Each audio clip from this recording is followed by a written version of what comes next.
it stops, no one knows. We're going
everybody, happy Tuesday. So all has been kind of quiet. I should not say that out loud. Hold on, let me knock on some wood. So I thought what a good opportunity it would be to open the panel. Now, I don't know if anybody will even want to join, but if you do, I'm going to drop the link for you. And before we get started with that, I do want to cover a couple things that I said I was going to cover yesterday and then just totally skipped my brain and just went out the window.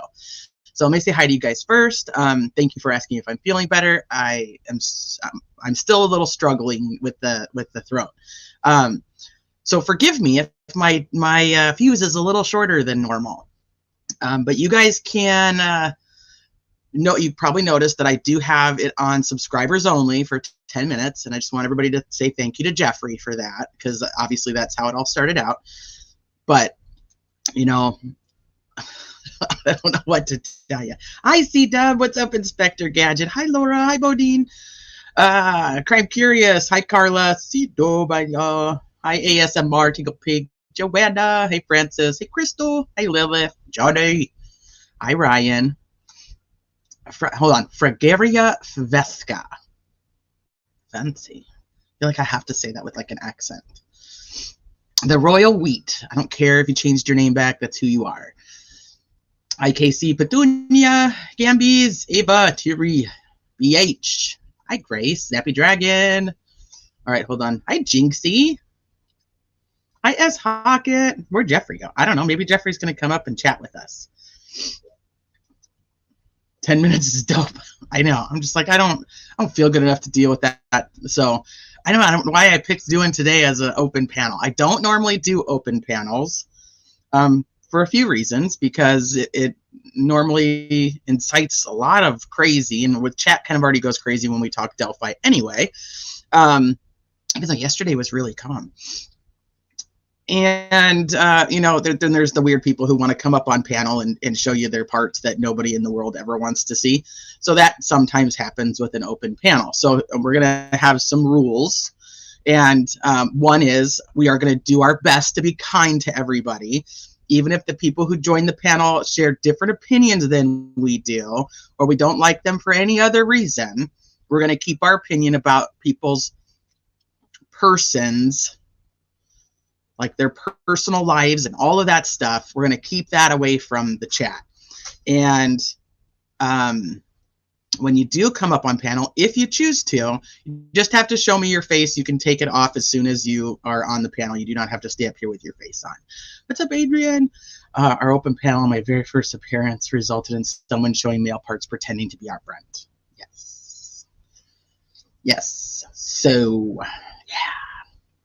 Open panel is where I'm going to drop the link in the chat, and you guys are invited to come up and share your thoughts on the case, share your thoughts on any part going on with Delphi.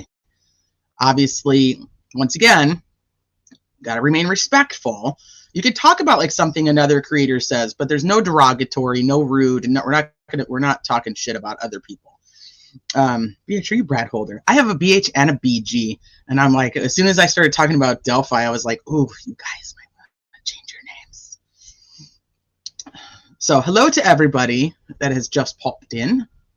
I will drop it. I will drop the link. And like I said, maybe nobody even wants to come up. Maybe everybody's just like, no, we're good. We'll hang out and chat. And then it'll just be us chatting about, whatever the hell we want to chat about. So unless something pops out while we're on here, which, I mean, they still have a little bit of time, but I doubt they do. I doubt they will. That's exactly what I'm not CW. Yeah, you look Chris Watts. Oh, chicken, thank you. I hate it down. I hate my hair down. I like it up. It bugs me when it's down. Eyes on Delphi.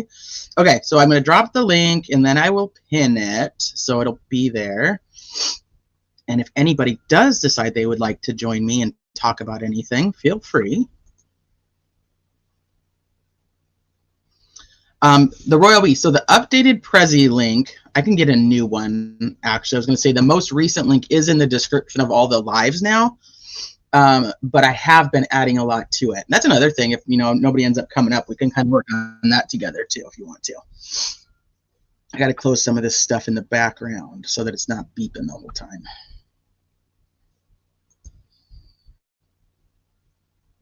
So the most recent link is in the description. We should be talking about Baldwin and Rosie being listed as retained counsel on the Librado and Scrub and not withdrawing it. They are listed. They entered their appearance as public defenders. But it is weird that Librado and Scrumman have not withdrawn yet. So that's a very interesting point. Open panel means that you can click the link and you can come up and join me here and chat and talk and whatever you want to do. Can we discuss the things on RR last night? Yeah, we can, for sure. Well, hello, Francis. All right, do you want to keep your camera on or you want to turn it off? Okay, I'm going to bring you up. Hey, what's up? What's going on, Teresa? How you doing? I'm good. How are you? This is the first time Kitchen Alive, and I've been watching it for a while, but it's cool to be on. How you doing tonight? I'm good, thank you. How are you doing? I've been following this case since it started, and one of the biggest problems I have. Are we allowed to use names or just initials? How do you do that usually? Whatever you want. Yep, feel free. Keegan, man. Keegan. What the hell is his dealings with this? I mean, something's wrong here. This guy communicated with this girl the day before, so. What's going on with this guy? That's what I want to know. So I have my thoughts, but so first I want to ask you, what do you think about if I said that I think that he didn't communicate with Libby? And obviously, like, this is just total speculation, but I think that he was communicating with the other girls that were like Bree and probably Kelsey. I think that he was communicating with the other girls. And possibly Kelsey, like a do you fake think Libby that Kelsey account? was the one using her sister's account? I mean, I don't know. I think it's possible that that there was a fake account that might have been that Kelsey was using. But I think it's more. This is total speculation, so you got to take it for what it is. There's nothing that's going to back any of this up. This is just what I think. Yeah. I think it's possible that Libby was having like the fight with some of her girlfriends about they both liked that Max kid, and I'm wondering if like some of those girls that are also listed as people that were interviewed, one of them's name is Hope, that maybe there was some fake accounts going on there, and so maybe he thinks he was communicating with a Libby, but it wasn't really a Libby. I just don't know if it was actually. You think by now LD would have tied him in there somewhere, and like just to have him kind of dissipate and float off into nowhere, it really troubles me. Like I don't know. I'm wondering what they do have, and I am anticipating the court date, but there's so much drama within the case, within the whole judicial system that I don't know. It's stressful, man. It's stressful. Everything from like. There's the case against Richard Allen, and then I've tried to separate it where there's that case. And like, so right now we're not really talking a lot about that case. And then we have all this stuff with the lawyers and the judge, and that's kind of this case. And then we had all this stuff with like the leaks and things, and that was that case. I've tried to separate them because even though they all tie together, they're very different points. And I know that like the case against Richard Allen is really going to, come down to, I think we're going to talk more about like the girls and the situation and how they got there and all of that stuff, versus we don't do that when we're talking about the legal standards, and we don't really do that when we're talking about the leak stuff, besides obviously the crime scene photos, but that's a whole nother story. So hold on, we got somebody else that wants to join us. Well, hi, Sleuth Intuition. What's up? How are you doing? Hi, how are you? Good. Just wanted to jump on and kind of interject myself into the convo. Do it. I don't have really much to say. I just was interested in the Keegan Kline part that was brought up. So what do you think of Keegan Kline? Do you think he's actually connected to this still, or do you think that it's a side situation that doesn't really have much to do with the actual homicide? Well, me personally, it's the Wabash River search for me and the timing of the Richard Allen arrest. So you think that he might be like a CI? Well, we know the day that the Wabash River search started was the same day they took him to Grissom. Yeah. So what do you think he knows? I don't know. The Wabash River search is so weird to me because, I mean, the timing is obviously very interesting, but I don't know if Keegan is the one who sent them there. I know that's been like the speculation for a long time, but I just wonder if somebody else sent them there. Yeah, I don't know if he sent them there, but I definitely think he knows why they were there. Because of the timing of the search. But then at the end of the search, they arrest Richard Allen. So you think that he sends them there to find something? Yeah, so like they send him there to find, or he sends them there to find something. They find something, whatever it is they find, they test it, and it goes, okay, let's go to Richard Allen. Yeah, and it could be a phone. The IMEI number could have pulled up that tip narrative. Could have been in communication with Richard Allen's name. They punch it into the Orion system, pulls up the lost tip. You think that the phone would have tied to Richard Allen, and then that's how they were like, okay, let's look at who this is? Or there might have been information on the phone that talked about Richard Allen? Or information or an intercepted conversation with Richard Allen's name. That's interesting. Hi, Adrienne. Some kind of file sharing or something due to a ring. We discussed this on Sleuth a long time ago about a possible ring tied in here, and I just think that he's low fish, though. Keegan would be low fish, but definitely he's involved. And there's been recent talk about Johnny Walker, which is Kathy Walker's brother, and somebody was using his Facebook account. And whatever they were doing, Kathy considered it monstrous. So I'm assuming it could even be trying to communicate with young kids, other girls, doing all kinds of nefarious things. And maybe that's tied to the Anthony Schatz account, or maybe even Keegan Kline. Using a dead man's phone, even wondering possibly. that yesterday about the Johnny part, because there's also, I mean, that's just such a kind of a weird situation because he passes away due to like complications from a motorcycle crash, but I couldn't find anything actually on the motorcycle crash. No, I'm talking to a local source, and hopefully I'll have those answers tonight. I'll share them with you. Ooh, sweet. Yeah, because I'm like, why isn't there anything about the actual accident? And then what happened? does. Was he hit? Did he hit somebody? Could it have been revenge? I don't know. That was my thought, because I was like, that's exactly why I was looking into it, because I was like, okay, so if something happened to the brother and it causes Kathy to go into this massive depression, because she loved her little brother, right? And so does Richard? Is that connected to somebody? Is somebody that's related to somebody involved in this accident? Where did this accident even happen? Is there a revenge thing connected to it? That's what I was trying to figure out. I got nowhere though. So hopefully you do. Yeah, I have a couple local sources that went to school with Richard Allen and Johnny Walker, and they know the Klein, and they know the Klein, Keegan's mother's side. Sorry, of the family. Okay. I'm a little And familiar. there's a with connection. There's a connection in there too with Jordan Sofer that we're trying to vet right now. Interesting. Yeah.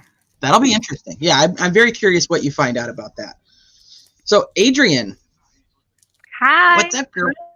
Hi. What do you think of Keegan Klein? Oh gosh. He's a he's a character, that's for sure. I don't think he's involved, but he definitely got inserted if he didn't insert himself, I don't know if that makes sense or not, but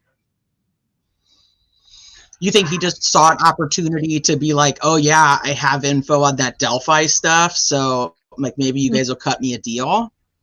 yeah, I think he probably got pressured, to go down that path, if not by law enforcement, then just by, publicity or whatever it was.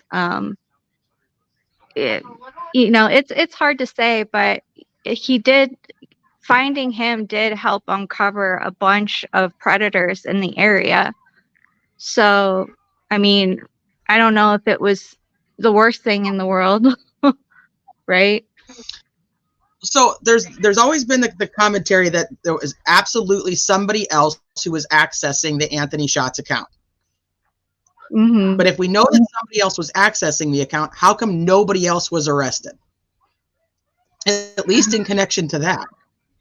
Well, because it was speculation. Like Keegan himself said that he essentially alluded to his father being the one that accessed the account. I mean, he said it multiple times in interviews with the Murder Sheet and other people. Oh well, my dad had accessed it, so he kind of alluded to other parties actually being able to have access to, well, just his dad essentially. But I mean, LE initially was looking for anybody that had any kind of interaction with the Anthony Shots profile. So, and since he attuned to the Anthony Shots profile, there's definitely some type of connection, whether it's criminal where they could tie him to the death of the two girls or not. I don't know, but he was definitely involved in some manner, but I don't know the extent. Did they uncover more predators because of the investigation into him? That's what I seem to recall. Yeah, it was like the largest CP ring in the history of the state. Yeah. So does that mean that other people were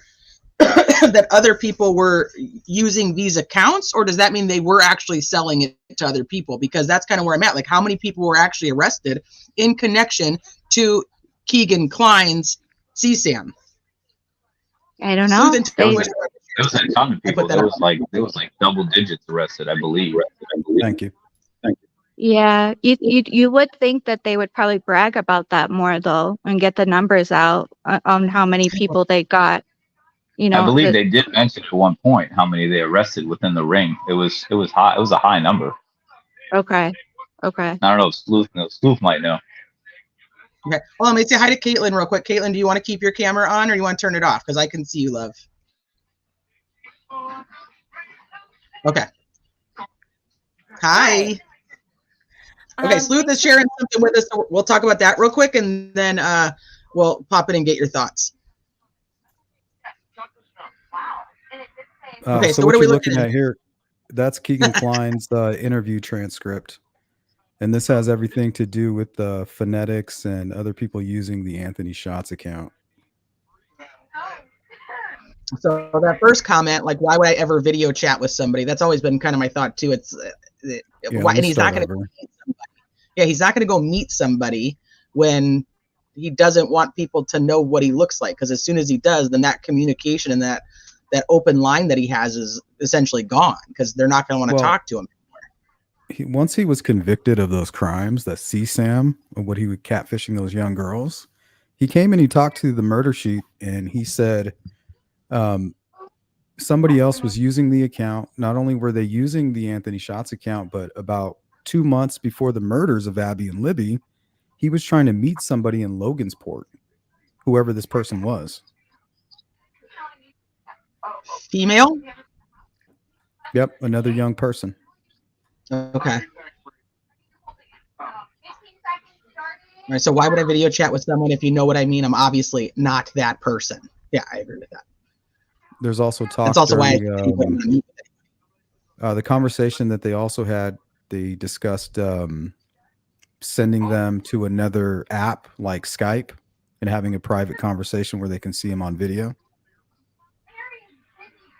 And this is where he's saying, like, why would I do that? Because I wouldn't. That doesn't make any sense. Yeah, he's like, why would I do that? I think Keegan Kline was totally content with the whole catfishing part of it. I don't think he was trying to meet any of these folks. That's right. That's what I think too. So then, why do you think the commentary comes out then that he, was waiting at the car, and why Tony was doing whatever Tony was doing, and the whole, where did all that come from? That comes directly after the Grissom visit. So now, if he's already talking with law enforcement, he's probably feeling some kind of protection, right?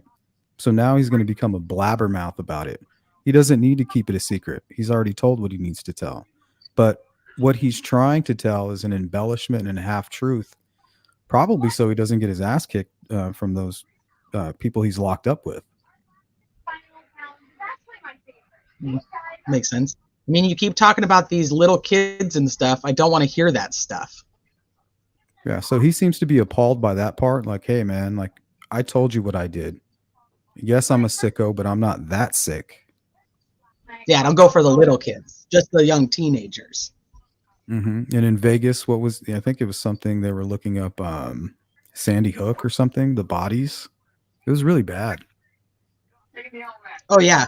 Yeah, he was looking that up. That's disgusting. Well, I just wanted to throw that up because it kind of went with the conversation, but I'll pull it down now. I appreciate it.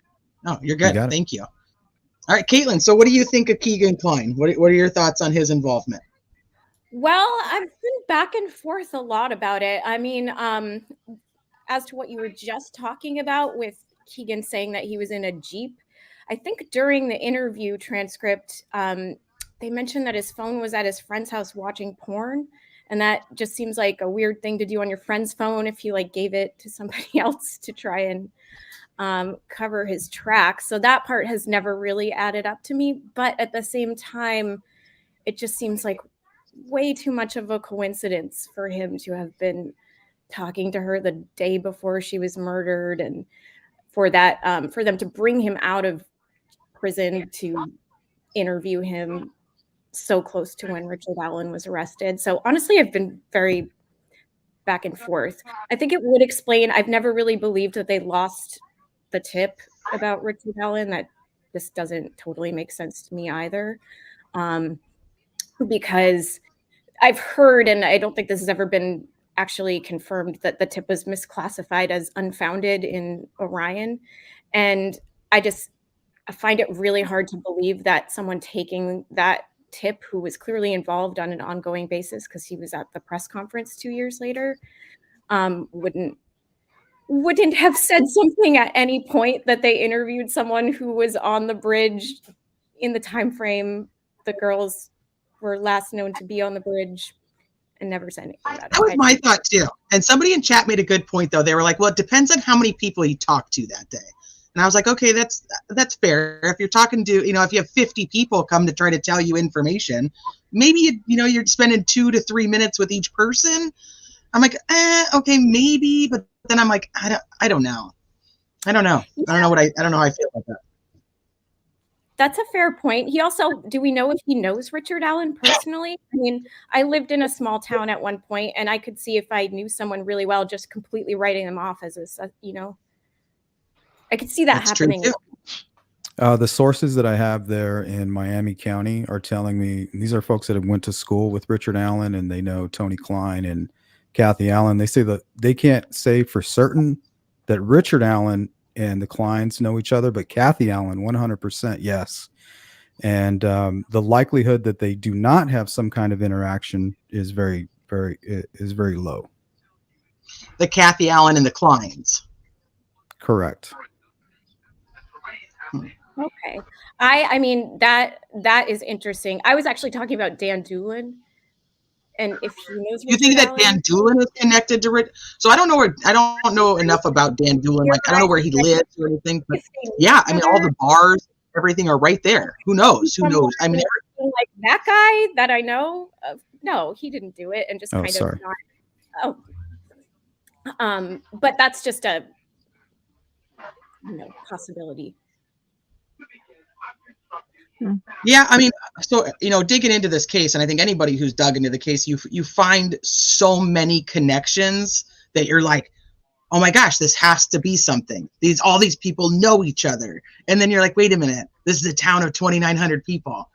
Of course they know each other. So that you kind of go like, how far do you go before it's just like, yeah, of course they do. Of course they went to the same bar. Of course they went to the same gas station. Of course they know the gas station attendant. You know what I mean? Like, it's tough. Small town America. Yeah. God, I hate it. And I lived in a town of 3,000 people. And so I get like, there was literally 2 bars in the town. It was not, and I was in my early 20s. So that was tough because, that's where you went to hang out. And I was like, this is it. This is what you got. But of course, but then everybody, anybody and everybody, no matter where, because you only have like 5 to 10 restaurants max. You have 1 major grocery store, 1 to 2 gas stations. That's it. If you smoke, you go in, you buy your cigarettes. The gas station attendant. They all knew my name. Nice. So, thank you, Sleuth Investigates. There's so many sleuths. All you sleuths out there. Okay, so Chris, I see you. Do you want to keep your camera on? You don't have to. You can turn it off if you want. I'm going to add you now. Hey, Chris. You try to figure out how to turn it off? Hi. So even if Richard Allen acted alone, I believe that Keegan and Kline did tell him about Libby being on the trails that day. Would you guys agree? I think it's possible. I just don't think we haven't seen any tie between Richard Allen and Keegan Kline himself. There's nothing that ties the two of them together. So how would Richard Allen know to get this info from Keegan Kline? And if there's underlying, go ahead. Is it possible that Richard Allen and Keegan Kline were part of some kind of online child pedophile ring together, maybe?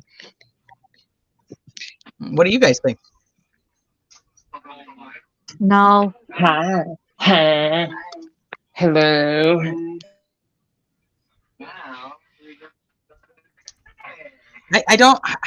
I just think if it was something that was that tied together, I don't know why they would leave that out and use it for like a bombshell at trial. Right.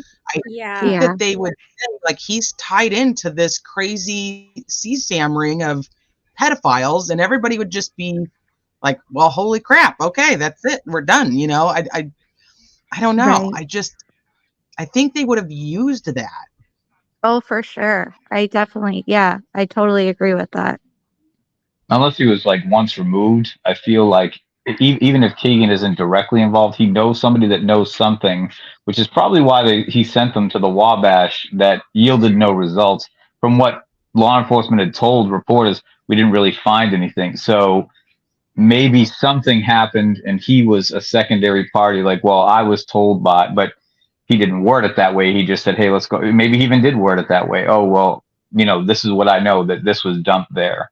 Like, I just feel like he is in some way tied in with Allen, and maybe Allen was part of a greater thing, like a ring, but they didn't know each other personally. Maybe they were just secondarily acquainted through other parties. This is how these networks work. They trade pictures and videos, and I don't know. It just seems odd that he would get arrested, and it's almost like a security blanket. Oh, we got him locked up, so we'll leave him there for now. You know what I'm saying?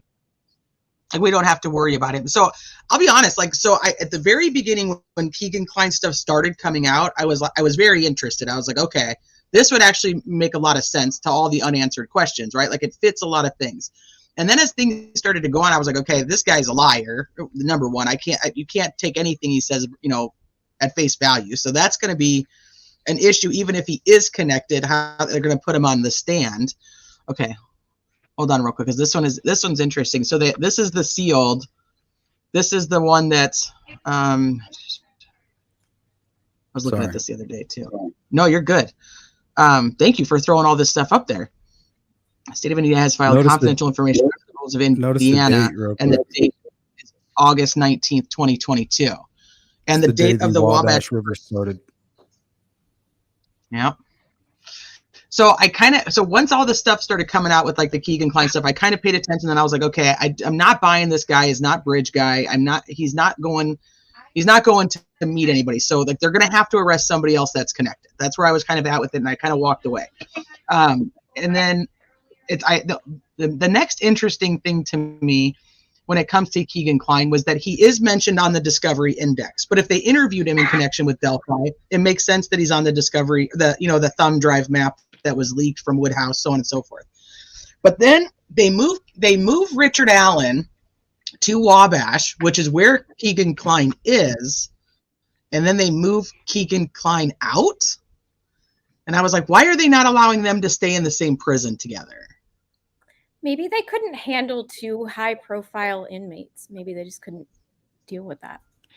Keegan Kline could also testify how great of a facility it is. So when Richard Allen goes and does what they know he's going to do and make that request because of abuse, because it's part of his game plan, they know that Keegan will attest that it's the best place, that he wishes that he was there. He's pissed that he has to leave. That's what I heard. Yeah, that he's not happy because he liked it there. But why bring Richard Allen there and then move Keegan Kline? Just so Keegan Kline can say how great of a facility it is? Yep, because they knew the next move once they transferred him is that he would tell them he was being abused at this facility and he needs to move. For some reason, it's part of his game plan. It fits into whatever it is he's doing. For Richard Allen, you think, or for Keegan Kline? For Richard Allen. It's all part of his game plan. But interesting. The prosecution is one step ahead. They already know what his game plan is, right? We've seen it. We've seen Act 1. So with the new team that stepped in, the defense team, they know that one of his first requests is going to say, hey, I'm being mistreated. The guards are Odinites, and you got to get me out of here. Well, what they did before they could even get to that point was they transferred him to the best possible place they could. And also the person that was relating to the case, Keegan Kline, will attest to how good of a facility it is. So even while they have him in court, it would just be easy to say, well, what do you think about Wabash, the Wabash facility? Yeah, but even Allen's new attorney said that they even put him for a transfer, saying that he was being abused. So I don't think that's really the argument there, because they even attested to the fact that he was being mistreated and wanted for a transfer themselves. After he was already transferred. Right, but nobody the best. So why? My question is, why would they want him to? Why would he want to leave the best possible facility? Right. That's why they moved him there, because they knew his next move would, no matter what, he needs to get transferred because he's being abused and it's Odinites. That's why they sent him there, to the best place possible, so that argument would look ridiculous once he did it. And then right. Well, now he won't be able to refrain from talking because he's in a better position. So if he does that, you know what I mean? Yeah, they'll get him to, I think now at this point, they'll get him to a local facility, and then maybe they'll make some change. Maybe they'll change the facility to accommodate him. Okay. Well, the biggest things I think are, number one, the new attorneys aren't necessarily saying he's being abused in Wabash. Their concern is how long it took him to get there. 2, how long it took him to check in. And then 3, that there's no place for any type of attorney-client confidentiality because of the location of, they don't have the lawyers set up like a jail does. But we know that's his next move, right? It's going to be the medical stuff, and then the abuse, and then he doesn't have access to his defense team. Stuff. 'Cause, I mean, he doesn't have access to his defense team. He doesn't have access to his defense team. He's gonna struggle with doing the medical stuff. He's gonna struggle with doing the medical stuff. He's gonna struggle with doing the medical stuff. Yeah, Yeah. we know what's coming. We know what's next. Well, I think that for the medical stuff, I mean, Judge Gold, especially if Judge Gold's staying. So, I mean, we have a few different conundrums there, because if Judge Gold's staying and the attorneys are staying, and neither one are going to do anything to try to remove the other one. Let's stick with that's what's happening. If that's the case, she's already made it very clear, if you're going to continue down the path of working on this mental illness and why he needs to be moved due to his mental health due to the prison system, and then the prosecution keeps asking for these health records, which is against HIPAA. They can't have them, but she's like, if you're going to keep pushing it, I'm going to have to give them something. So if they're going to push it, she already gave them warning, like, if you do, you're going to have to be prepared that we're going to start digging into the medical records that you guys don't want us to have. So I don't know, because especially if there's so many avenues that this could go right now, which is, I think, what also makes it fascinating and why I can't let go, is if the defense attorneys now walk in and file a 70-day and they say, we're ready to go to trial 70 days, I don't think they're going to give a shit if he's moved, because he's going to end up moved for trial regardless. So what I'm wondering is, after they were reinstated, the original attorneys were reinstated, can Gall go back in and then have a official hearing claiming their incompetence and get them removed again? Is that even a thing now? Like, can she reinitiate an actual hearing to give them the outline as to why she considered them incompetent and then remove them from the case again? Is that a thing? That's the way they made it sound during the Supreme Court hearing, as if it was just a structural issue. I'll be right back. I have a tiny human. I'll be right back. Yeah, they said something about the fact that it was a structural issue, and that just go back and fix that, restructure it. So does that mean that they can get them removed again? I think so. I hope they don't go that route, but it sounds like they could just go ahead with the hearing that they were going to before they withdrew and just start right where they left off, maybe. So essentially, they're just going to be able to defend themselves against her claims, if that's the case. Or get fired again. I don't know. I feel like this is going to be what's up? Yeah, that's just going to be a giant waste of time, though. Again, they'll appeal I it, agree. and it will just drag everything out even more. Yeah, if he wants a speedy trial, I think that he should have that. I think that's the most important thing. Right. If Richard Allen loses this trial and it's all the original people, what do you think's going to happen? They're going to go with, the judge was biased. That's why she didn't allow for us to say certain things and use certain evidence. Like, it's going to go right back to trial again. But the court record states, according to the Supreme Court, that not only was the defense team not guilty of what did they say? What was the word? Was it negligence? Was it negligence? Yeah. So they weren't negligent. So now that that's on the record, they can't come back and say, we had a negligent defense. So you knew that going through. So why'd you allow it? So they can't come back and say that. And they also can't come back and say that Goal is not qualified to continue. So on the record, when they come back, that's how it's going to look, is that everything is good to go. I just worry about bias, attorney judge bias. Like, I feel like that will be brought up if he loses. Oh, well, she was against us since the beginning. She removed us from the trial, so we didn't have a chance to begin with. Right. They're professionals, though. I think this is nothing new. They're going to be able to put all their biases aside, I think. I just think it's crazy where it's headed. Yeah. So I have a comment on the whole. Can they go in and do the evidentiary hearing that proves gross negligence, so on and so forth? I think that she can. That's kind of the way that it sound. But the problem is because the way the Supreme Court works is they issued this order, but they still have to write their opinion. And in the opinion, they're going to tell you why they made the choices that they made. And if in the opinion they say they were not grossly negligent, it was, her findings were invalid, whatever wording they use, then she wouldn't be able to. So I'm thinking that the biggest thing, and I thought that they would wait out the whole week or two until the opinion was actually out before they made any drastic decisions about whether they're going to go straight to trial, whether they're going to try to get her to recuse herself. But I think that she could do it. But based on what their opinion is on why they were reinstated, I think it would be a really bad move because that's going to end up biting her in the ass. Now, are they going to come back in and are they going to say, okay, well, now we're going to re-motion for you to recuse yourself? And if she says, no, I'm not going to recuse myself, then they have to file the interlocutory appeal and take it to the appellate court. Now, all that time, they're not going to file a speedy trial because there's no speedy trial. They have to be prepared for that. Yeah. They should have. And I said this on Sleuth's channel the other day. I was like, they should just go in there, handle their business, get the fucking trial done, and let it go. Yeah. Like, let's just get on it. Go in there, be professional, make the decisions based on, case law, so on and so forth. Put your big girl panties on, put your big boy panties on, and let's go. Yeah. But I agree with that. I think that would be in everybody's best interest at this point. Yeah. But then we have yesterday where it's like right out the gate, her first thing is just to start denying stuff with no hearings. Now, whether that's okay or not is not really my issue. My issue goes back to the whole perception of bias.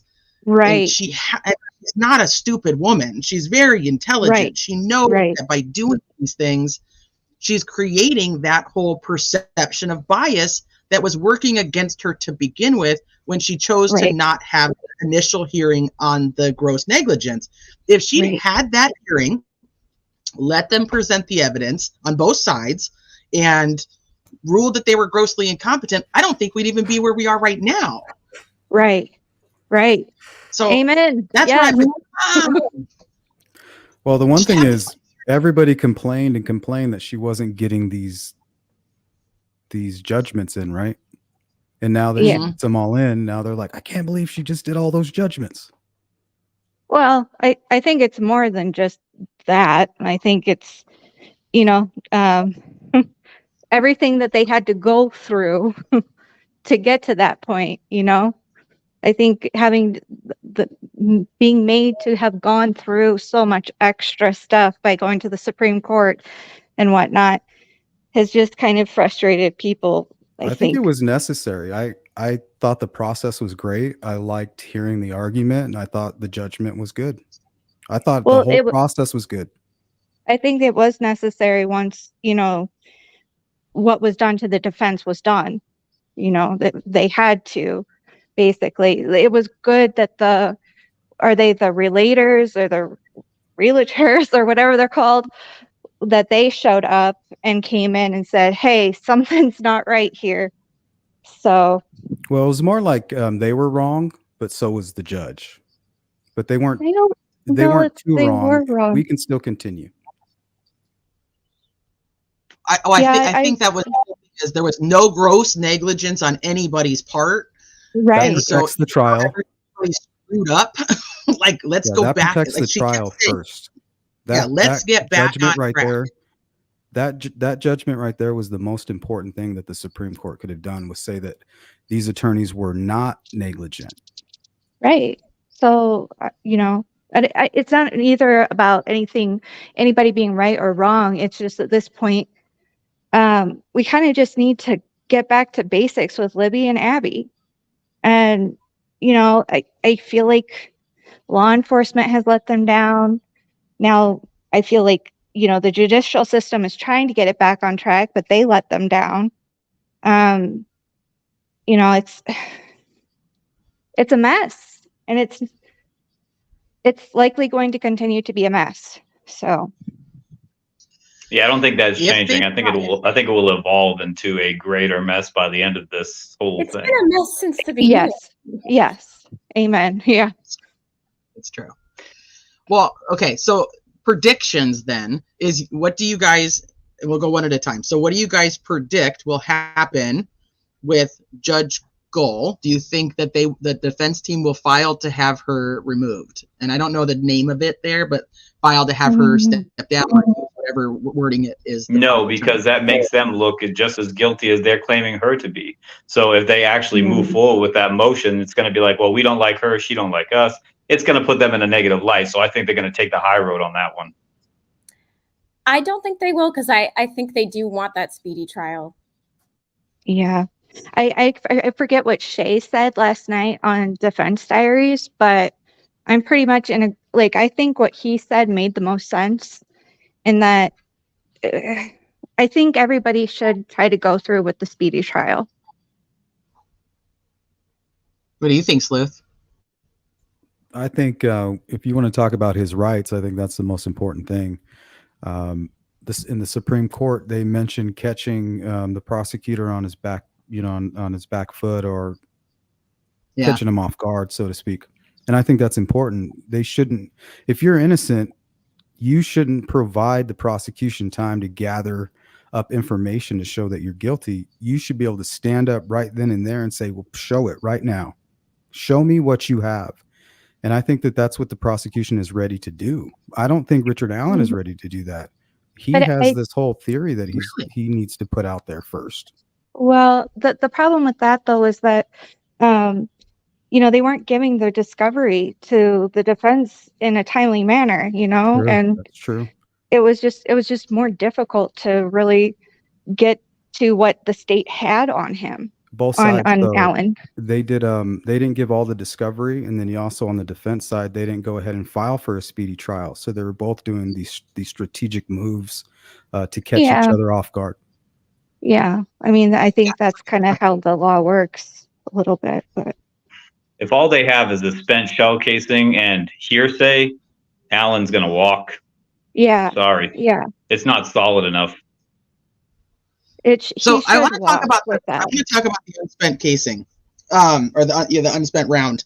So I know Sleuth was talking about it on his channel earlier. I was catching the replay before I went live, and how does one explain how it got there? Number one. Number two, I understand that the experts are going to come and say, well, you can't even match the extractor mark, so on and so forth. But let's just say that she's already said, too bad, your motion limiting to remove ballistics is not good, and I denied it yesterday. So it's in. The bullet is in. The experts are going to have to find out. But how do they explain, if it is his bullet, how did it get there? Well, I guess it depends on how many people in the community own a Sig Sauer and how many people have those registered guns. I mean, if there's a bunch of people that own that gun, they're going to avert to other parties may have dropped that unspent round. They're going to possibly even reach as far as, it was planted there. I mean, who knows? I mean, there's so many different avenues they could take with that. Right. I agree. Sleuth is just like when we're talking about a defensive standpoint. I mean, it's you're going to try to cover your guy's ass, so you're going to come up with theories. I mean, just like the Odinists, right? Do I think there are racist cops and prison guards out there? Hell yeah. Do I think they surrounded Richard Allen and attacked him at night? No, I don't think that's completely true. But I mean, they have to have something more solidifying to put this guy away.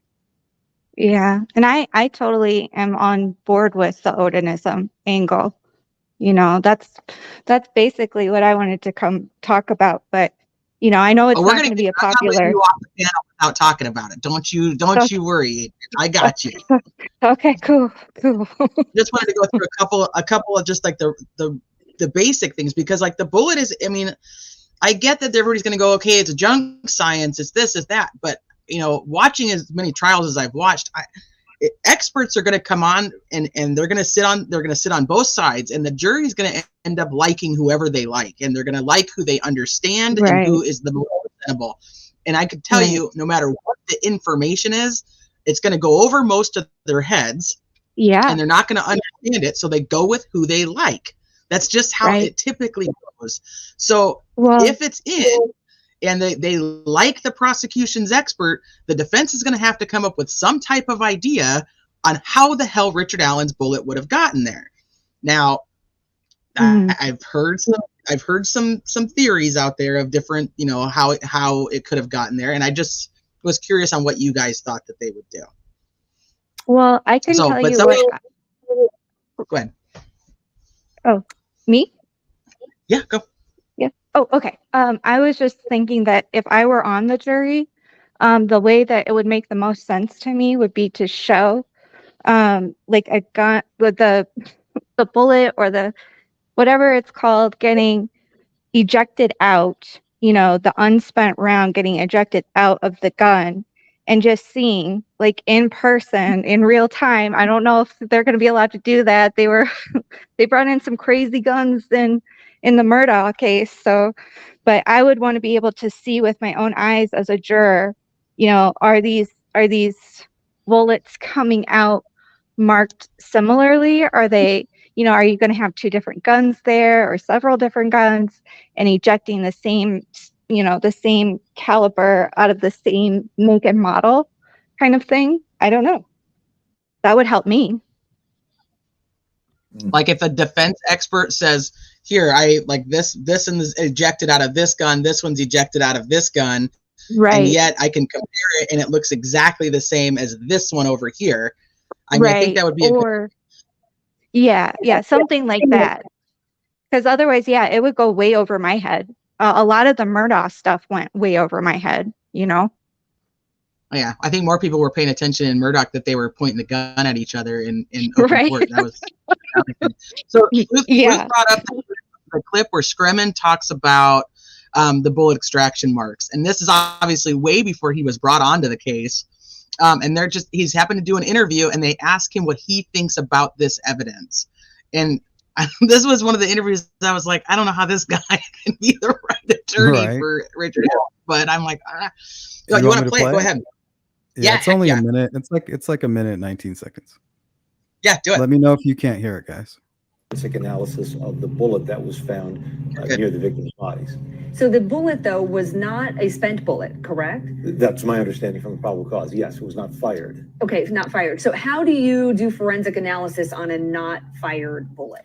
Well, there's two different ways of conducting that type of analysis. If a bullet is fired out of a gun, then you can conduct an analysis on the projectile itself as it twists and comes out of a barrel. There may be different nicks and scrapes and things on the bullet, but any bullet casing that's been ejected out of a semi-automatic handgun, whether that gun has been fired or not, it is pushed into the bottom part of the barrel, and then when the slide is racked and the bullet's ejected, even if it hasn't been fired, there's still an extractor that grabs the edge of that bullet, that flips it out, and that process often, not always, but often leaves marks and dents, and those marks and dents can be very specific to the weapon that it came out of. So even if it hasn't been fired, in a laboratory, they can go back, put a similar type of shell casing in it in a laboratory environment, eject that round, and then compare the two.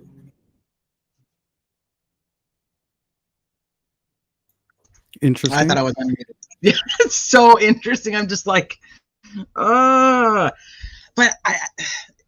so I've listened because I am not a gun person. I'm just gonna be I'm trying to be very upfront about that. I'm not big into guns. I don't know a lot about guns. I normally have somebody in chat. His name's Sniper, and he normally helps me through everything. Otherwise, I have to ask my husband. So I'm just gonna be very clear. But so I've been trying to like watch stuff on this, and I'm telling you right now, there are experts that say both. Like some are saying like, no, it's complete junk science. There's no way that you can do this, and then other ones are like, no, if you get like the extractor and it hits it right here, then it can. And I'm like, it's like a fingerprint. I think it's going to be the biggest part of the trial if it makes it there. Okay. All I know is when it comes to prosecutionary measures, I feel like the prosecution has a more uphill battle than a defense does. I mean, think about how this started. First of all, it took them how many years to find this asshole? And then secondly, oh, well, we don't want you to look at this photo anymore. Now we have this photo. But it was just a sloppy mess. So for me, it's like, you guys are not concrete enough. You guys went.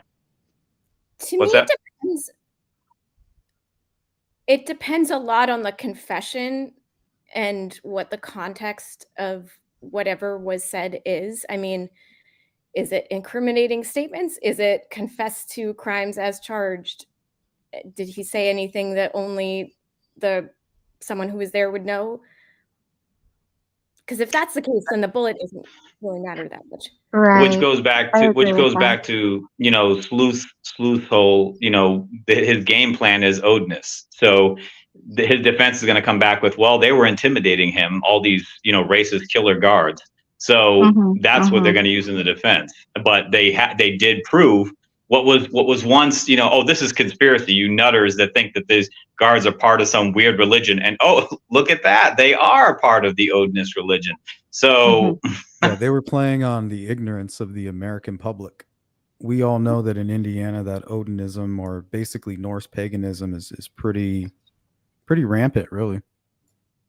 I didn't know that. I lived in Indiana, Sleuth. Yeah, during this investigation and looking into the quote unquote non-secular stuff, I came in contact with a lot of that. But what was ignorant about? Go ahead. Go ahead, Adrienne. Well, I was just wondering, like, what was ignorant about? What are you saying exactly? Well, they were just preying on the fact that we knew nothing, right? From my standpoint, I was ignorant. So we'll say that they preyed upon my ignorance with that. Just like saying that, like, there's this violent group of people called Odinists or something. Yeah, that and a whole lot more. Yeah, I mean, the pagan community is not generally violent. You can find a lot of people who are really nice. You can find crazy Christians. I'm sure you could find crazy Buddhists somewhere. I call it the 1 out of 10 rule. Yeah. Every religion has a fringe network. I'm telling you right now. And so, like, even when the Odinism stuff started coming up, and then I was like bombarded in the comments section by people who practice Odinism, and they were like, "This is not what we do," and I was like, "Okay, I get it. Like, it's not the commonality, but everybody has, like, every religion has a fringe network that takes it to the next level. I mean, I think we've now seen that in so many cases, like Lori and Chad Daybell, who, they took their religion, and that doesn't mean that anybody who ever was a Mormon now all of a sudden wants to sacrifice their children as zombies. Like, that's just not how it is. So they take it to this extreme, and I think that's what they were trying to put out. So I have struggles with the memorandum as it is. Do I think I think there's something to it. I think that there's obviously these other cops weren't looking into this because it was nothing. There was a task force that was created to look into this group of people. So, I mean, there was obviously something crazy going on. They just weren't out there just doing normal Odinism, whatever you want to call it, Norse paganism stuff. There's obviously a reason that the FBI created a task force to look into Odinism. I mean, that's just how it is. So now, do I think that they took it and they now created this, I don't want to say satanic panic, because that's not right. It's not that extreme. But do I think that they pushed more that way with it versus the people we believe are involved? And the reason that we believe they're involved is because of this evidence.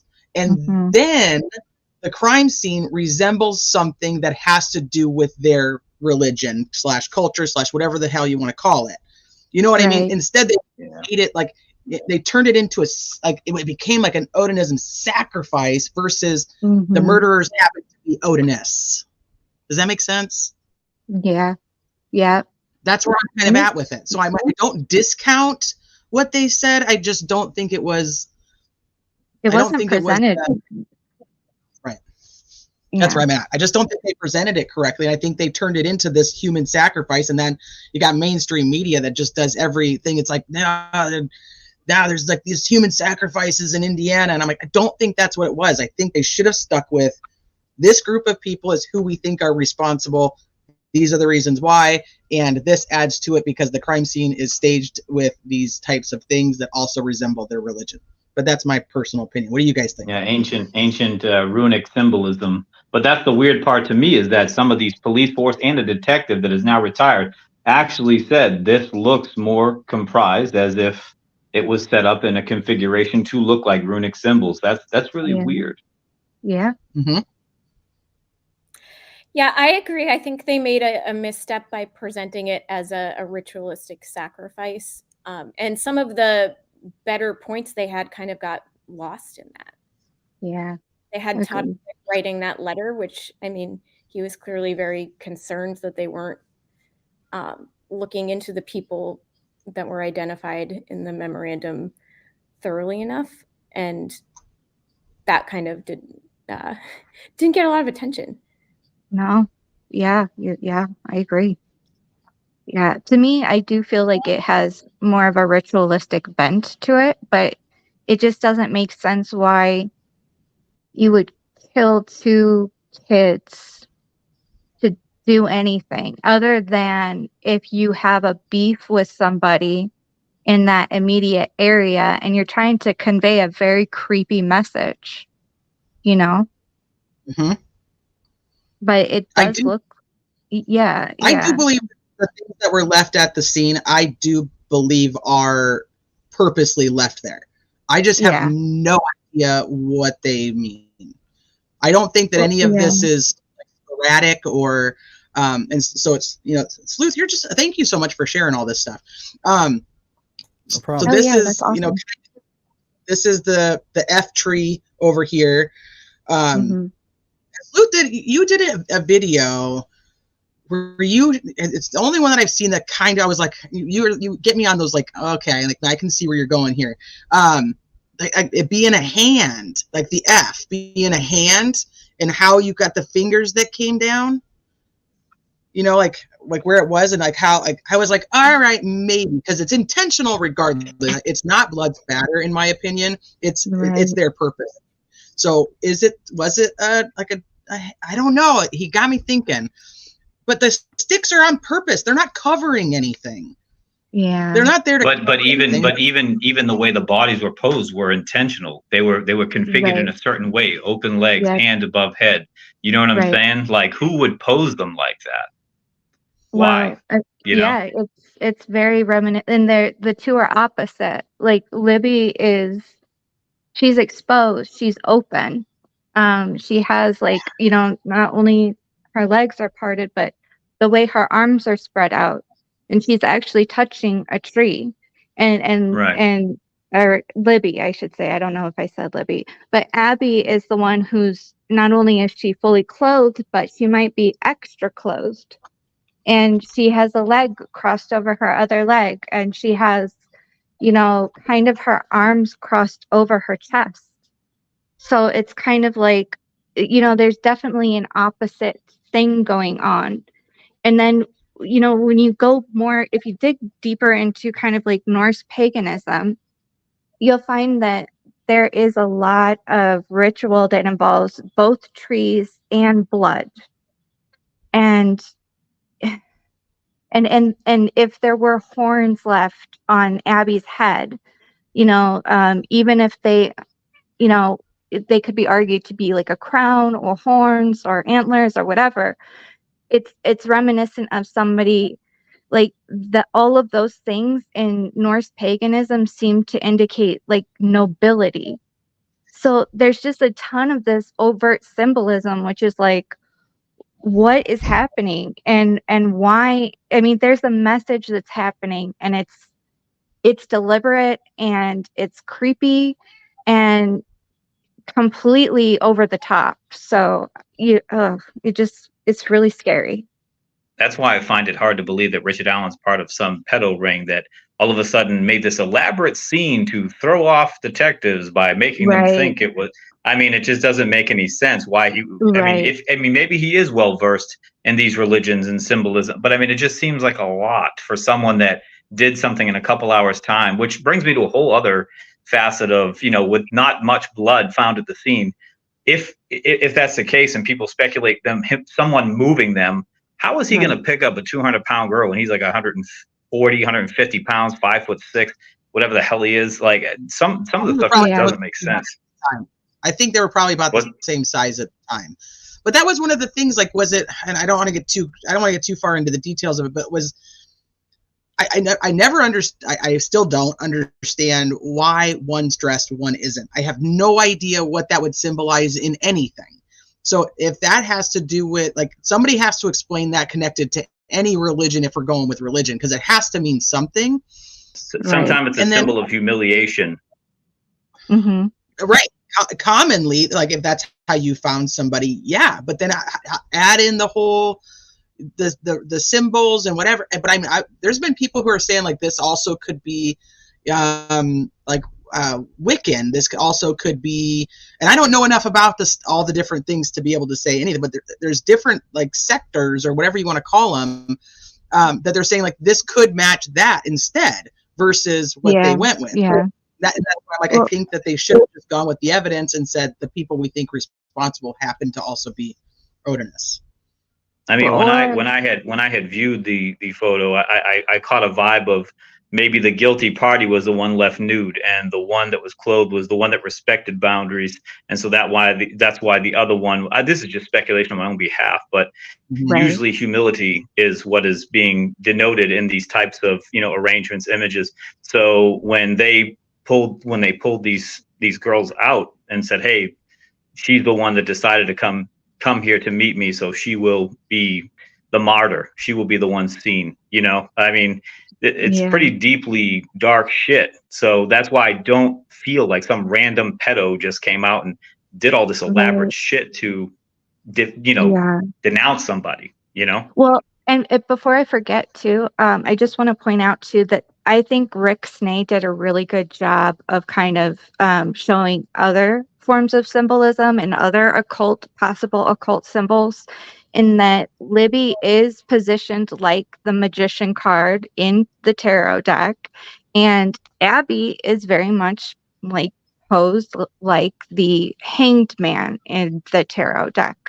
So, and then if you spend a lot of time on Reddit, there are some really great theories, that you can find of people that have found different Masonic initiations, that if you were to, like, overshare the information that you've been taught, or somehow give away that information, there are certain penalties that you receive, and it's written in this very, like, kind of old timey flowery language. But one of them is like, you will have your throat cut, and another one is like, you will be stabbed in the heart and stuff. And those were always the rumors for Abby.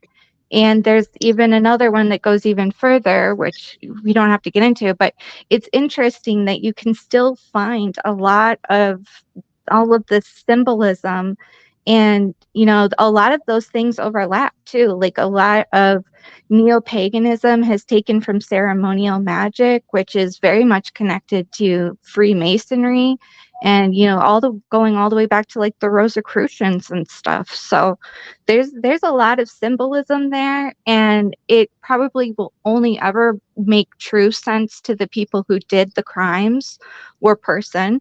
But it's there. I mean, and it's kind of over the head. I used to work at kind of a metaphysical store. So, and I showed my bosses and some of the people in the broader community, and they were just like, they were like, what the actual hell? Because it was so blatant to them. It was just so in their face. But, then again, they've lived around it their whole lives. So There's a lot of overlap in all of branching in all religions and all religious beliefs. People borrow and take from whatever they feel like implementing in their own design, their own thought process.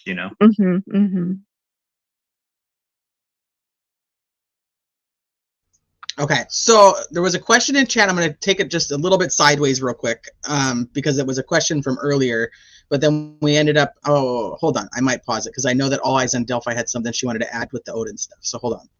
Hi, All Eyes.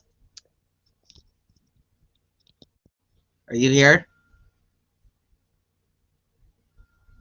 Oh.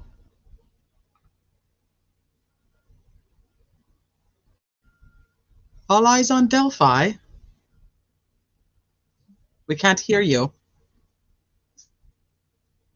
Okay, well, hopefully there's just like a connection issue or something. All right, so I'll go to this side question, then we can come back to this because they asked it a long time ago in chat. So, so quickly, what are your guys' thoughts on the fact that Liberato and Scremin have not removed, have not taken down their appearance, have not removed their appearances yet? Oh boy. Whatever Bob and Shay said last night, I agree with them. I forget exactly what they said, but it doesn't feel good.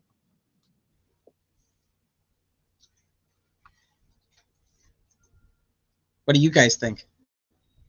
Maybe just a transition. Think it'll take them some time? Yeah. Give them an opportunity to kind of transition out and let the others transition back in. So you don't foresee Richard Allen having 4 attorneys? 4 public defenders? No. I Maybe wouldn't they are. be opposed to it.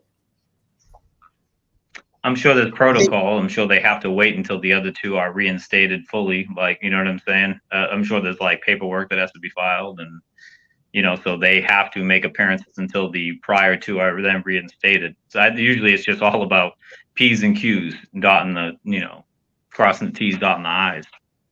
I always say that backwards. So, okay. So there's a bit of a rumor that people are speculating they're not withdrawing because Goal is going to go ahead with the evidentiary hearing to have the other 2 removed. So she doesn't want to withdraw. Obviously, there's nothing supporting that besides pure speculation.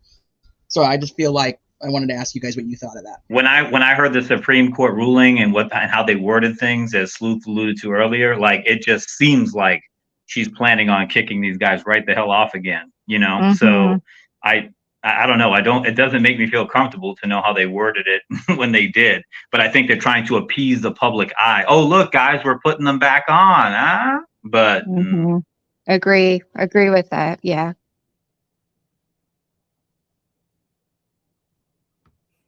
Sorry, I had a tiny human interruption. So you don't think that they're just staying on in just anticipation that she's going to try to remove the other 2? I think she's going to try to remove the other 2. I have this bad feeling that she's going to, Right. but Yeah. through the proper facets, so that she's not viewed as a villain, but she's going to be viewed as a villain twice as much as she tries this process. Right. Agree. Yeah. Okay, so let's walk I think that these through. people need to So, I think these people need to let go of their personal biases and bullshit and just move forward, because all these Right. families are sitting here waiting for justice. They're never going to get Yeah. this justice if these assholes keep running in circles. Like, just They gotta do get it on right, with the though. trial. They think Mhm. that they're defending their client. They're representing their client, and Gold believes that she's doing the right thing for the whole process. So I think everything's going the way it should be. At that very moment when they're butting heads like that, yes, go to the Supreme Court. We got it resolved. They even recommended that she get rid of them. They said, why don't you just go ahead forward with the hearing and then boot them there? that Wait, one did, who the one said- on the end. Who?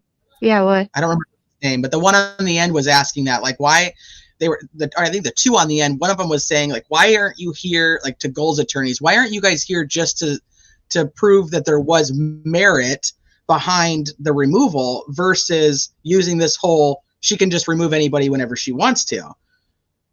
And he was like, well, Do you think that Baldwin's office was negligent for what they allowed to happen? I personally think they were, because as what they've talked about and elaborated on before, these types of evidentiary photographs shouldn't be laying out somewhere. And from what they say, they were just laying out somewhere because of secondhand picture.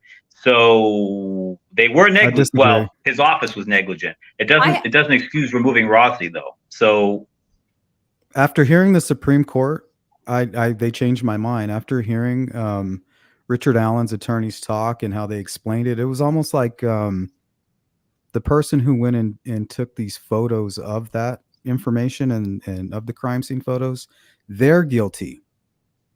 Yeah. I agree They're the with guilty that, yeah. people.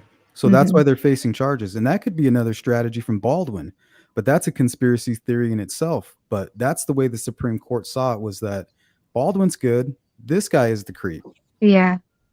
Right. That's what I'm saying. Rossi had nothing to do with this. Like, Baldwin's office is responsible for the retention of those photos. So I think Baldwin is just as much to blame as the person who took the pictures.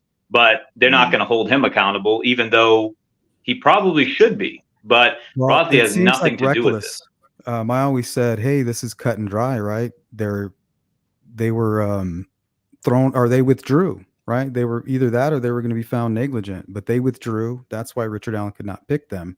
But they withdrew. Baldwin was the first one to withdraw, and Rossi was starting to question things. He's like, "What's going on?" You know. Well, they withdrew, and I agree now that they withdrew because Gull told them, "Hey, we're going to get rid of you. We're going to embarrass you in the process."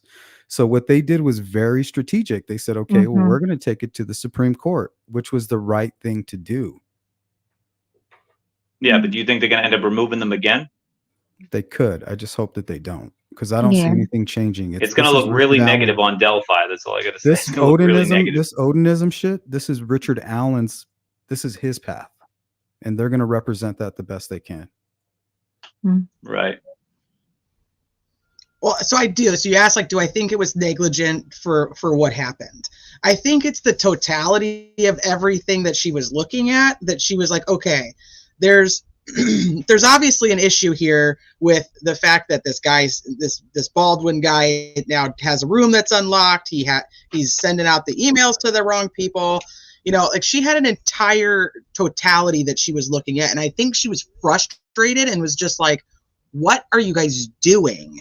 Now, if you take each of those into the smaller realm of it, which the Supreme Court did, she looks and she's saying, Rush was like, okay, so she was mad that they put out this, announcement, but there was no gag order at the time. So that's kind of gone. Though. There was an agreement. It just wasn't finalized, and they took advantage of it.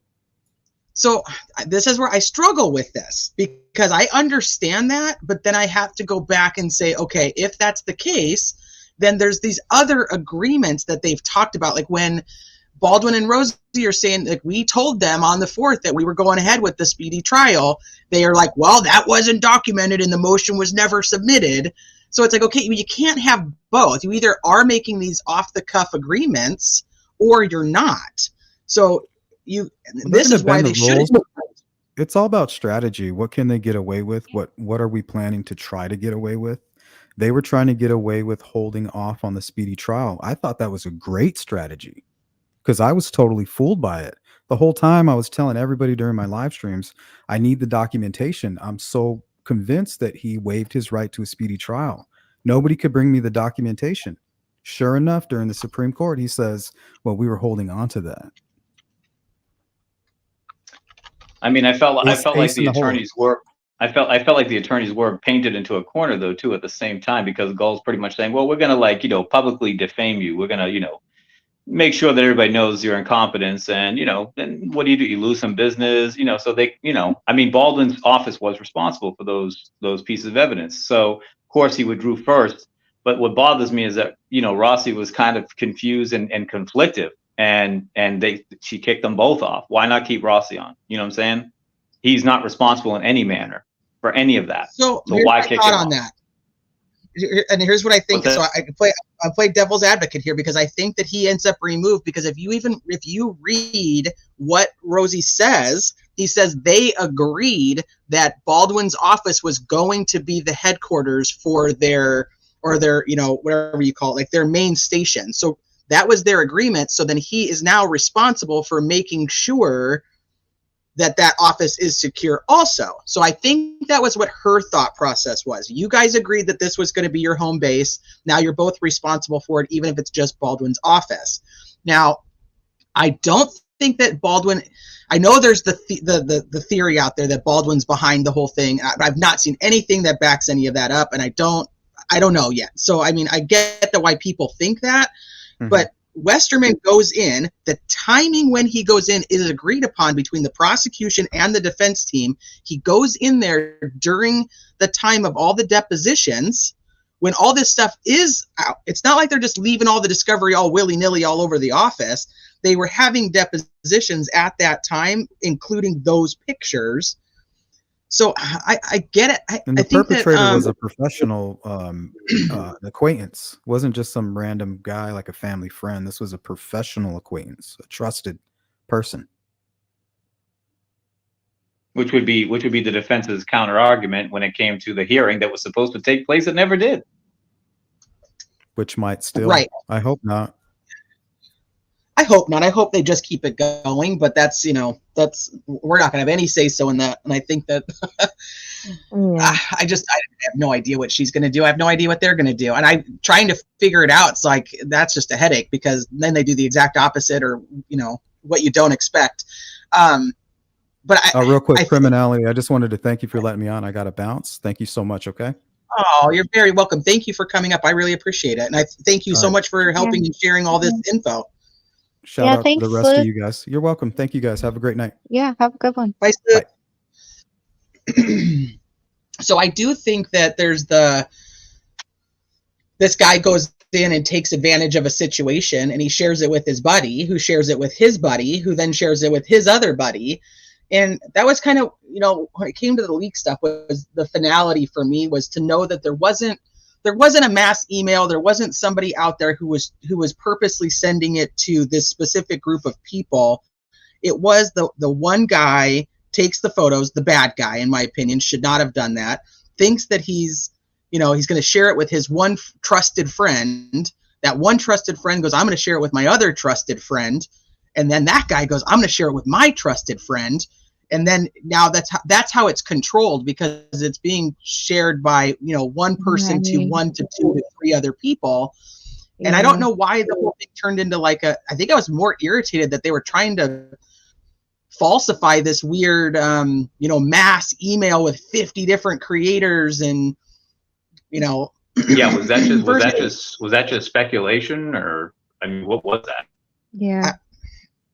I don't know, but I can tell you that I do not believe it ever happened. I think, and when I calmly look at it, I go, okay, I get access to these crazy pictures that I shouldn't have, and I go, holy crap, what do I do? I turn to my trusted person and I say, I just received these crazy pictures that I shouldn't have. What do I do? I can see that it makes more sense to me as a human being, that I would go, okay, I'm going to send it to my one person. And then that person's like, I'm going to send it to my one person. Gotcha, and so instead of, you know what I mean? Like, I can see that, because I'm like, I would want to share it with my friend. I don't want to share it publicly, but I want to share it with my friend. Right. So I kind of calmed down with that, because I understood more of the human nature behind it, I think, versus just the crazy, 50,000 people got access to this. Well, hold on one second. Yeah.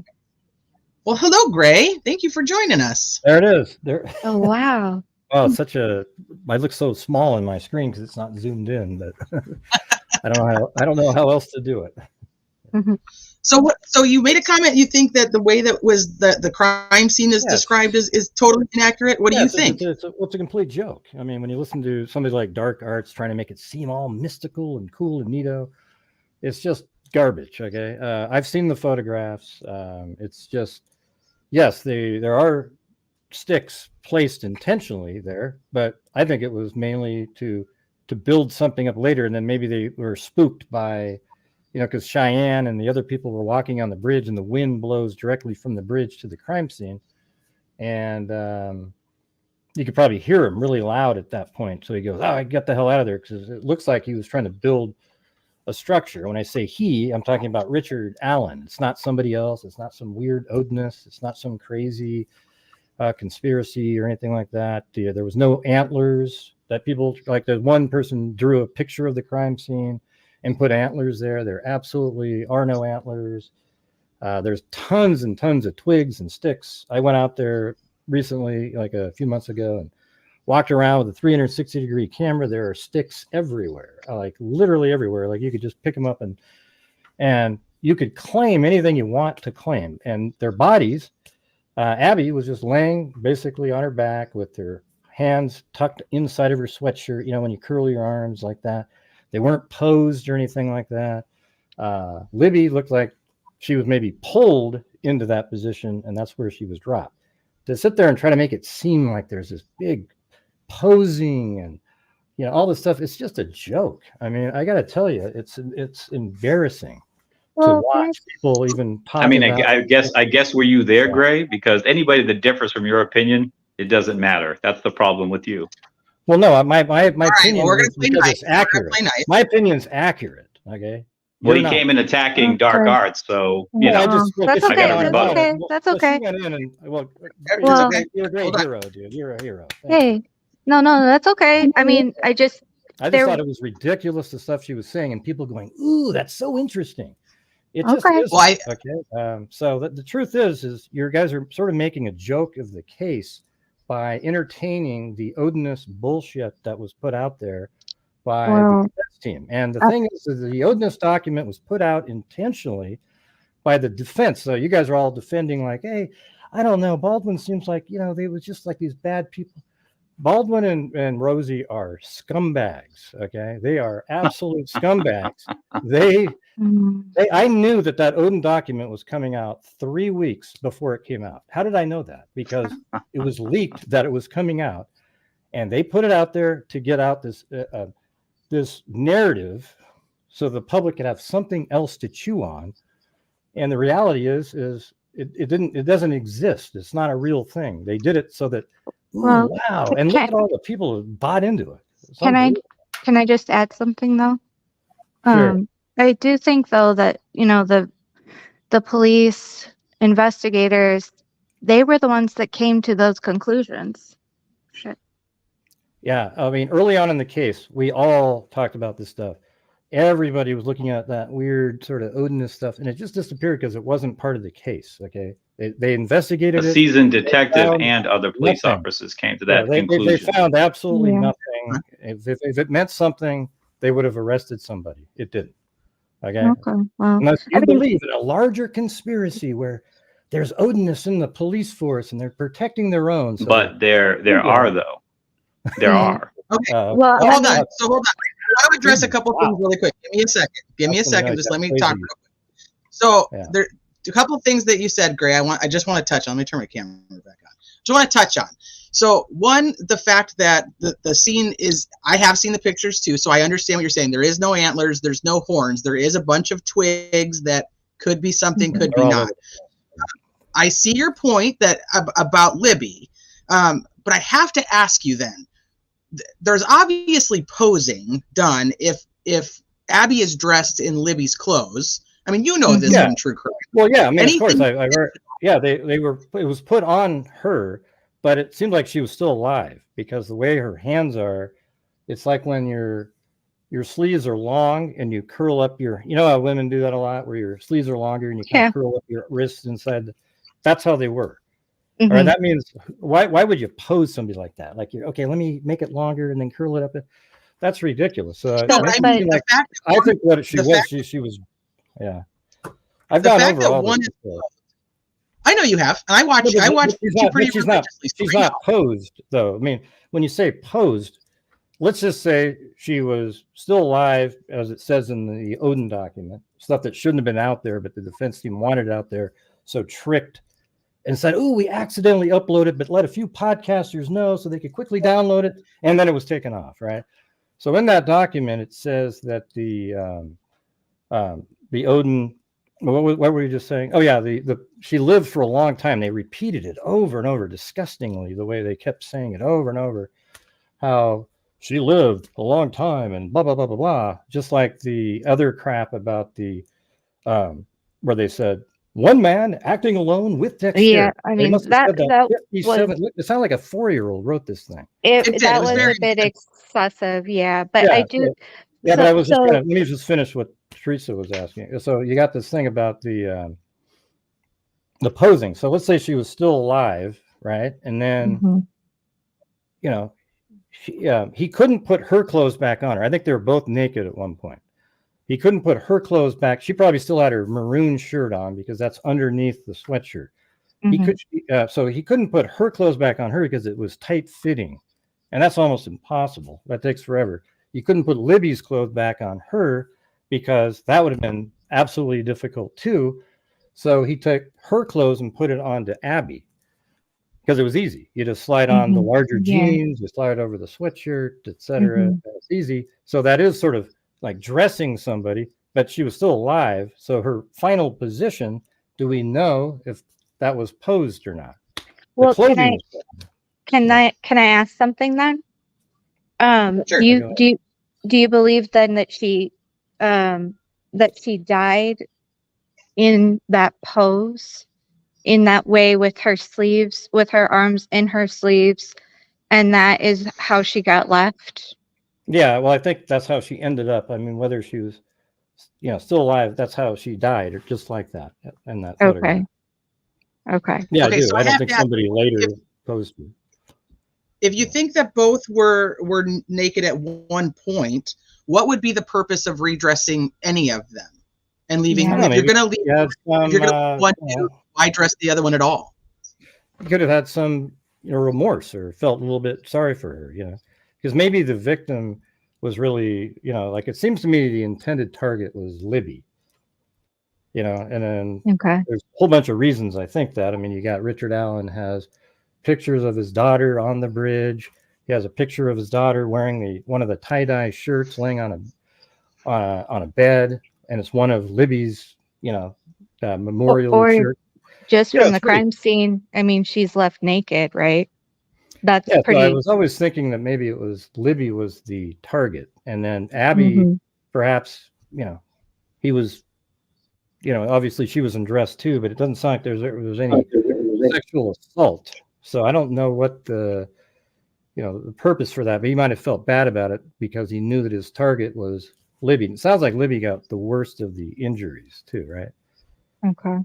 I mean, Abby lived longer, so it must not have been quite as severe as the one that killed Libby, right?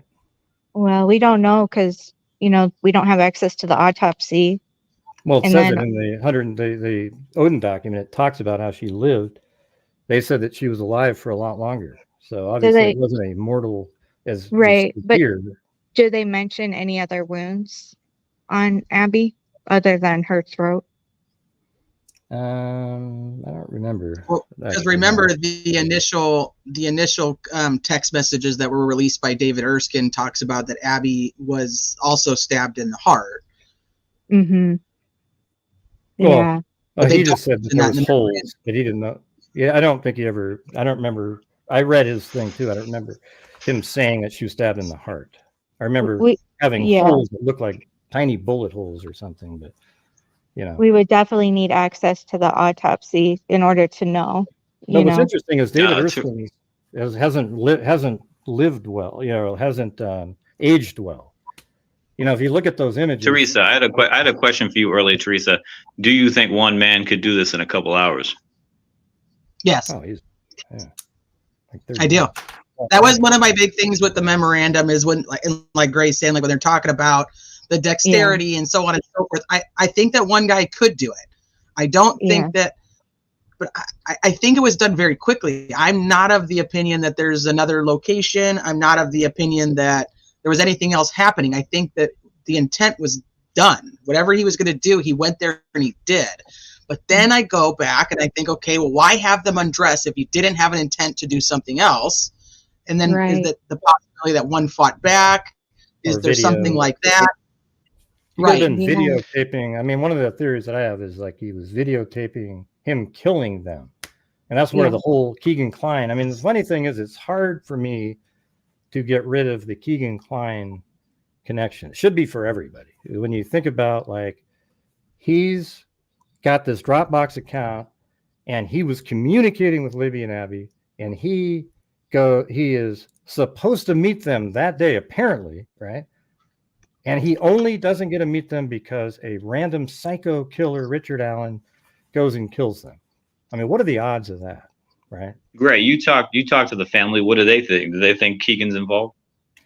Well, no, they've been told, like me. I mean, I actually spoke with somebody, and they said that they can't find a connection. And I'm just like, my thing is, I think if there is a connection, it's something that you can't. What do you call it? You can't just sort of forensically prove it. Like, let's say somebody was aware on the Dropbox that Libby was going to be there, and they knew that Richard Allen was really interested in a person like that or whatever, and they just communicate with them sort of off the grid, if you will, in person, just saying, hey, man, she's going to be there at this time later. But it seems like it would have been really quick because the decision to go there was that day. And doesn't it seem like we've all heard that when Richard Allen got there, I'm just going to say Richard Allen because that's, Yeah, no. for me, it's 100%.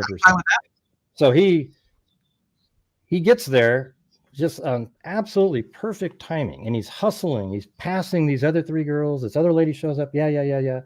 And he's basically seems like he's waiting for Abby and Libby. Doesn't it feel that way? I mean, what do you guys think about that? Or he was waiting So you think for there's a whoever. focal point? That's what. That's So the only you other think thing. there's a focal point where everybody can view, or multiple people can view where these girls' location will be, and then he shows up. Is that what you're saying?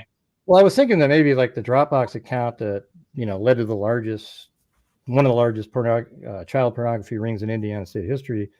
Maybe there's a place on there where people put photos and they all share it, and they might even say, "Hey, look at what I'm saying to somebody," and you put it out there and somebody reads it. It would have to be really quick, though. It seems like, man, I kind of go back and forth, but it's so hard to just eliminate them. It's just. I mean, I don't know if you guys have the same problem, but it's nefarious. I mean, I'm glad that they through Keegan, they caught a bunch of people, But yeah, I don't agree with, that I don't know if Richard Allen is the one and only. I don't think he is. But I do think that there's a lot of evidence of somebody, just any evidence at all that there's somebody else other than Richard Allen. Well, for me, the biggest evidence is the fact of the way that they charge him. That's my biggest evidence, is that they're not convinced he did it for himself. Well, no, they charged him with felony murder because they know for certain the guy that was on the bridge is him, and he abducted them, and right after that it leads to their murder. So that means in the commission of the abduction, that means they, it sounds like recently though they came up with more of the murder element just towards him, right? But before it seemed like it was more of a felony murder charge, but it wasn't really worded that way. They also added on the fact that it like an accessory liability.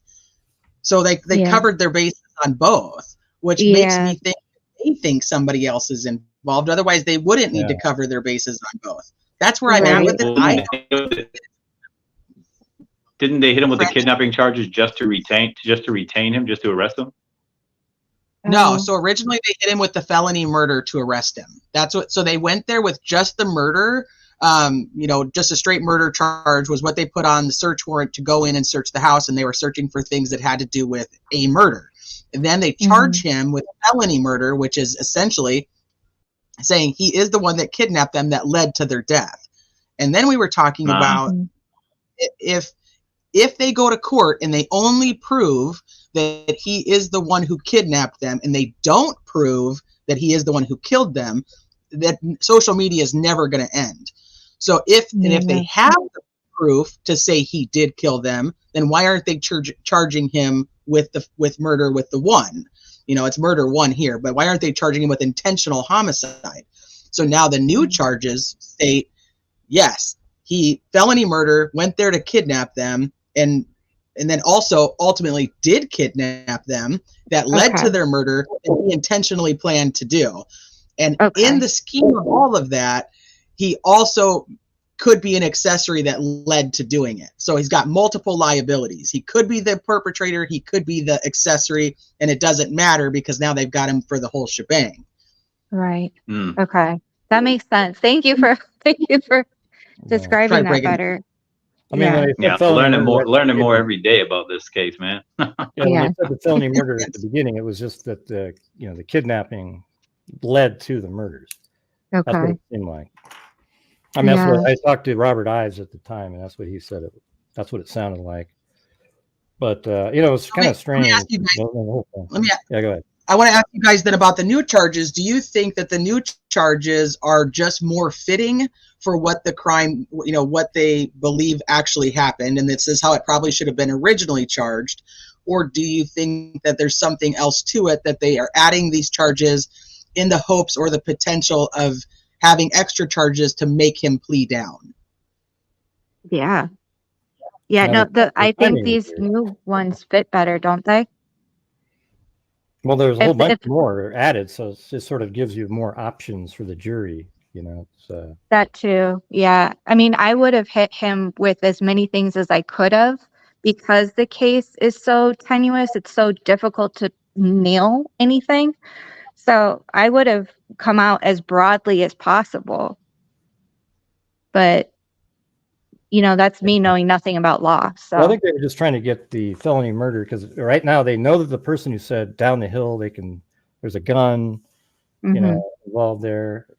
So they already know that, okay, this guy is involved with the murder, so we're going to charge him for felony murder because we have him on the abduction angle, and that gets him into the search warrant. And I'm so happy with the judge's decision to throw out all that crap on the Franks hearing. All the timing of it sucks, though. It's like right after you bring the two attorneys back in.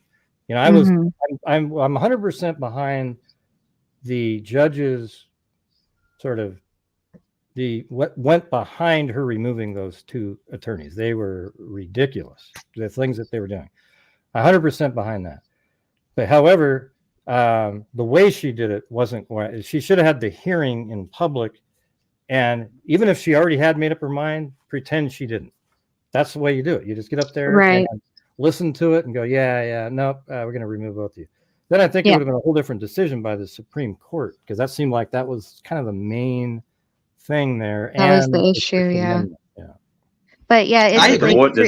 There's an order of process, and sometimes we just got to make it there for the public eye, because the public eye is very scrutinous and rip you apart. Right.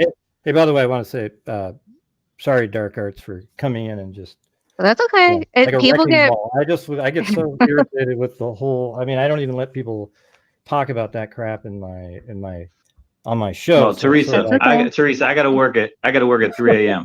But before I go, I just want to say two things. One thing I want to say first, Gray, unblock me, bro. I try to comment, and because I disagreed with you, you blocked me. Knock that off. But it's never just. See, here's the thing. I'm going to say this before you get out of here.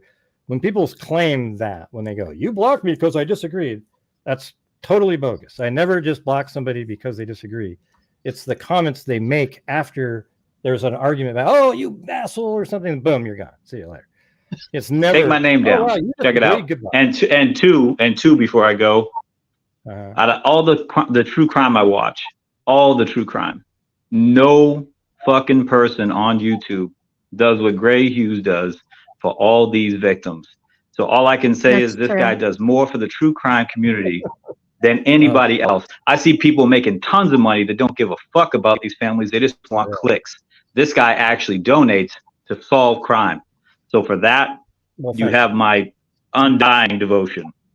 Well, is that your name on YouTube? I mean, yes, sir. Well, Whiskey Thoughts with Frankie P. Okay, well, why don't you send me a link to my email? Do you have that, or you got it? Okay, and then I'll just unblock it from there. All right, well, we'll give it a shot, man. All right, there you go. Cool. Wow. Hey, thanks, Teresa, and thanks everybody. You guys have a good night. Nice to talk to you, Francis. Have a good one. Yeah, thanks for the nice words.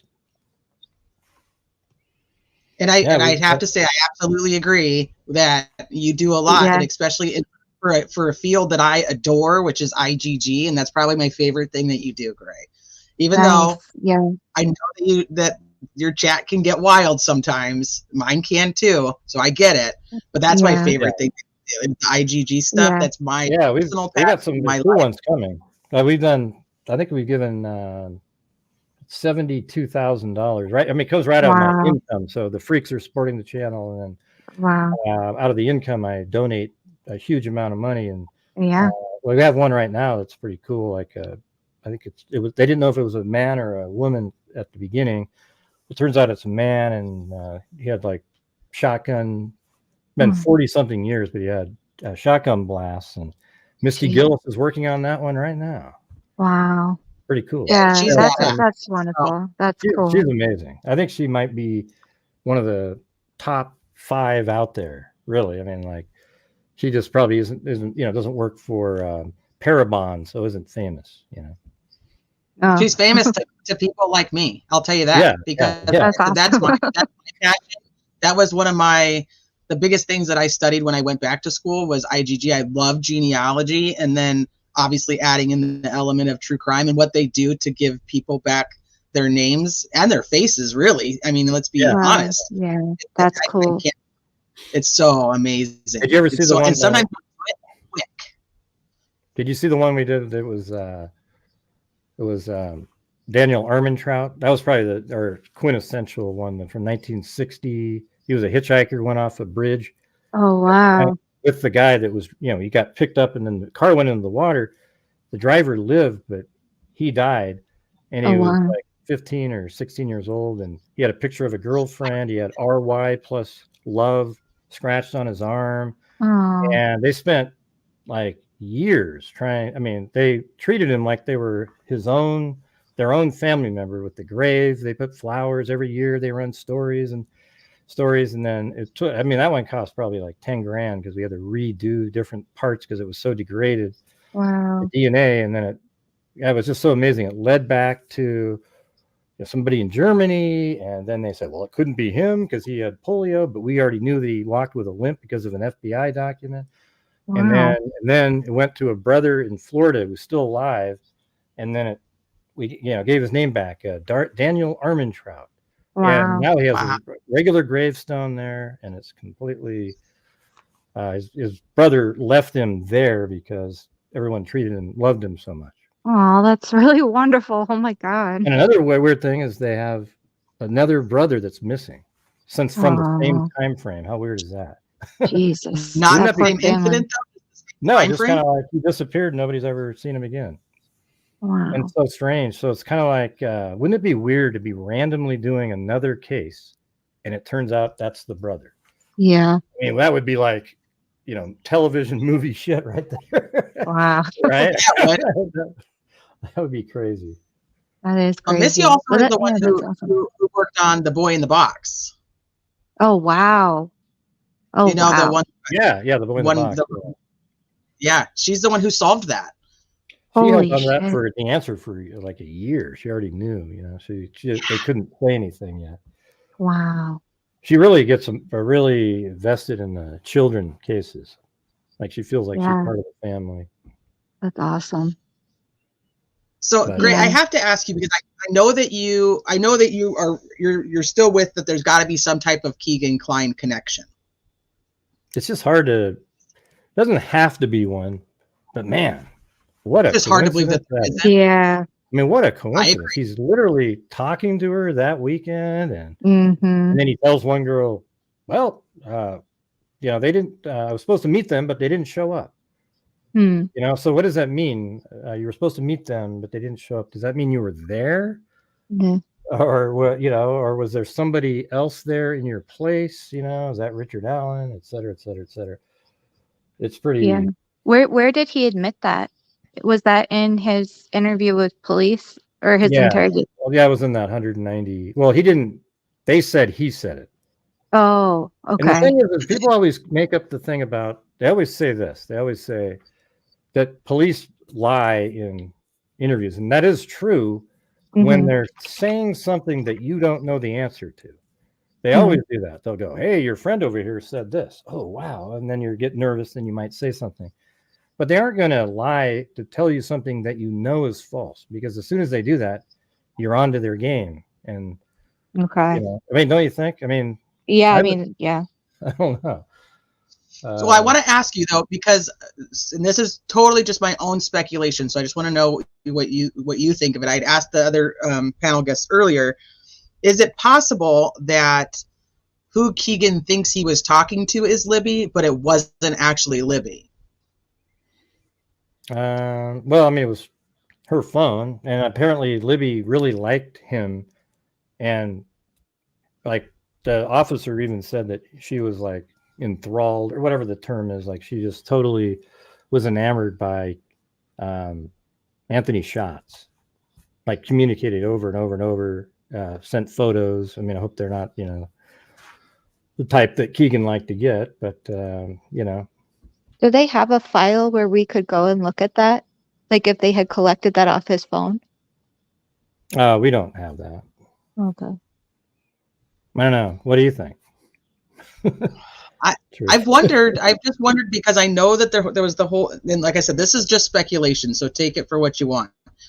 I know that there was the whole thing where, Libby was having like the arguments with her friend group over the boy Max, and then they bring in some of these other people to talk to that are like classmates that end up now being interviewed that were on the list of the people she wasn't getting along with. So I'm like, okay, is there something to that they have like fake accounts that they were pretending to be Libby? Or, and then they bring Bree in, in 2020. So does the Keegan Kline stuff just tie in with all these other girls? Because he's talking to Bree, he's, potentially talking to Kelsey. In March of 2017, somebody sent me the Anthony Schatz profile, and they knew that I already liked one of Libby's comments, and then they even showed me screenshots that Anthony Schatz had with one of Libby's friends. So I got that way back in March of 2017. So that whole thing's been known. Okay. And it's weird too, because that's what led to the FBI being at the house and going over there. And don't you guys think it's strange too that he had all those devices that had all the child pornography on them just over and over, and he was okay. It was like, yeah. But he made sure they didn't have his one phone. The one that he was using during the time. And then he gets taken down to the station and polygraphed, and then he gets taken home. And as soon as he gets home, he goes, locates that phone, and then he starts uninstalling, installing, deleting, uninstalling all the different apps to wipe out any of the history that he had on it before. Then he calls the police like a day later and says, hey, here you go. Here's my phone. I found it. Oh, yeah, here's this other phone that I forgot that I had that I just happened to erase everything off of before I hand it back to you. He made it seem like, I found it on top of the microwave or whatever the hell. Yeah. So would all of that information then disappear, his conversations with people, if those people that were on the opposite end didn't know to turn him in or turn in those conversations? Well, I think the conversations on his phone with Libby would be gone. Okay. However, I think they were able to get like a warrant with Snapchat. It takes a long time, I think, and then they got maybe the conversations. Okay. Yeah. It's just okay. So do you think that Tony's also connected through all of that then, or is it just a Keegan and then Keegan tries to throw Tony under the bus so he's not alone? Well, I mean, the law enforcement also thought that he was involved because they kept inferring to him in the 198-page interrogation. They kept trying to get him to say, like, that's not you typing those things. Who else had access? And they really wanted him to say his dad did. I know you could tell what they were trying to get him to say. That was his dad injured by that point, or did he have an ailment, or was he injured? There was I forget if Tony had an injury or if he had some sort of ailment that made him walk with a heavy limp. I mean, I think that happened. I don't know the timing of it, but I know he had a foot problem later. Okay. I don't know when the timing was, but the guy on the bridge, people see way too much stuff like, oh, look, he's walking with a limp, but there's really no way to tell somebody has a limp in literally a 57 frame, which is less than 2 seconds of walking. Right, because they're just looping it, right? Well, it's just, that's all there is. And when you see a video like mine, I just keep looping it over and over and over. Oh, I see. Okay. Yeah. What was the other? Oh, yeah. And then I was going to mention the part about the Samsung phone. Doesn't it bother you guys that he says he finds a Samsung phone in a rental car and then he factory reset that thing just like he does with all of his other? I mean, the odds of that are so slim. So that's what I've always thought, that Richard Allen videotaped something at the crime scene and then gave that, and it was maybe even used a Samsung phone, gave that to Keegan Kline, and then he and his dad went to Las Vegas. This is just an out there theory based on the information. Mm-hmm. And he went there to Las Vegas and sold the film to somebody out there, and then they came back. Mm. And then he says, "Oh, I found this phone and I factory reset it when it was in Vegas, but it's all bogus." Well, everything is definitely sus with him. Well, he's not, obviously, I mean, he's not a good human. So let's just be clear. I mean, so at him isn't like we're taking this great guy and just saying potentially connected to something. But when the whole thing first started in the Vegas trip with the phone, and then his weird comments, that was when I was kind of like looking at him with a side eye. But then I don't know, for me, like I kind of got past the whole Keegan Kline thing until more recently when they moved Richard Allen to Wabash. And I know I'm kind of repeating myself, but I wanted to get your take on this too. They moved Richard Allen to Wabash, and then they immediately moved Keegan Kline out. Like, why not just leave them there? They're not in the same section, so they're not like communicating with each other necessarily. And why even worry about it if they're not connected? And then so now I'm back to thinking, like, what the heck? It almost seems like they want to see how they interact over there. Yeah. To me, it feels like that a little bit. That would be weird. But then why move Keegan? Yeah. I don't know. I mean, aren't they in the same one? Are you saying they're in the same one? Now No, they supposedly they moved Keegan. Oh, they moved Keegan out of this. I thought they went to the same one, but then they moved Keegan, I guess. They did, yeah. So they moved Richard Allen into Wabash, and then they moved Keegan out of it. Oh, well, that is kind of weird. I don't know. Yeah, that's what now I'm back to thinking. Yeah, but why wouldn't they want them to be together? I don't know. Because then you could watch and see if they communicate. You get some information. That's one of the things that's bothered me a little bit about if there's any truth to them listening in on all the phone calls with Richard Allen, and every time he's talking to somebody, they're right there listening, even with his attorneys. That makes me a little nervous regarding the case, because if they had this case that was just just boom, we've got him nailed, why would you even care about ever listening to anything anymore? Just trying. I mean, they did get him confessing, in there. Maybe they're looking for another nugget like that, but why do you need more nuggets? I mean, if that's something. If you got it, you got it. Yeah, so it could be. Yeah, somebody says, Lively said, careful having Gray on your show. He will trash you the next day. I won't be doing that. Okay. So yeah, you got Gray and I have a little history. Yeah, Gray hung out when I did my Summer Wells stuff. Yeah, you had a whole different. Didn't you and somebody else have a channel or something? Mm-hmm. We did. Yeah, I left and started on my own. Oh, okay. That's what I thought. Yeah. Yeah, we shared stuff and sent things, every once in a while. Yeah. That's what I'm like, no, we're good. Okay, so I have to ask then your thoughts on the Wabash River search. Adrienne, were you up here when I asked that earlier? I don't know if you were up here yet. I don't know. I do have to go pretty soon, but I just wanted to say thank you for letting me come on and talk, and It's been awesome. Hey, I'll send you a Tumblr. I'll send you a Tumblr if it turns out there's anything to all the crazy, the mystical stuff. All right. I still really believe in my Odin stuff, but yeah, I sent some emails, and I hope you get on T. And I really admire what both of you guys are doing. So thank you for letting me talk. I think that you're amazing, and I hope that you come back and we can talk about all of your knowledge on the Odin stuff, and then see if any of it matches up. So yeah, we'll see. Yeah. Okay. All right. Thank you. Thank you. Have a good night. See you. All right, bye. Bye. Okay, great. So I even have like a spirit box thing on my show that I play, just making fun of the whole thing. And that's the whole thing is I just don't. That's not one of the things I delve into, but doesn't mean everybody else can't. I think that we were talking about this before you came in, and I do think that there's something. I think that anything that was done there was absolutely intentional. What the hell any of it means, I don't know. And I don't know if we'll ever know, because whoever did it is the only person who's really going to understand the meaning behind it.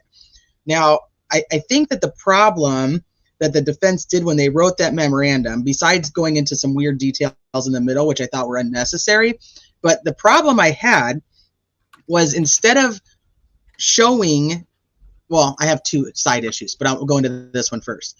The problem I had was that they encompassed it as a like a human sacrifice, as a ritualistic sacrifice, versus just proving that these guys were the ones that they believed to be involved, and they also practice Odinism, which ties into whatever else it was. They created a whole other element, making it into the sacrifice, versus really just pinpointing the lack of investigation into this group of people. And then they happened to also practice Odinism and found these symbols that could resemble something Odinistic. That's where I think people got lost on it. But I don't really see anything that looks even like a signal or a symbol. I mean, do you? I mean, what? There's no symbol like that. That F wasn't really an F, you know. It's something. I don't know what it is, but like a hand coming down the. Yeah, I think it. Well, that's what Sleuth said. Well, it might not be. Yeah, I mean, I had it on my show a long time ago. But yeah, you do like you put your hand on there and you pull it down. And maybe that's how that happened, or it kind of was paused there for a minute, and then it came down. You know, it's hard to say.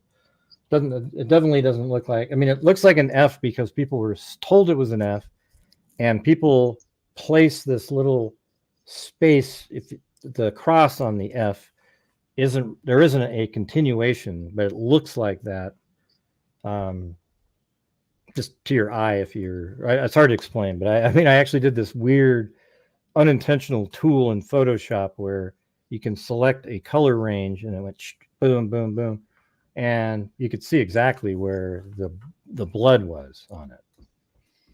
Yeah, like the little spots down here, the little spots up there, and see, I don't know. So like with the sticks though, I mean, the placement of them, it's not just all willy-nilly. I mean, they're just out there throwing sticks on them. So I mean, they're intentionally placed, whether they're intentionally placed to like something, or they're placed like how you suggested.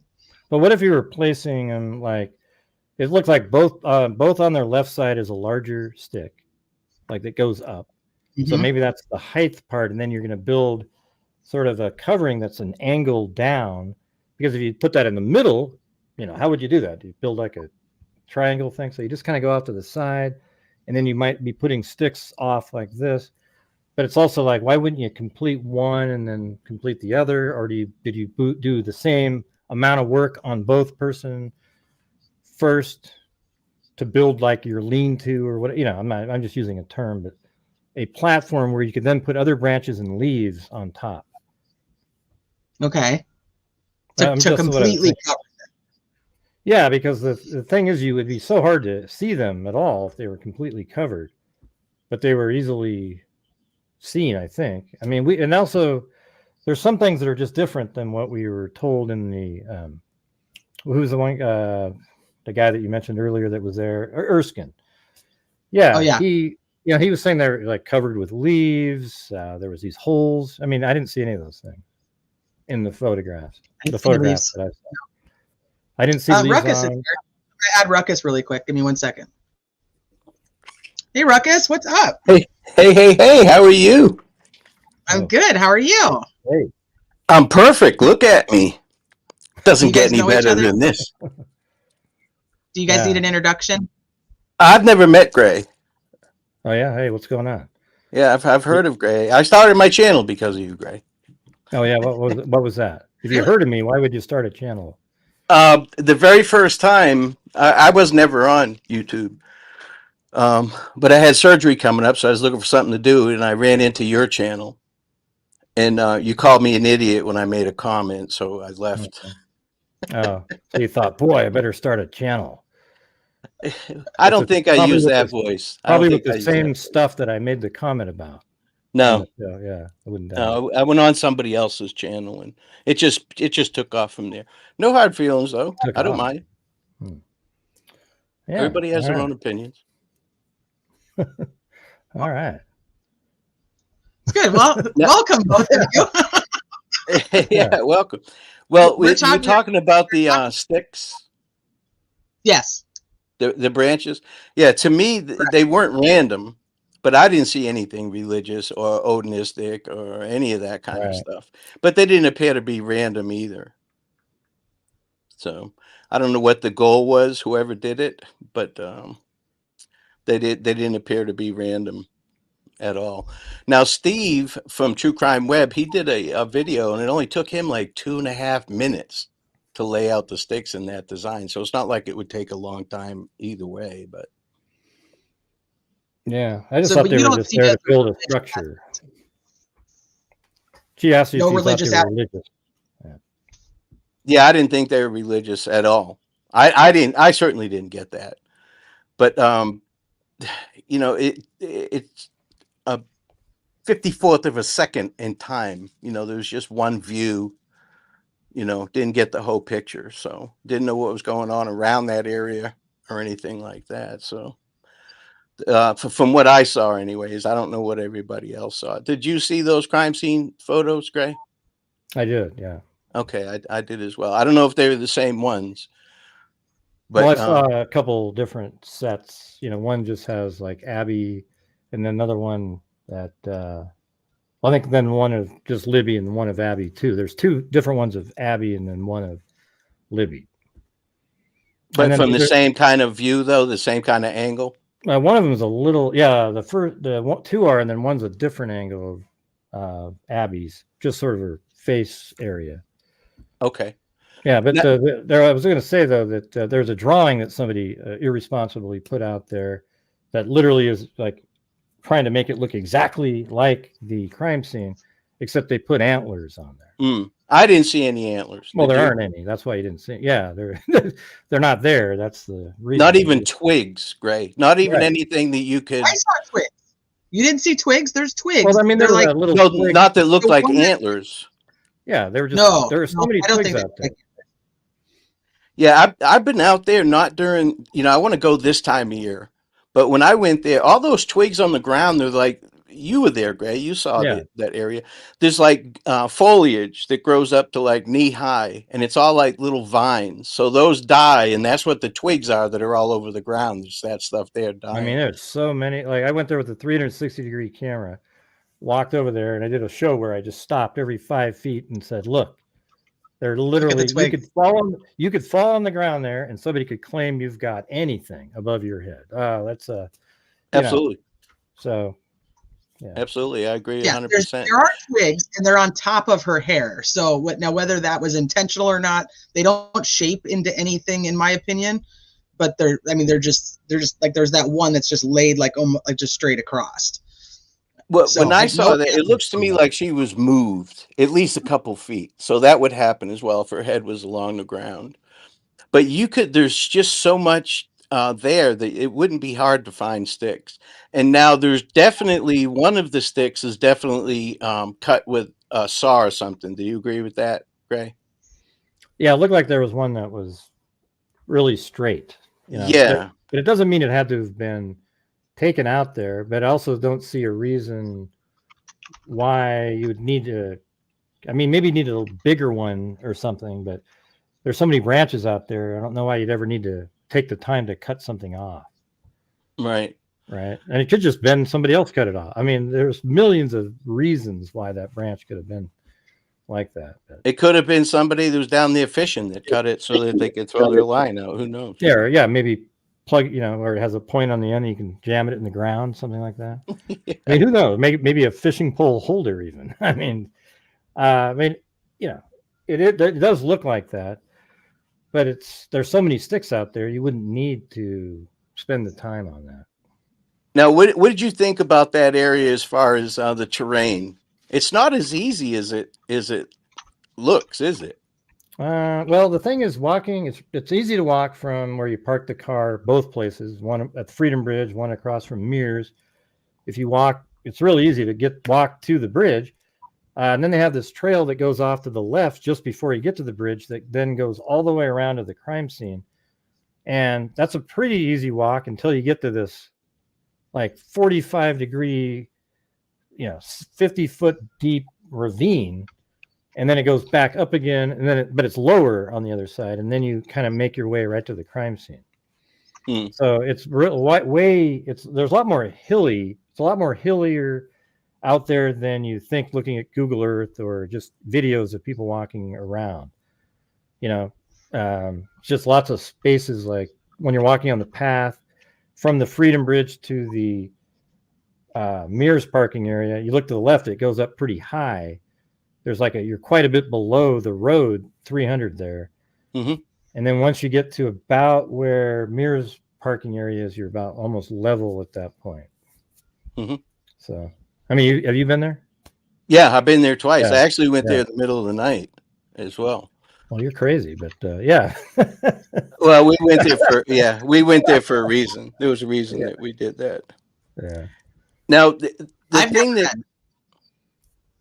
it's just creepy out there. It's beautiful, but it sort of has an ominous feeling, right? When you're there, that's what I felt like. And everything's been paved. It's not like it was back in 2017. Right. And 300, although it's above the trails, it's not far away. Like if it's right there. Yeah. If Teresa, if you were standing on 300 and I was on the trail, you could look down and see me, and I could look up and see you pretty clearly. You can actually see a good bit of the top of the Hoosier Harvest Store. Yeah, I was thinking when Richard Allen drove by at 129, or it was at 120. Yeah, 129 when he drove by there. That's almost exactly when those girls were at the bench. The three girls are at the bench. I think 127. Yeah, 126, 126, right? So they're right there, and then right when they're sort of walking towards the Freedom Bridge a little bit, he drives by. So if they looked up there, they might have even seen his vehicle. Maybe. Sure.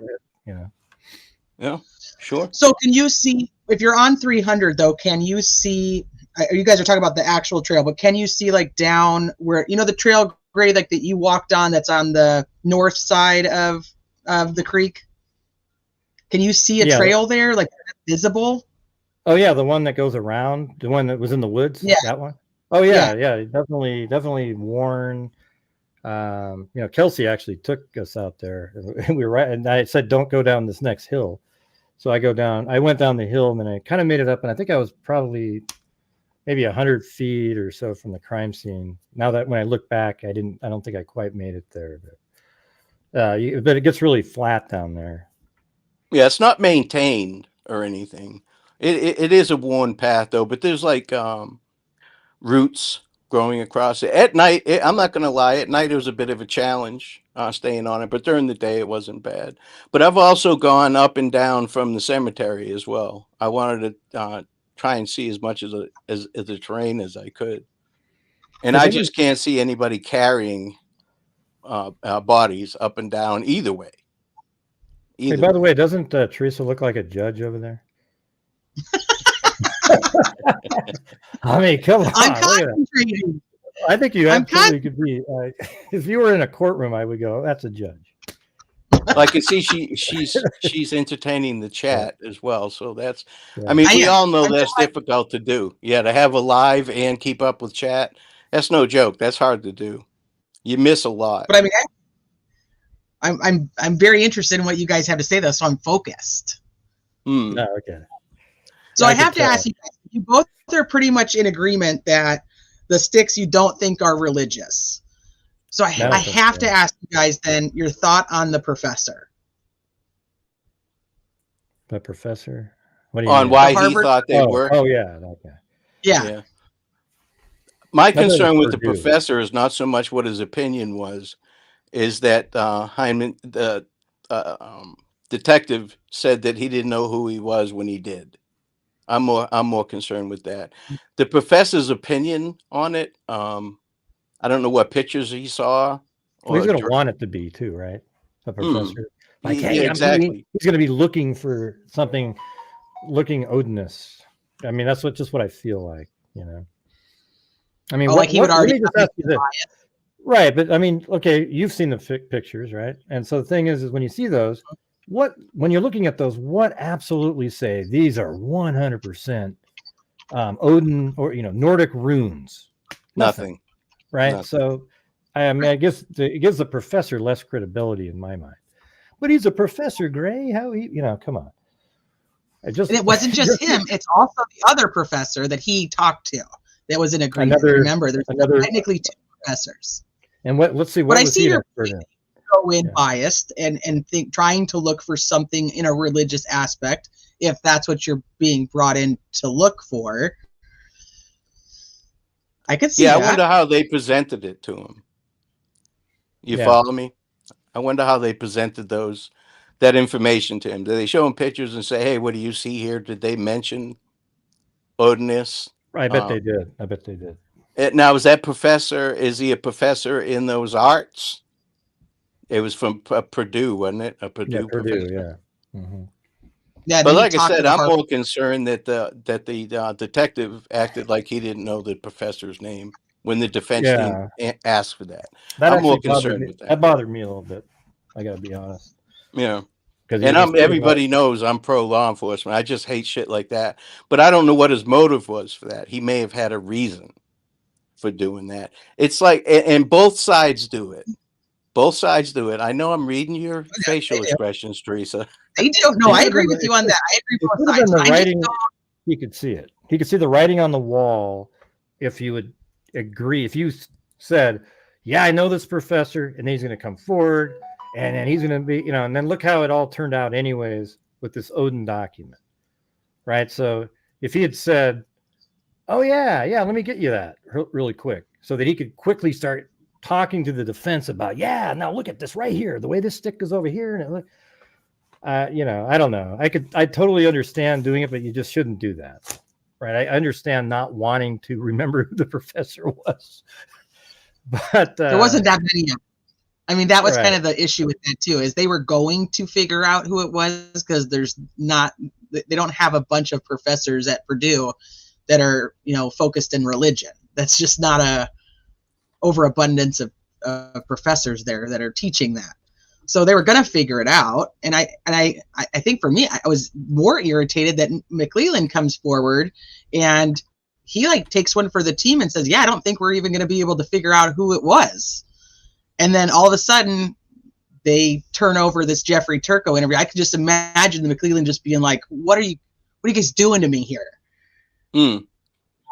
Yeah, I would love to hope that it was an oversight, but it doesn't appear that way to me. I didn't like that. I don't like it. Should be transparent on both sides, to be honest with you. But they both do it, Teresa. Both sides do it. This is the part that sucks, is that at this point, law enforcement's turned over all of their evidence, and now it's all attorneys. It's smoke and mirrors.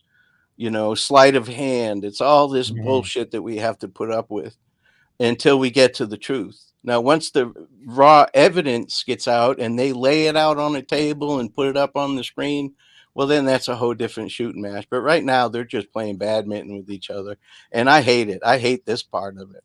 I know people like Bob love it. Bob loves this shit. That show that he did the other night with the prosecutors was fantastic. Them two going back and forth. I thought that was great. It was interesting. I'd like to see him do it again, because the Prosecutors Podcast, Gray, are you familiar with both? The Prosecutors Podcast, and then there's the Defense Diaries. So they came together and did a live discussing Delphi and essentially their points of view from the one side to the other. Go check that out. It was a very interesting watch. I do like the prosecutors. I've watched them a few times. Yeah, I think they're great. And I've watched, I like to watch Defense Diaries and the Prosecutor Podcast. That way I get both sides of it, kind of. But what did you guys think of these amended charges? I just think they're just putting as many charges as they can now, so that the jury has more options. If they can sell a certain level, then they get that higher. I thought the timing was weird. Right after the attorneys come back, and two things happened. Right after the attorneys came back. What was it? The new charges, and what was the other thing? Or there was two big things that happened almost immediately. Oh yeah, and she denied all the motions. All the motions. I mean, she could have waited like 2 weeks or something, just to make it look less retaliatory. I mean, that's one of the things. She's in a horrible position right now, the judge, because she got overruled by the Supreme Court.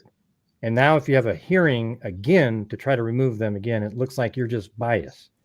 But now if she leaves them on, every decision she makes against the defense looks like it's, again, retaliation because she's biased.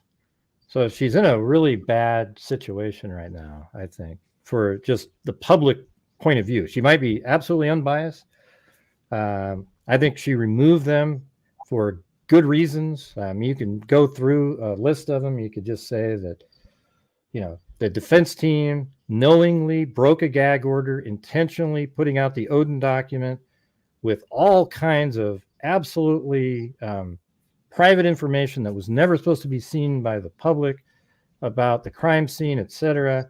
And they knew, and I knew it was going to be released 2 weeks prior, 2 or 3 weeks before. And that's how you know it was intentionally released, because I already knew it was coming out, and law enforcement knew that it was coming out, and it came out, and it quickly got uploaded a document.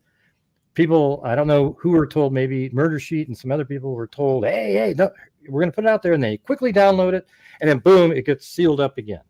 So it made it out into the public so people could see it. Then you have the them giving information to a criminal out there, just a felon, randomly sending him documents related to the case.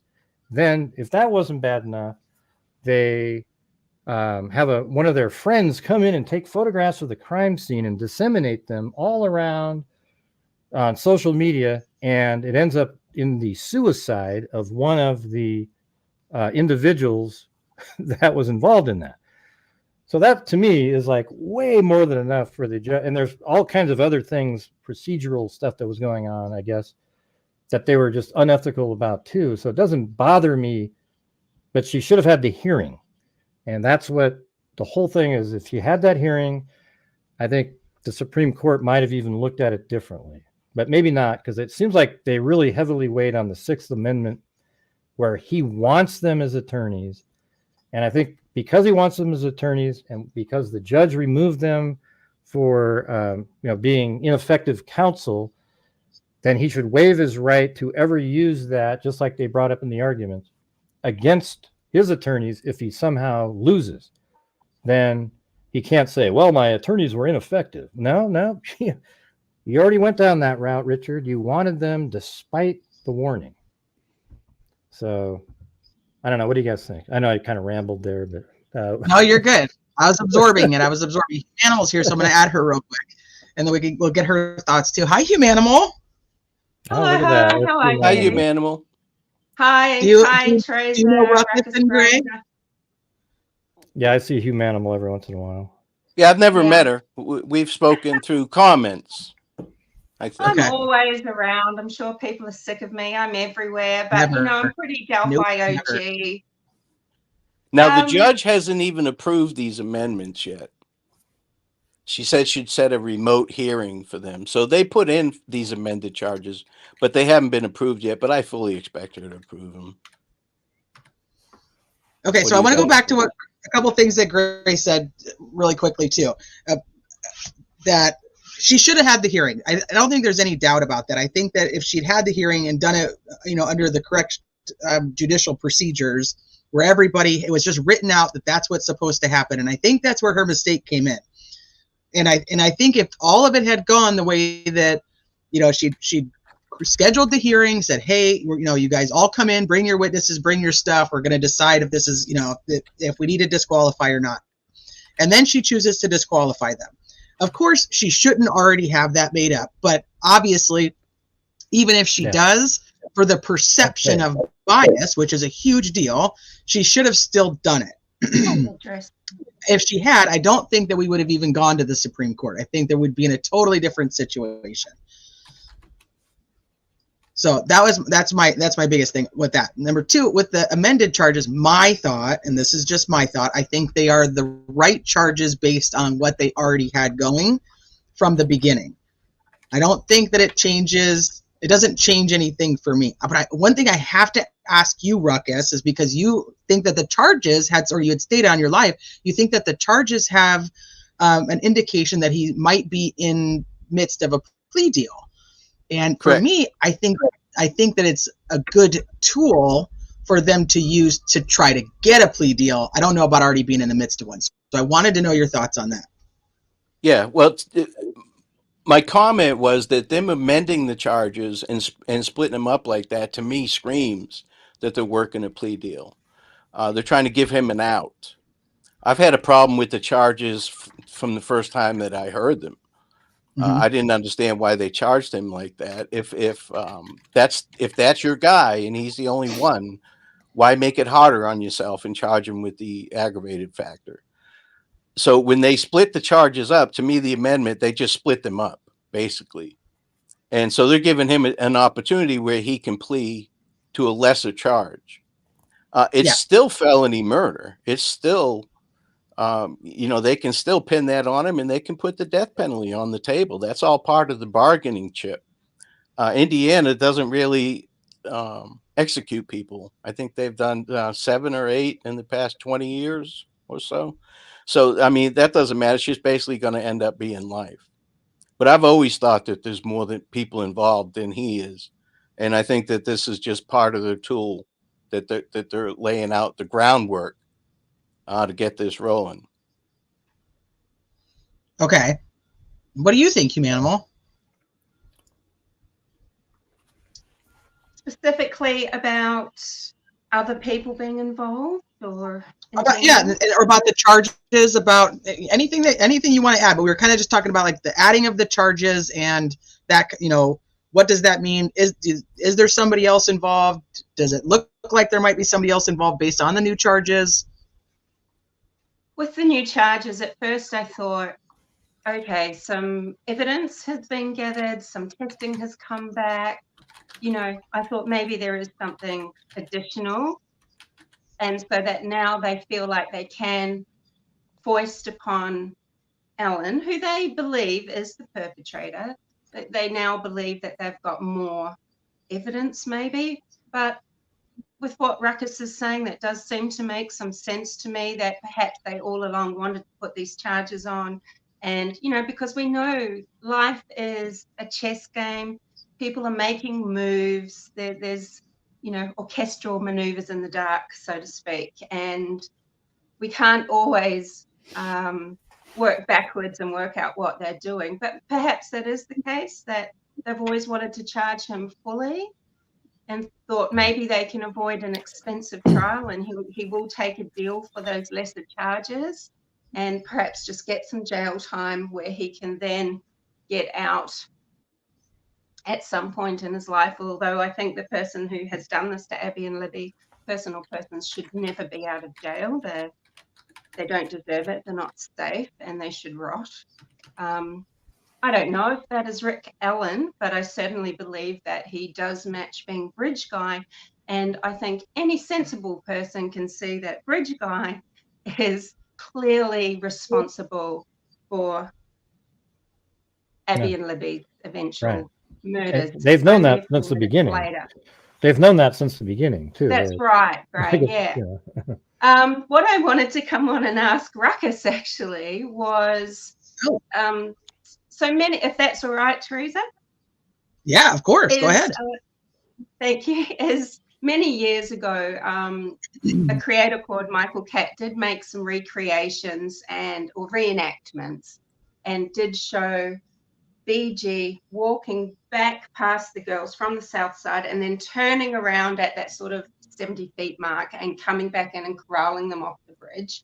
And Ruckus seems to agree with this theory, and that would have to mean that you would believe, Ruckus, that there was some assurance by the perpetrator that these girls were going to be at the bridge and cross that bridge. He didn't just take the opportunity rather to walk over that bridge from the north side to the south after he saw girls into the bridge. They were actually seemingly so assured that they were going to cross the bridge in advance. So that does seem to lend to you believing there is catfishing or some sort of contact directly with Perp and the girls, or someone the perpetrator is involved with and the girls. The other thing I wanted to ask about was with regards to Weber's garage, which, hey, we could all start to see as the shack, perhaps. When was this motorcycle used by Raquel? And are you meaning on that very afternoon of the 13th of February 2017? Or do you mean he's returned at another time from Whiteman Drive to the scene to do something, maybe go in down the private drive on a motorbike, pick something up out of the Weber's garage and take it away that way? Or Correct. where were these tracks actually found? Are they found on that south side, on that side of the creek? On the south side, not And on the necessarily west side or on the east side, though? I thought they were on the east 200 side. On the 200 side. 200, okay. Yeah, So, you know where the that might church make is? sense. Yeah, so of course. Yeah, so when- one of you're those saying that was roads. how many days later or something? Like, It what's it the had to time be frame? soon. It had to be soon after, maybe even the night of. Yeah, okay. But yet the whole shack thing, to me, that was a reference to forgiveness and stuff like that. My opinion. Yeah. Okay. Yeah. I don't think there was a physical shack or anything like that. Because in the story, The Shack, which is, it's a propaganda story, but in that story, that family with the daughter there, the daughter must have carried a whole lot of guilt because she was distracting the father away from attention to the child in the water. And that must have been extremely hard to live with. It's a survivor's guilt, isn't it? That, of course, Kelsey German now Seibert would be experiencing because, she's dropped these children off at the bridge. Right. So, yeah, that's the way I see maybe her relating to that story is as the daughter, I think it was Katie or something, who was an older sister to the child that was taken. Hey, I don't mean to interrupt. I got to take off, but I appreciate you having me on. Okay. Great. Anytime. Thank you so much. I appreciate you being here. I feel like I created a disruption in the chat. You got a lot of hater troll types that just sort of, I mean, it's amazing. I mean, if I was me, I'd be blocking the shit out of every one of these people because I know. I see. I don't block anybody. Yeah, well, I see, do delete. I do though, because if you have somebody like that, nobody would ever want to come back on again when you have something like 55 people blasting. Honestly, I've shit not into been you. keeping up. I know. Yeah. But So I don't know. I don't know exactly. Nice, but people can Absolutely attack crazy. Ray constantly. Yeah. I mean, it's Which amazing. doesn't seem fair. Yeah, it's absolutely. I try to crazy. keep it as free speech as possible, and I know that sometimes it's hard for a lot of people. But the ultimate goal is to bring people together that do have different opinions. I just don't and care. that- My thing is, I don't really care. Like, my thing is, I'm not about like, oh, I need as many subs as possible, so it's free. I don't call it free don't worry speech. I about call it like these people are lunatics that show up in here. Like, these are the stalkers that I have online. They all heard that I was here, and then they show up because we went up about 70 people once I got here because they tell somebody, oh, he's here. And then, I mean, I literally have a whole folder on these people. Like, it's like a literal, they call the charities that I donate to. They try to disrupt my life. And these are the people that show up every time. That's why I don't do these, on these panels because the whack. Nobody should be contacting anybody, the charities or anybody else. I understand that there's definitely. I know. Yeah. Nobody should be doing that. Yeah. Like I just created a scholarship fund, right? So if you're out there and you have we have $2,000-$3,000 scholarship funds for students, right? They called them up to say, "Hey, Dad, that's great guy. He's this and that," and so that they wouldn't want me to set up the scholarship. I mean, don't you find that disgusting? That's the type of people that you're looking at right here in the chat, right here. The Rockaways, the just absolutely. I don't want to do that. Well, I'm going to do it. I don't want to. The whole show. They've been doing it the whole show. Well, yeah, the whole show. They've been trashing me in the chat the whole time. So you need to take a look at that shit. I mean, I don't know. I appreciate being on, and it was fun, but like the last 20 minutes turned into a shit show. So, anyways, I appreciate it. I appreciate that you came on. I appreciate your insight, and I'm glad that you did come. And I'm sorry that the chat. I know that there's just so much history, and I don't know all of it. So it's very. And this is one of the reasons. Like, It's invented history, though. It's like stuff that somebody heard something, so therefore, it's insane. So, anyways, have a good one, and maybe we'll do it again. Hopefully, we just won't have as many trolls. I hope so. Well, go, have a good night, Ray. Thank you very much. Right. You guys. Did I cause that? It gets pretty tense down there sometimes, but No, I was trying to keep up, but I was so intrigued with what you were saying. I'm like, I can't do both. And I know that there's people who don't like each other. I get it. I just can't. If I cared about that, then I can't. So, and my whole hope is bringing different opinions together where people don't fight over it when it comes to a case, because like I try to tell people, the next case that comes along, we're all going to agree, and then we're going to have done all this fighting and name calling and mean shit to each other and over our opinion on a case that we don't even have all the answers to. So I don't want to fight with people about it. I don't want people to fight with each other. I just want to discuss it. Why do you think what you think? How did you get there? What am I missing that I didn't get there alongside you? That's where my brain works. And so I was worried. And I as soon as I made it, I was like, I hope this ends up okay. Sluethie, come back if you want to. She was backstage and I didn't get to add her because then it was chaos. So that's kind of where I'm at. I just want to be able to talk about it, get other people's opinions, especially educated opinions on people who've been covering the case. As much as people, say they don't like Gray, they can't take away the fact that Gray has worked on Delphi for a very long time. His opinion is important. Whether you agree with his opinion or not is besides the point. So that's kind of where I'm at with it. Ruckus and I joke around all the time. Like, we agree on some stuff and we don't agree on other stuff, but it doesn't, that's not the end all be all to this. So that's kind of where I'm at. None of this really matters. It doesn't matter what you, I, Gray, or anybody else says in this case. None of it matters. You should be able to incite discussion without being upset and all that.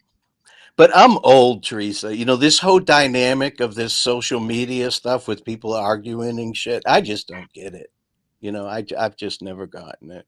But I'm old. I'm going to be 60 next month. You're not that old. What, are you kidding me? The only thing I'm positive of is I don't want to see 70. My check engine light came on at 50, and it's been downhill ever since. 70? Come on. Who wants to get that old? But those charges. But to answer your question, Humanimal, and I don't want to take too much time. I want to stay for a while because I love you to death, Teresa. And this stuff is important. Yeah, and this stuff is important. And I don't like to interject. I don't like to take over people's lives and stuff like that. But one of the very first time that I went on a live with somebody on a panel, it was almost a year ago to now, was talking about the South Side. Well, actually, it passed a year. It was like 2 weeks before the arrest of Richard Allen. And we did a show called The South Side Theory, just because of the evidence that was available. She took that picture of Abby. There was nobody on the bridge behind Abby. Now, you would have to believe that picture was photoshopped to believe that somebody was behind there, that somebody was removed. I'm not saying that could have happened. I don't believe it happened. So the only way that makes sense to me is that he passed them, or he was on the South Side and he walked past them as he was heading north and then turned around and came back. So with the charges and with that information, that's what led me to believe there's got to be more than one person involved. And the catfishing stuff, I just learned about it. I'm really new to this case. I've never really heard about it. And until 2 weeks before he was arrested. So since then, I've done some investigating, I've done some poking and prodding. And like I said, I've never talked to law enforcement. I've never talked to any attorneys. Bob and I just recently started texting back and forth. We don't do it that much. I just ask him questions and stuff like that. I love him to death. That's what I do. Yeah. I'm like, Bob, Yeah. explain Yeah. this. I don't understand. We're not even that close yet. But, Mark Lopez as well. I don't know if you know who Mark Lopez is. He's an Indiana attorney Mark as well. Lopez. Yes. Yeah, and he's cool. So, and I asked him a couple questions. Like, for instance, when Baldwin hired an attorney, I texted Mark and I was like, hey, did you hear he hired an attorney? He's like, no, I haven't heard that. Where did you hear that from? So this stuff gets out faster than some of the people that are on the inside that can get that information quick off of my case and stuff. So I actually reached out to Baldwin's office and spoke to somebody there. But of course, they told me to go outside and go play hide and go F myself. They weren't telling me anything. But Mark thought it was funny that I knew that, before it actually got out in the inner circles. That doesn't make me better than anybody else. Just means that somebody told me this information, Mhm. But I try to look at everything, and everybody knows I'm pro law enforcement. I'm retired law enforcement. Their job is done. They've already turned over the evidence. That's why I hate that Holman played that little game with the professor. His job's done. You know what I mean? That's the prosecutor takes care of all that crap. Keep investigating what you're doing, because like I said, I believe there's more people involved and there's going to be more arrests and he's going to plead. Now, I'm here to tell you, I know a lot of people don't agree with that, but I'm also here to tell you that there's a lot of people that do agree with that. So there's definitely a line drawn in the sand in this case, but there's no reason why we can't talk across that line, without getting upset. But there's evidence in this case that proved that he was there. To me, it's game, set, match. So could you please be specific about, okay, why would he go to the south side? I mean, we know Alan loved to trek. Since 2006, he's probably been going and crossing that bridge, fantasizing about that bridge. If he's the murderer, okay, fantasizing about a crime that he could commit there. And lots of people have crossed that bridge in pretty quick, smart time. And it is possible that if Alan has crossed that bridge many times over the years, he could come up from the north side very quickly behind those girls. But why is he on the south side? That's what I'm asking, I guess. How did he know to cross and just, take the chance that someone's going to cross so that he can take them down the hill and murder them? Okay. If there's more people involved, which I believe that there is, and I believe there's going to be more arrests, they were already on the south side. Until we find out and get the actual evidence laid out, okay, we don't know what kind of, they're saying they don't have any digital information and stuff like that. That's not true. That is impossible in 2017. So they're being coy there for a reason, though. It's an active investigation. So until we find out how, I'm not even positive that these two were the initial targets. If you ask me, Bree Wilbur makes more sense because she was communicating with Anthony Schatz and was actively trying to meet with him on several occasions, more than a few. So that makes much more sense to me. Now, I've since found out, and, I don't get all my information from one source. If you do something long enough, you learn how to do things, and it's trained skills. I wasn't born with them. But I've learned how to talk to people and how to add things up and stuff like that. There's evidence that if the prosecution has no case on Richard Allen, they have no case on him, why would the defense want to squash evidence? And I'm not trying to incite an argument here. I'm trying to incite discussion. Why would they be trying to squash evidence? Why do they want that? Why do they care about the search warrant and the fruits from that search? Because there's something there. Go ahead, Teresa. Yeah. I struggle because this is the whole thing that we were talking about. It's like it's both sides kind of have the game that they play. And I feel like any defense attorney is going to come in and try to squash a search warrant. It's like a common, you know, If you were thing that they arrested just- on this case, Teresa, if you were arrested on this case and you're innocent, you didn't do it. There's no possible way you did it. Would you care what they took out of your house? Would you want your No. attorneys to go and right?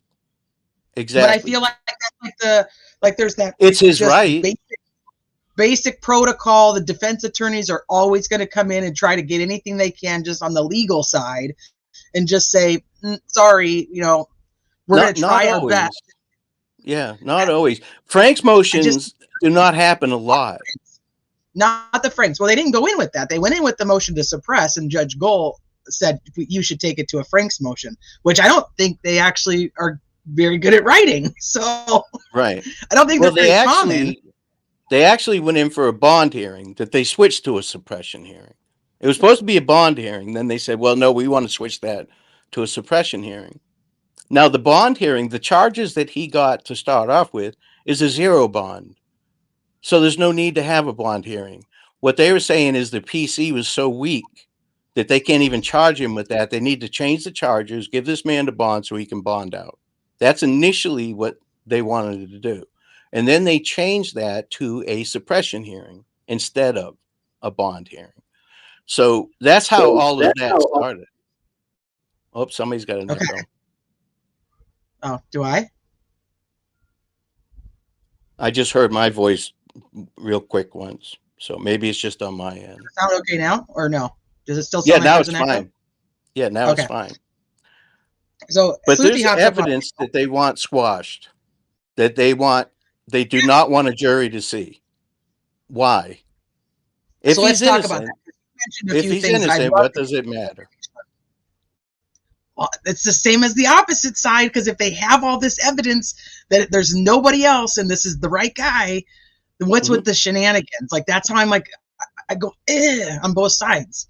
But I'm giving you an example. I'm saying, I'm not using like words shenanigans and stuff like that, Teresa. I'm saying, why file a Frank's motion? Why try and get evidence suppressed? So what shenanigans is the prosecution doing that's causing that? It's not really shenanigans. It's so part of their job is to make sure that the state is upholding the Constitution. Do we agree with that? Mm-hmm. Make sure that they're not stepping all over your rights. Mm-hmm. So one of those things would be your Fourth Amendment rights. So in part of their review, let's say when they get all the discovery, they're going through and they're looking to make sure that none of your rights have been violated. And one of those things is to look at how the search warrant, all search warrants, not just like the one for your house, but let's say the one for devices or subpoenas, search warrants, correct. all that. So right. Mm-hmm. So and that's ongoing. So when they're going through all that stuff, if they look and they find out that particular things happen, like let's say the warrant, they didn't have permission and it wasn't signed until after they had already collected stuff, or let's say that they found out that people did lie in their affidavits, or let's say that they didn't supply a return for the search warrant. Like those are things that are going to immediately stick out, and they are bound like by the Constitution, and they have an ethical obligation to bring that up. So even if they thought, well, we're not going to get the Frank's motion, probably, like she's not going to grant it, but they still have to do it, because then otherwise what's going to happen is you've not protected his rights, number one, and number two, when an appeal comes, some other person's going to think of that and say, why did no one challenge this search warrant? Oh, thank God you found it. Let me get your blanket. Why did no one challenge that search warrant? There's multiple different statements by witnesses, and none of these, I'm just using this as an example, and none of these are what he wrote in his affidavit. Do you see what I mean? What Liggett wrote in his affidavit? I'm saying if they were looking through it, if an appellate attorney was looking through it, because they're going to be looking at both. So when an appellate attorney is reviewing a case, they're not just looking at what the prosecution did, they're looking at what the defense did also. So if they go in and they're looking at all this stuff and say they notice the same things that were in that Frank's memo, that a letter was sent to the prosecutor this year saying that he was concerned about these other people, there being more evidence against them than what they see on Richard Allen, or that Liggett lied and there were police reports that say those things, if that's not pursued by his defense counsel now, it's going to come up in an appellate court. Okay. Because that's part of their job, is to make sure that that search was valid per the Constitution. Okay. Does that make any sense? Well, where do they stand now then? Because the judge said, no, I'm not going to hear that. Do they have any recourse to that? Well, yeah. I mean, they can file an interlocutory appeal, but so they're kind of in a bind because that takes a long time. Okay, so like they have to ask her permission. Like it takes a long time, and everybody knew that once they came back on, the whole plan was to like get to trial as soon as possible. So in order to do that, you can't request a trial in 70 days and then continue to file motions that take a long time to, the defense can't be the reason why they're not able to meet that 70-day deadline. So that appeal is going to take a long time. I don't know what they're going to do. Are they ready to go to trial right now? I mean, I don't know, but I know that they say that they are.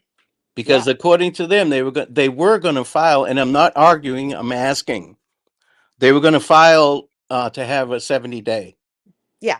A speedy trial. They planned on filing that. Correct. So they can still file that. Do you think that they will? Or would they go after? I know they want, and I don't have a dog in the fight. I don't care who the attorneys are, who the judge is, who the prosecutor is. I want to get this thing rolling. I know they want Judge Gull out. I know she made some mistakes. I think she's a little heavy-handed. But a lot of judges are. I'm sure you agree with that. Most judges are, as a matter of fact. They shouldn't be, but they are. So what's the next move then? Because I believe they have plenty of evidence. I don't believe that's a weak PC. I've seen people arrested for much less than that. Well, on a murder charge, much less.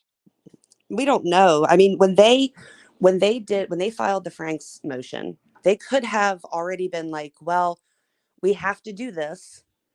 But the odds of her granting it are so low, so we'll probably not get it. But what would have been a benefit of having written that whole 136 pages would have been the hearing that should have happened prior to it getting denied. So they would have had an opportunity to interview witnesses that they brought up in that memo. They'd be able to get testimony on the record of, let's say, Liggett, Holman, Ryan Winters, all the people that were mentioned inside that memo. Now, there's appellate attorneys looking at this already. Kara is a appellate attorney. Well, she served her. I don't mean to sound. She's like served her, but like she came in for a limited reason. That reason is done now. Right. She won't. She's done with the case, unless there's an appeal. Then if there's an interlocutory appeal, I don't think that she would do it. I think he would do it. So what you're saying is that the defense basically had to file that Franks motion. Otherwise, it's a dereliction of duty. Basically, they're not doing their job. Well, I mean, because Franks motions are very seldom filed. Very seldom. There you go. They didn't have to. They've been trial attorneys for decades. I'm not, and I haven't. So they're great. I would hire either one of them in a heartbeat. I'm here to tell you. Yeah, I think that in a perfect world. So when they said that they were intending to file that 70-day notice, I was getting frustrated watching the oral arguments, which is something I couldn't do. I mean, that's a whole different. It's clear that that's an entirely different type of lawyering that I don't feel like everybody's kind of ready for. And so, but when they were asking him about that 70 days, I was like, explain it better, Mark. Like explain to them that you weren't trying to like go to trial early. You were only going to file the 70 days from the January 8th date that the trial was supposed to start, because you didn't want anybody to come by and say, well, we need a like now that we've brought up all this stuff and this Frank's memo and these accusations that we've made against people, we don't want them to come and say they need a continuance. So if we put in that 70-day and they come and they say, well, we need a continuance, and let's say for some bizarre reason she were to have granted it, like if that trial didn't happen within 70 days, which the intention was that for it to be no earlier than the first day of trial that was already scheduled, then they would have to let him go. Do you see what you see what I mean? Like, it wasn't that they were trying to have it early. They were just trying to ensure that they were having it on the day it was intended to start, already scheduled to start. Yeah, it's flip-flopped in Florida. In Florida, you have to waive your right to a speedy trial instead of apply for a speedy trial. Well, Well, they you do have here, too. this rule. They have this rule. Yeah. I don't know how I feel. I mean, I guess I like it in the sense that I feel like if you've been arrested and you are incarcerated, then they should be ready to go to trial. Within And 6 so- months, it says criminal rule But they 4B. get access after arresting someone. That's when they can have access to things, you know, like Well, yeah. data and, you know, the like. So, well, say you have your 6 months. Say it's like 6 months. You're supposed to be released unless you waive your criminal rule 4B right. I mean, most evidence is gathered after someone's arrested. So Richard Allen's attorneys genuinely, your defense attorney, will waive that criminal rule 4B right for you because you didn't go to trial within 180 days after being incarcerated or the date you're charged, whichever comes later. And The McClellan 180 made sure of that he said, well, he's got to eat that. If you remember that. Yeah. So that whole part of it, I'm not a judicial guy, at all. I'm more of here's the evidence. If you're innocent, let's go to trial type thing. So I hope that they get this thing rolling because I feel like they have more than enough evidence to convict him. And I know some people don't agree with that, and that's fine. I really don't have a dog in your fight because that's your fight, not mine. I don't care to argue about that. But they just need to get this to trial. And Sluethie, this is the first time I've spoken to you since the last time I've spoken to you. So even though I've apologized already in typing, I want to apologize for the last time we spoke. No, it's fine. I've been hearing you, and you're a sweetheart. Yeah, I've dealt with more belligerent than that. Well, I apologize. That's not my style. And I was saying you should be a bartender because you know how to deal with drunk people. That's for sure. No, it's that was great though. This is the first time I've talked to you since the last time I talked to you. And the whole chat's like, "Ooh, we know what we're talking about now." Yeah. I got a question for you guys. What do you guys make of What's the up, prosecutor? Greeno? How you doing? It's been a long Anthony. time. Good. I got a question for you guys. I want to pick your guys' brain here. What do you guys think about the prosecution's move to file or to refile, do all that on that date? You think that was a strategic play by him, or was that more of a mental game he's playing with the attorneys? Like, okay, you guys are back on the case. Well, you're going to have to deal with this. You want to go to a speedy trial? All right, now you're going to have to prepare for this. And now I think they may be rethinking their speedy trial. We don't want to hurry up and go anymore. Yeah, to me, it's bullshit games. Just like the defense holding the 70-day thing, not filing it. Even though Richard wanted to file it, they were holding it till the last second. Well, all attorneys do that, though. I mean, I'll never understand that.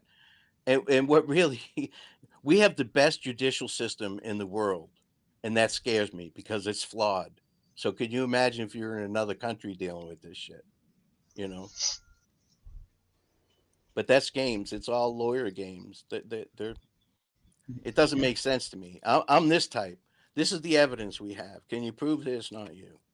Well, and I agree with you I agree with you to the degree where I hit a wall when we're saying now currently stuff like there's plenty of evidence to convict. And you and I have literally had this discussion about there being a difference between what's publicly available and what a source is telling you. So like, I can't have a conversation with you on information that your source says because I can't verify who the source is, how credible it is, what the information actually is, if it's like a game of telephone kind of thing where stuff gets blurred and stuff. So if we're just talking about publicly available information. I guess I guess that's why I'm asking, because I'm positive they have enough to convict him. So why aren't we moving forward?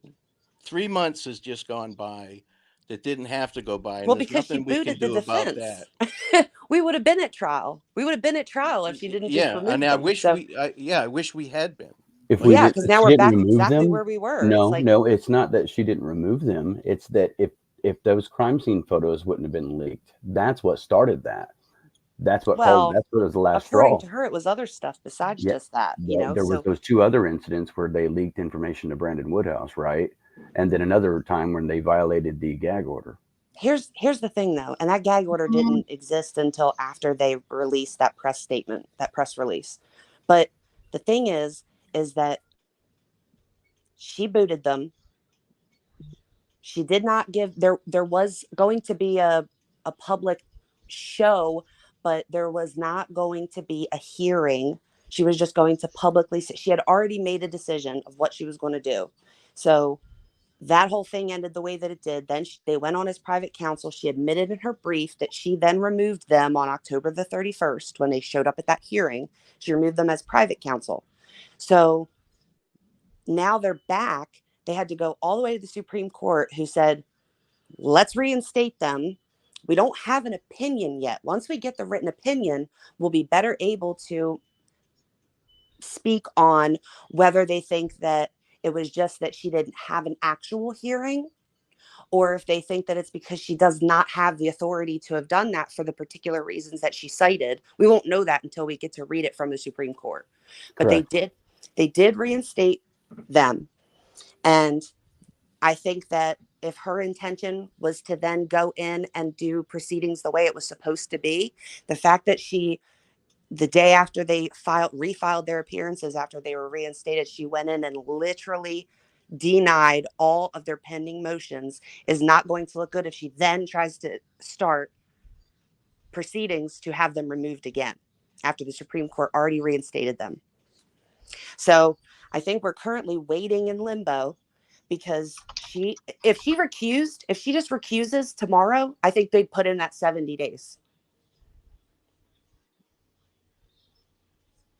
You think Do you so? think that Even the with those only new thing charges? holding?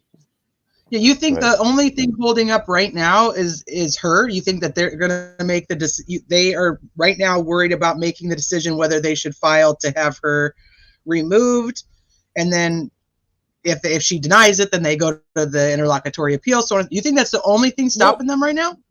Well, like I said, all that stuff takes time. If they file a thing and say we want to go to trial in 70 days, and then they file another motion to do so, let's say they file a motion to recuse, and she by statute has 30 days to reply to that. You're eating up 30 days because you decided to file that motion. So it's really if she just would say, I'm going to recuse, I don't know if they would renew their Frank's motion to a new judge. But again, that would take some time for someone to go through all of those. I personally don't think she went through all that stuff. But a new judge to come in and look at the entire Frank's motion, the memorandum, all the exhibits, listen to all the audio, and then make a decision I don't see knowing what just happened, I don't see anything. And the fact that she went on and told other attorneys that they could have a hearing and then turned around and denied this without a hearing, it's just, the whole thing is just not. Let me ask you a question, Sluethie. Mm-hmm. Do you think Richard Allen is the guy? Do you think Richard Allen's the guy? Greeno, we've talked about this before. Richard Allen is innocent right now. He is. Okay, but do you think that he's the guy that's going to be convicted? I have only seen probable cause to arrest him. I have not seen any evidence that shows me that he is guilty in any way. Well, they're leaning toward, with the not throwing anything out with the suppression. That's a step in the right direction towards a conviction, because now they can use everything they find at his house, or that. Well, we know what they found at his house. Right? Well, we don't know the lab reports, but we know generally we have the return. So we know it was found. It's not like their clothes were found, that whatever souvenirs that they were talking, it's not like that stuff was found. So I think they should just, I mean, I don't know, man. I'm just ready for the judge and the defense attorneys to just get on with it and move it forward. I'm ready. I'm tired of this. I for think that we 7 all agree on that. You know, that's it. I wish they could just get over their legal grievances. You know what I mean? And quit trying to be the dominant dog, you know, the big dog, and just step back and realize what it's all about. It's not about Richard Allen all these times. It's about the two girls. You know what I mean? And like, sometimes I think that it gets lost in the focus of all of it. That's just my opinion. Well, I think like that's what Ruckus was saying. It's like there's I consider them like chess moves, but like he's like, you know, there's you throw out one thing over here and it's what they have to do. So it's like, you know, Holman didn't have to not know who the professor was, so that was, you know, a side thing. But you know, the charges, that's kind of just their move. And then, you know, and so like we were talking earlier in Ruckus before everything changed, about like the shenanigans, and that's kind of what I mean. It's like the filings, the specific timings of the filings, the specific moves that are made, and that's what I mean by shenanigans. And I do think it happens on both sides. I think that because that's what it's a constant. There's a constant battle of who's going to ultimately win, and the defense, when they come out and say, hey, you know, we're filing for the suppression of the ballistics, or we're filing for the motion in limine, and so on and so forth, like that is, for me, I think that's just part of what they do. I think they go in with, these are the certain things that they're going to file. It's like what would you call it? Just like a guaranteed, like it's almost copy pasted. Yeah, like a formality. Yeah, like a formality. Thank you. Yeah, that's how I feel about it, and I feel like my bigger questions aren't even necessarily about some of the filings. I really try to pay more attention to like the timing of things. Like, why would you do that right then? Why would you do it that way? Like, what makes that? Go ahead. I'm sure there's a reason for it, you know, strategically. But you know, all of this stuff, to me, there's a line in the sand between guilty and innocent, and then there's also a line in the sand between judicial and law enforcement. I really don't care about any of these filings. I want to see the taped interview of Richard Allen on the 13th. That's Man, what me I want to too. see. I I want want to to see see that stuff like so that. much. I I'm don't glad care you about said these that. filings and stuff like that. None of that. That's all a dance that they do. That's lawyer Yes. stuff. I mean, you know, I want to see more evidence. I want to see yeah. the transcript from the Griffiths Air Force Base interview with Kagan Klein, Bree Wilbur's U.S. Marshal interview. That's the stuff I want to see. I've seen enough already where, like I said, where I've made a decision in my mind, but we're American citizens. He gets due process. But with my job, you know, you have to prove that the prosecutor has the burden. So you have to prove it. So the evidence has been turned over. They're very confident that they have the right guy. I just want to see some more. I want to see these interviews. I want to see lab reports and stuff like that. That's why I'm waiting for the trial. But I don't think it'll even get there. I think he's going to plead out. That's my opinion. I think that would And be we the won't get to silliest hear thing. the phone call to Kathy Allen. We won't get to, see the interviews that happened October 22, you know, and Right. it's going to be such, it's not going to feel like closure for a lot of people if Rick Allen pleads, and it's going to allow for quite a lot of debate to carry on as well, isn't it? You know, there'll be channels that will still be just like with Watts Island, you know, it'll just go on ad infinitum because people haven't gotten to see and hear for themselves. You know, it'll be that, he was strong-armed into this. He took a plea because he was frightened, not because he wants to stop information coming out.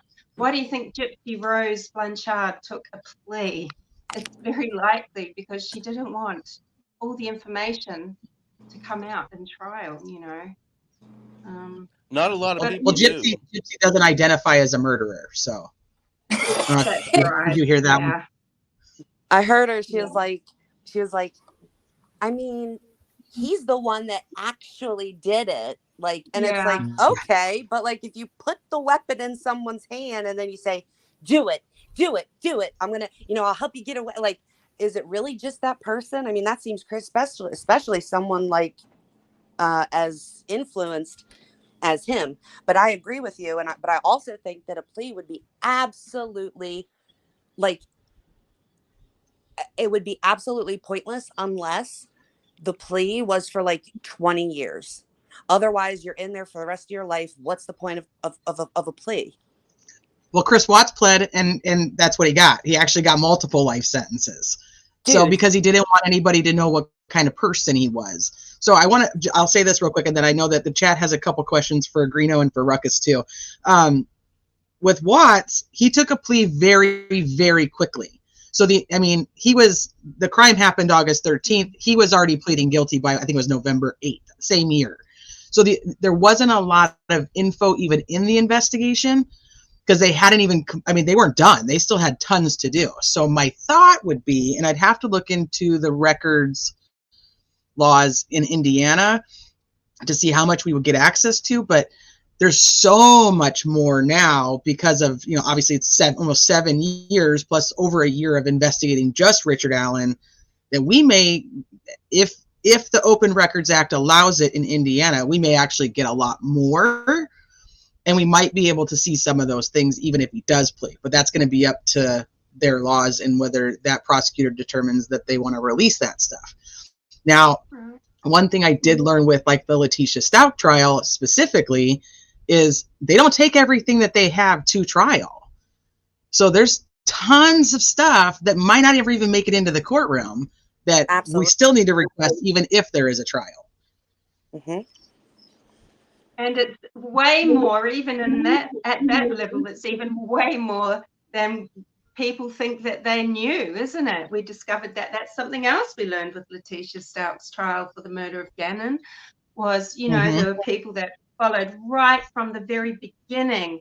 I was saying, I reckon she'd gone up to Palmer Lakes. I reckon, look over there. Really OG with that one as well. And people should know by now, if you've watched enough trials, there is always, it's the tip of the iceberg, even if you think you know absolutely everything. You don't. Isn't it? So much came out in the trial, and there's still so much more still being, discovered. So Somebody would be the case. asked really quick. Somebody asked Greeno if you think he's going to take a plea.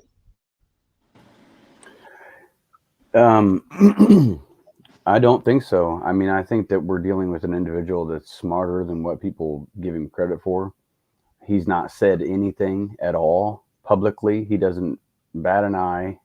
He gives you the impression he's playing the game, the mental game. He's making people think that he's not the guy. He's being very silent. So no, I think Richard Allen will take this to trial because think about it. If he pleads, he knows he's hit. He's gone forever. Why not take that 50-50 chance of being acquitted, or at least, the chance of a mistrial and another trial happen versus just go ahead and give up? You might as well. And now, Greeno, if he's got these extra 4 charges on, is it the case that if he pleads, he's lost his positioning, he's lost his opportunity to plea for 20 years, right? Because now he's making a plea against being charged with these more heinous, more specific. He could plead to the kidnapping charge. So he could plead to the kidnapping charges, which is a lesser sentence. But I am still incredibly bothered by all of these. I still these attorneys, they're like reading it. The only person that has given like a more detailed explanation was Kara in her blog. But from the minute I saw them, I was like, wait a second. I don't understand why we went from and none of them have like an actual explanation that really makes a whole lot of sense. So we all know the Rockaways answered that good. We had the 2 felony murder charges. They then added 2 regular, I don't mean to call it, whatever, but the 2 intentional regular, is what I call it. Yeah. there you go. Intentional murder charges and 2 kidnapping charges. But all 6 charges including the 2 original felony murder charges, now have that statute attached to them that say, Teresa, I know I sent it to you, didn't I? Can you look? It's like aiding, inducing something else, someone else It's to the Threat. commit a accessory crime. liability. By threat of force. By threat of force. No. The statute. The Yes. statute says, hold on, I'll just look it up. I don't know if you sent it to me. It says, Oh, this so, isn't and my this was screen. added, like I said, this was added to the 4 new charges, and he amended the 2 felony murder charges, and it added aiding, inducing, or causing an offense. A person who knowingly or intentionally aids, induces, or causes another person to commit an offense commits that offense even if the other person has not been prosecuted for the offense, has not been convicted of the offense, or has been acquitted of the offense. So my issue with that is why did we add that to all the charges unless the idea was, like, for instance, I'll give you an example. Let's say they had time to think about this whole Frank's memo thing. Now that they know what their trial strategy is, they're like, they might really create a situation where people are doubtful that Richard Allen did this alone, right? Everybody's all been saying that, like, well, I think he did it, but I don't, not everybody, obviously, but I think he did it, but I don't think he did it alone. Let's say they caused enough doubt as to the identification of the person on the bridge that then Richard Allen walks, because that's literally one of the only things that they need to prove is that is him in the video, right? Yeah. So did they add this in order to say, and I hope I'm articulating this the way that it's in my head. I've been hammering on this since that filing came out. Is the idea behind that to say, you don't have to believe that he did it or that he was the one on the bridge. You can think that Joe Blow did it as long as we can prove that he had some kind of part in it. And this is all hypothetical. So let's say, we're going to go with the Keegan Klein stuff because it's the best example I can come up with. Let's say he did have access to the Anthony Schatz account. Again, hypothetical. That's what I was throwing out too, maybe. And he says, meet me, at the bridge or whatever. And then someone else goes to the bridge and he's not even there. The felony murder charge, actually probably any of those charges, including the intentional murder charge, I would say it would be intentional because they could try to say he knew that that's what they were going to do, was going to kill them. Well, I think what they're saying is this. I think they stacked all these charges because they always overstack people. Because here's the thing. If they convict him, like someone said in the chat earlier, if they are able to convict him of kidnapping, well, then they can convict him of felony murder too, because they died shortly after he committed that felony offense. Okay, that's a guarantee. Now, what they're saying is, I think they've closed the door for speculation that there is another person, I believe, because I feel that with the intentional, they're saying not only is he the person who kidnapped him, which is the bridge guy, he is the person that committed the offense of murder as well. Okay, so I think that they're saying he is all of that, and they can prove that he went out there with intent to kill them. And I think that there's just things that we don't know yet because they're still sealed documents. But I do think that has to go back to this Keegan Klein or catfishing thing. And I think that when Keegan Klein says he doesn't know Richard Allen, he may not know Richard Allen. For example, USA Libertarian. I don't know who that is. So if the police came and asked me, USA Libertarian, if your real name was, I'm just, A, okay? If they come and say, do you know who A is? And I say, no, I don't know. I couldn't think of a name. All right. And I don't know who that is. But if they came at me and said, do you know who USA Libertarian is? I could say, well, yeah, and who that is. So maybe he doesn't realize that Richard Allen is one of these online profiles that he shared information with. Yeah, but that's that new statute, again, that they attach to all 6 charges, all reference you helping in some way someone else to commit a crime. That's where I That's think the my catfishing problem. thing comes in. that's where I think that links to is the catfishing part of it. Someone led them there. He didn't just show up randomly after Keegan Kline did all that and said he was going to meet them there. Some random dude from CBS showed up, right? He had to know. There had to be a connection to this social media account somehow, some way. Had to be digital. We just So don't know. I'm trying to put it in the way that my brain is viewing it, and still no one, and by no one I mean no lawyer, has told me that it's incorrect, but they're so perplexed, I think, at this current time with everything else that's going on, and then the addition of these charges and the fact that they're not even, like, she hasn't accepted them yet. She did all that other stuff, but she didn't let him file the amended charges. So the fact that they added that, I feel like what's going to happen is we're going to find out that the link to him to there. Oh, I got a perfect example. He gave you his gun. Let's say he lied when he said in his thing that he did not. Let's say Ruckus came and said, let me use your gun. Or someone stole the gun. He knew that it was stolen, but didn't report it. That person gave it back to him and he was like, okay, he gave it back. So like now I don't have to call the police.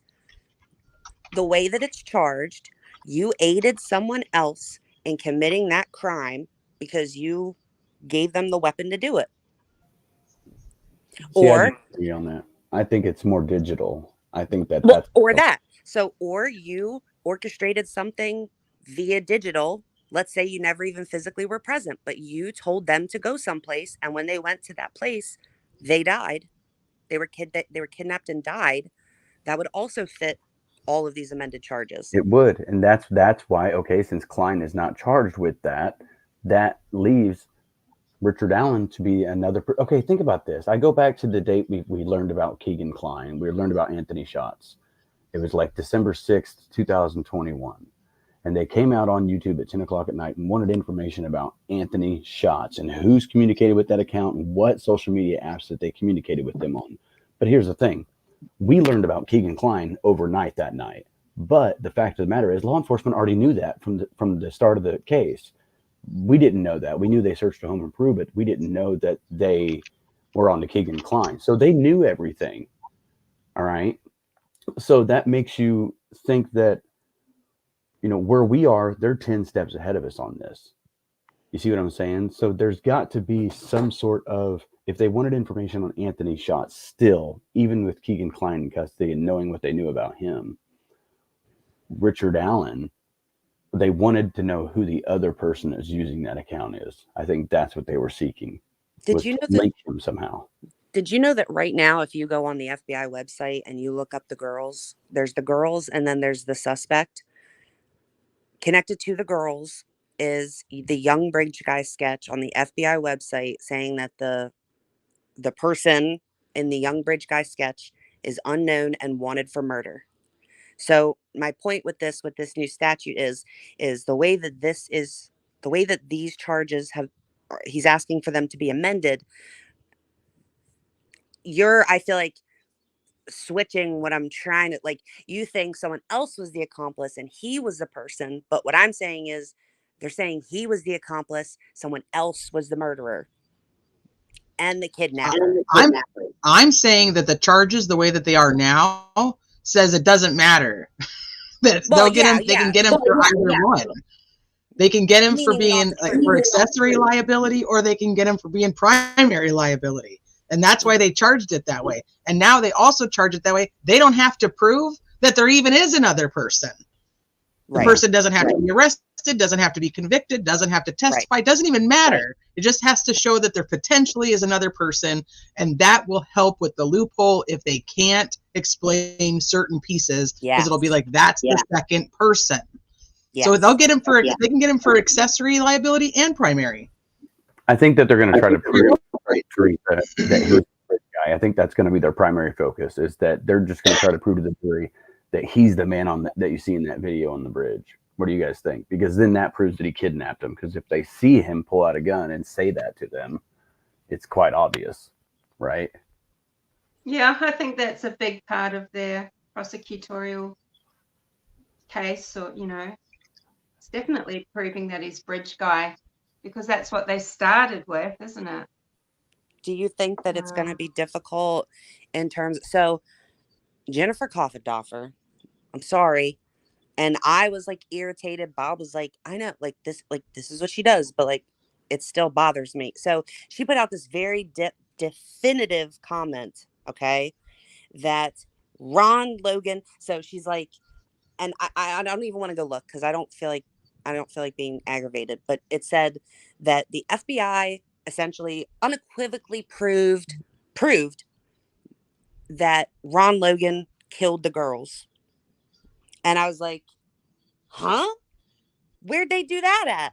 But then when I think about it, I'm like, is that going to be an issue for them? The fact that the FBI wrote that affidavit.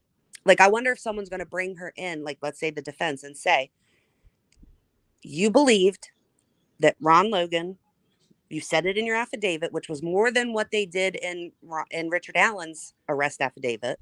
I think they have to. Nicole Robinson isn't on the witness list. I think they sorry. have to, right, Ruckus?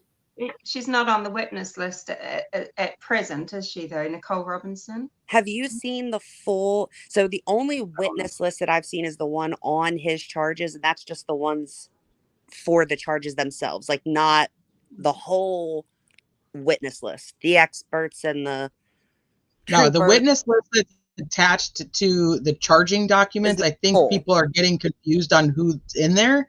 That's the people that they used as witnesses to create the probable cause affidavit. Yeah. Yep. For sure. Because the probable cause affidavit accompanies that usually. Humanimal, go ahead, honey. So sorry. Would it No, be a you're good. I was telling you to problem go ahead. I'm going to be right back. Would it be a problem that the FBI weren't the ones that carried out the search at Logan's property? They did write the search warrant document, which, by the way, was never actually sealed. And then, like, you know, it's not the brilliance of Murder Sheet that brought that out. I mean, it was just that someone thought to publish it, from what I understand.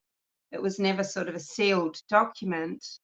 But, you know, they use very specific language. They use the language of moved and staged, which gives people something interesting to go forward with. We learned that there was a lot of blood at the scene. That was verified.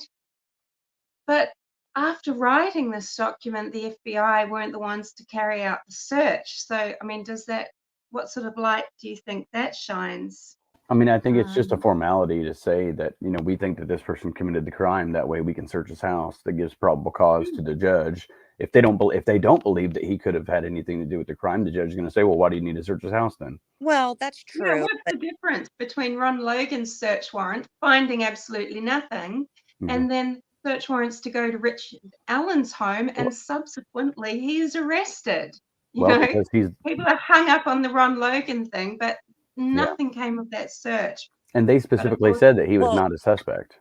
I'm not particularly hung up on the search itself. I'm hung up on particular things that are so, for instance, when she said that his description matched the person that was on the bridge. It's just language, you know, that's playing with semantics to get that search warrant. Of course, you know, male figure, wears jeans. You know? Yeah, but he's tall. He's like a tree. He was like a tall. He was and Richard Allen's like a 6'1" or hobbit. 6'3", something like that. Yeah, but Richard, he ain't no joke though, dude. But he's You know a what I mean? hobbit. Well, yeah, he's 200 pounds too. That's yeah. Okay, you got to think, man. He's not just some tiny little weakling. You know what I mean? Like I'm taller than him, but he weighed more than me.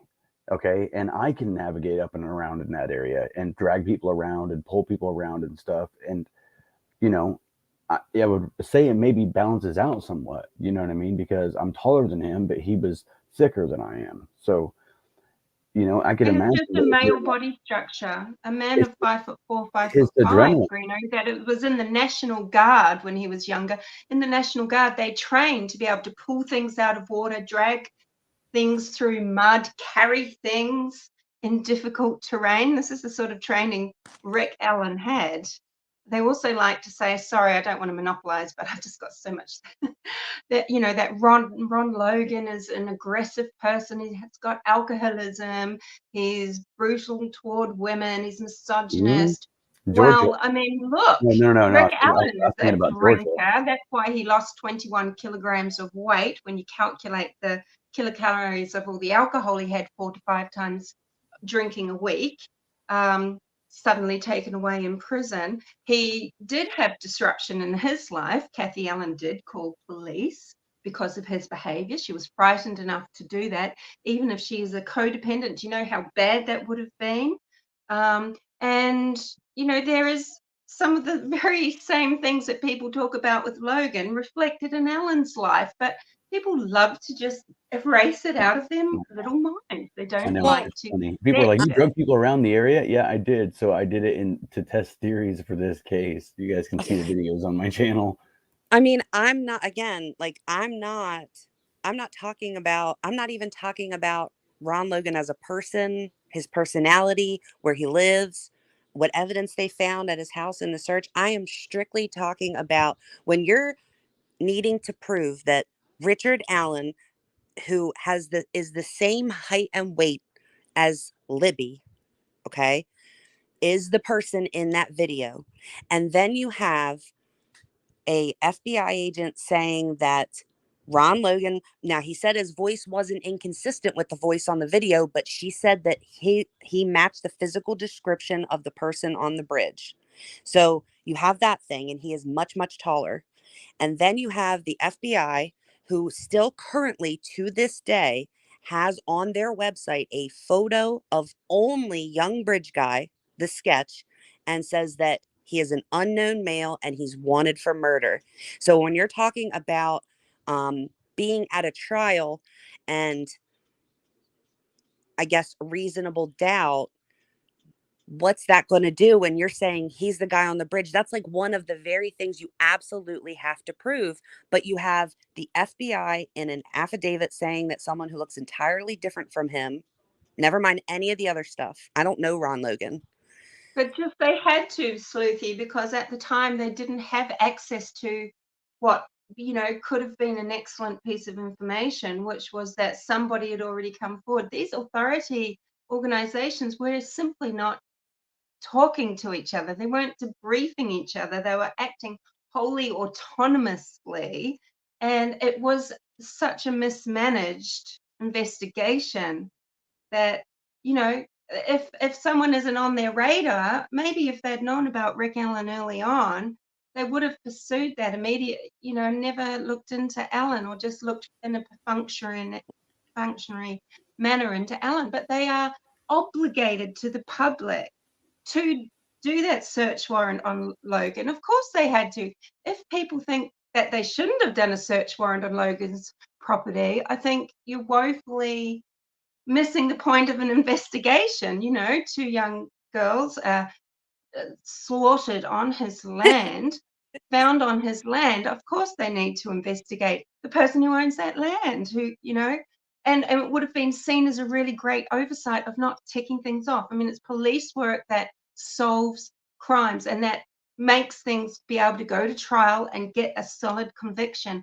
When police work can be questioned, when they haven't ticked the boxes, crossed the T's, dotted the I's, that's when we start getting all sorts of junk come into things, because we're just grasping at things and we can't solidify fact. You know, one thing that's different, and why a lot of people from down under, you know, love following American cases is because you do have a lot of information that comes out all the time, very early on. There's such a lack of privacy. And so, of course, there's a lot for us to discover and mull over. But in Australia, we have things that actually help the police better rather than the public get involved as investigators and sleuths, you know. For example, with the data that was extrapolated from mobile phones, Ruckus was talking about this earlier. Well, in fact, you know, in Australia, we could find Cleo Smith, this young girl, because the police did not have to serve warrants to telecommunications companies to get data. and they could get a lot of full data. They found whose phone was in the area of this abduction, right? But things move a lot slower for law enforcement as far as gathering the data that they need to quickly solve a crime. They had to put forward warrants to all the phone companies. We don't know if they were in time doing that. Some of those phone companies only keep data for 5 years, some for 7. If they're only doing this after the arrest too, they don't have data from some phone companies. It's not complete, and that would have been something that would have been great to just crunch out straight away, is to be able to, without a warrant, it's at least get the phone numbers and who was where at the time. It doesn't mean they have to see the information on phones, but things could have gone a lot quicker in capturing Rick Allen if they had that IMEI number of that burner phone. I mean, maybe they did at the time with Doolin, I don't know. But I feel like there's stuff that's probably missing, and maybe accomplices had phones from providers that have not given any information to law enforcement for the investigation. So there could be holes, in that side of things. Sorry, that was. No, well, we know No, that, you're okay. and I guess my main question is why, when Richard Allen was arrested, like, why to this day, almost February of 2024, he was already supposed to have gone to trial. Why does the FBI, why are they advertising on their website that they are looking for the young bridge guy, and they're calling him unknown and the murderer of Abby and Libby? That's all I want to, like, why not take that, like, to leave it up for literal, like, their case is still on their website as unsolved, and changing the data from, we believe he's from 5'6" to 5'10", and then wiping, the descriptive information off the wanted information on the FBI. It just feels like a whole lot of BS and jelly beans. Games. It's like, it's so unprofessional. It seems like it's hard to believe that, this is just strategy, because it just seems so designed to confuse and confabulate, Well, and their press releases. So that's something that I can almost guarantee is going to come back. So we did get an explanation. We got an explanation from Carter at some point, like verbally in an interview, that like sketches are not photographs. We'll combine the two together and it'll be the person. However, the problem with that is he said the opposite of that in his press conference, and then they put out 2 press releases. And both of them, even the one that says this is to clarify our earlier press release that said that young bridge guy and old bridge guy are 2 different people. Young bridge guy is the killer of Abby and Libby. And you still have the FBI, who has young bridge guy on their website saying that he's unknown. So it wouldn't be difficult to say Richard Allen doesn't look like the young bridge guy. If Betsy Blair did give the description that we read, which I found it interesting that when Gull put her denial in there, she didn't say that the stuff that they were saying about the lies and all were not true. She didn't say any of that. She just said, and that's part of the reason why it's a problem that there was no hearing. All she said was, I find that, even with all that other stuff, there was still probable cause for the search warrant. So she didn't say, we don't know, and there wasn't a ruling about whether or not, let's say, Liggett did change witness statements. We just know that she made this finding that even if he did change the witness statements, and even if they did ignore the Odinist stuff and they didn't tell Diener this and that she still feels that there's enough probable cause to have done the search. So, but once we get to trial, though, that stuff's then going to come, like, it's not going to go away. The fact that they made those accusations, like, there's depositions with them saying that there's no DNA of Richard Allen down there. Like, I don't see where we would argue that, well, my source said there was. Like, I've heard that different places. My source says there was. It was just like maybe a mixed something, or it was somewhere else. And it's like, but I think we should just follow their lead. I mean, here's what I think. I think we should just focus on Richard Allen getting to trial, find out if he's convicted, see if he's going to talk along the way. If he doesn't, then we'll hear about it in trial. And if they make another arrest, so be it. But if they don't, then I'm assuming that we could assume that, I mean, they would probably come out and say that at that point, you know, like, listen, because this is happening, if they come out and say this investigation's still ongoing at that point, then we do know, yes, there is somebody else out there that they want to arrest. But I don't Just think in case anybody's wondering, this is what I look like when I'm lurking. 'Cause that's what I've been doing for the past. It's nice to listen. It's nice to Yeah. This is exactly what I look like when I'm lurking, when I'm just reading and listening to people. Now, Sluethie, not to sound like a smart ass or anything, but you asked several times, have you reached out to the FBI site or called the tip line or sent them an email and asked them why that's still up there? Because Yeah, to me, but I really don't care what's up on that site. That means zero to me.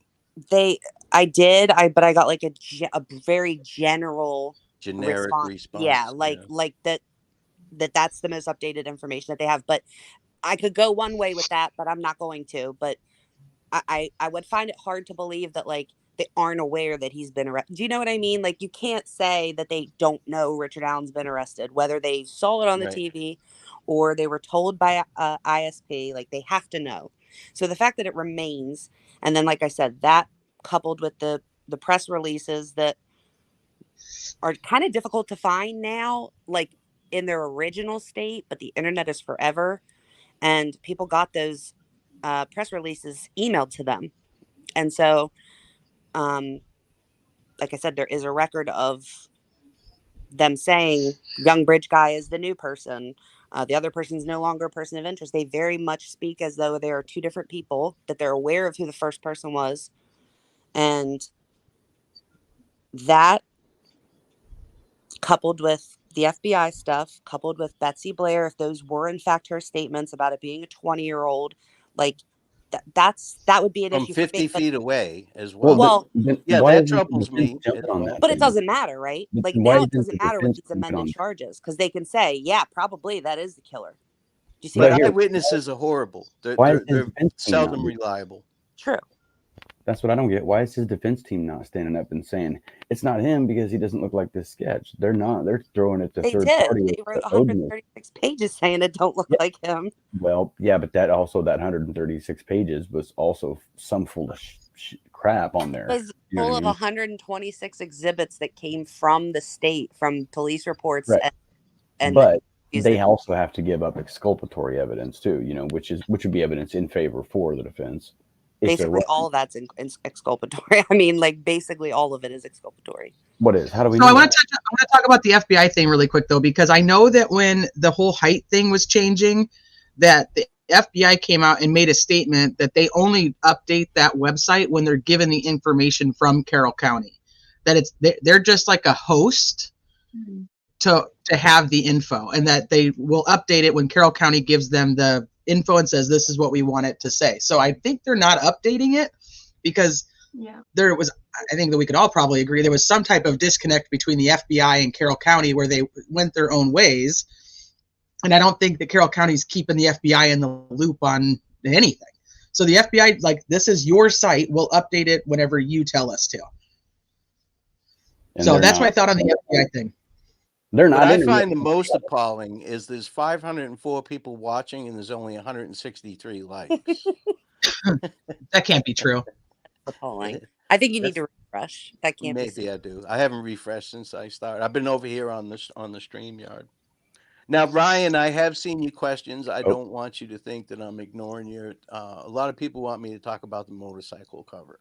Yes. He just refreshed. So now he can see. I've talked about it in depth on my channel. All right, so it's 505 and 195. I wasn't far off. I said 163. Still, that's appalling. I got 254 on mine. Okay, quit lurking. You know, quit lurking and hit the like button. Yeah, but if you want to see, I mean, this stuff that we're talking about here is fascinating to me because it's not my world. If you want to see what I had to say about the motorcycle cover, I've discussed it on my channel several times. help me out. Watch Well, it there on are my quite a few channel. I people that shouldn't have to. have simply asked, like, what does each person think that the most convincing piece of evidence is that we know about, or that, you know, even if you just know about it in your own, you know, from your own sources, what is the most convincing piece of evidence that you guys think will have him convicted? His confession. We'll go one at a time. Okay. You think it's the confession? Sorry. Oh yeah. Really? Oh, yeah. Absolutely. That's why they even have though his we wife don't have a on clue what the. it says. Hmm. Even though we don't actually know how he confessed, like, because, you know, the whole comment was that it's like a generic confession. That's like, what so the defense says. That's what the defense said. Yeah, that's not what McClellan said. But he's not going to show his hand. But there's a reason. It's like I said, 2 + 2 = 4. You do shit long enough, you learn things. His wife is not compelled to testify against him. She's not on the witness list to testify against her husband. They're going to put her on the stand and say, are you the person that answered the phone that day? Yes. Is this your voice? Yes. Are you the one that spoke with your husband that day? Yes, it is. Thank you. Have a good day. They have to do that kind of shit.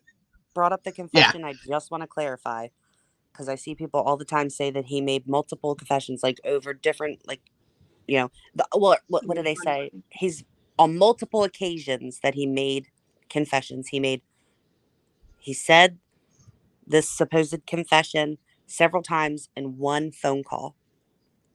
He wasn't like calling everybody he knew. Like, it's supposedly at least 2 phone calls, because you have the no less than 5 times to his wife on one phone call, plus the confession to his mom that they just like kind of stick in there, and we don't know anything really about that one. So we don't know if it's one time to his mom, or, you know, because it's like no less than 5 times to his wife, and then he also confessed to his mom.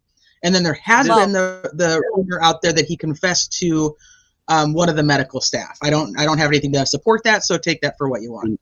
And there's much more involved with that. It could be a collaboration, because we don't know what he said during his interview with law enforcement before they arrested him. So he may have made incriminating statements. Plus, you take what he said while he was in the prison. This is what I'm saying with this. The defense is saying they were generic. Okay. The prosecution is not saying they were generic confessions. So that's until we hear it, until we see it, until we have transcripts. It's all speculation, but it's definitely there. And if he did indeed confess to medical staff, to jail staff, to other inmates, to his wife on the phone, he was under 24-hour a day surveillance, audio and video, at that prison. To such a point that they had to get a restraining order to stop them from recording him while he was talking with his attorneys, which is bullshit. They shouldn't be doing that.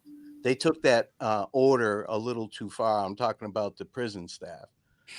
They shouldn't be recording him when he's with his attorneys. You know, I don't care. I agree with that. But collectively, we have to look at everything collectively.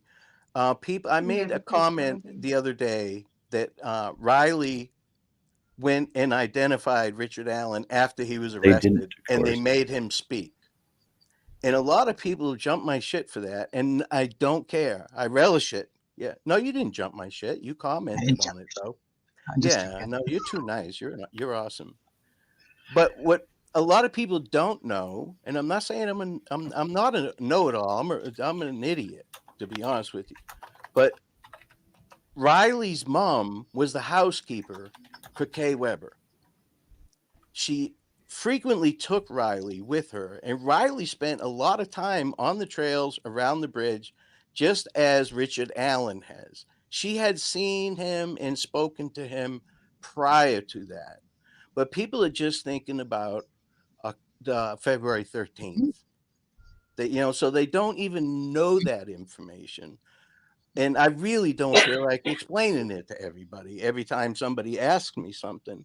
But she identified him. They made him speak because she has heard his voice before. She spent a lot of time at the trails because her mom was the housekeeper for Kay Weber. Yeah. But do you see my point? And that's where I hate. These are the 2 words that I hate the worst on this YouTube stuff: sources and receipts. Everybody here, I hope you realize there's 500 some odd people here. I don't owe not one person an explanation on anything. No, Yeah, you don't. I'm I'll just, tell you yeah. though, because one of the things that we were talking about when you very first came up was not being used to like the social media side of things, when it comes to, because you're so old now. Yeah. But I'll tell you that the reason people ask for that, and for somebody who's now been doing this for quite a long time, is because there are people that just randomly make up shit. And I know that sounds ridiculous, but it's true. So I've seen it. No, they I've do. seen it. And propaganda is done in actually such slick ways these days. Like the too. Like they cookout at Ron dream Logan. it, and then they Realize think what's they actually had a happening phone and call with understand somebody, and then they go tell everybody. Yeah, but you Right. actually So that's you what I'm have saying, to like, decide whether you believe somebody or not. When it Yeah. boils right, down and to that's it. the bottom line of that. So I understand And where my you're coming thing from, with- and sometimes there When isn't people come at me necessarily like a a, receipt. I'm sorry, go ahead, Teresa. No, I was just saying sometimes there isn't a receipt, because sometimes it's just conversations and there's no receipt to a Exactly. conversation. So I get both, but I'm just telling you, like, that's why people will ask. And for instance, there was somebody who wanted me to put out some information, and they sent me a message, and I'm like, do you have anything to support that? And they're like, you people and your receipts. And I'm like, I'm not going to just throw shit to the wind. I can't without you, just because you told me to. I just can't do it.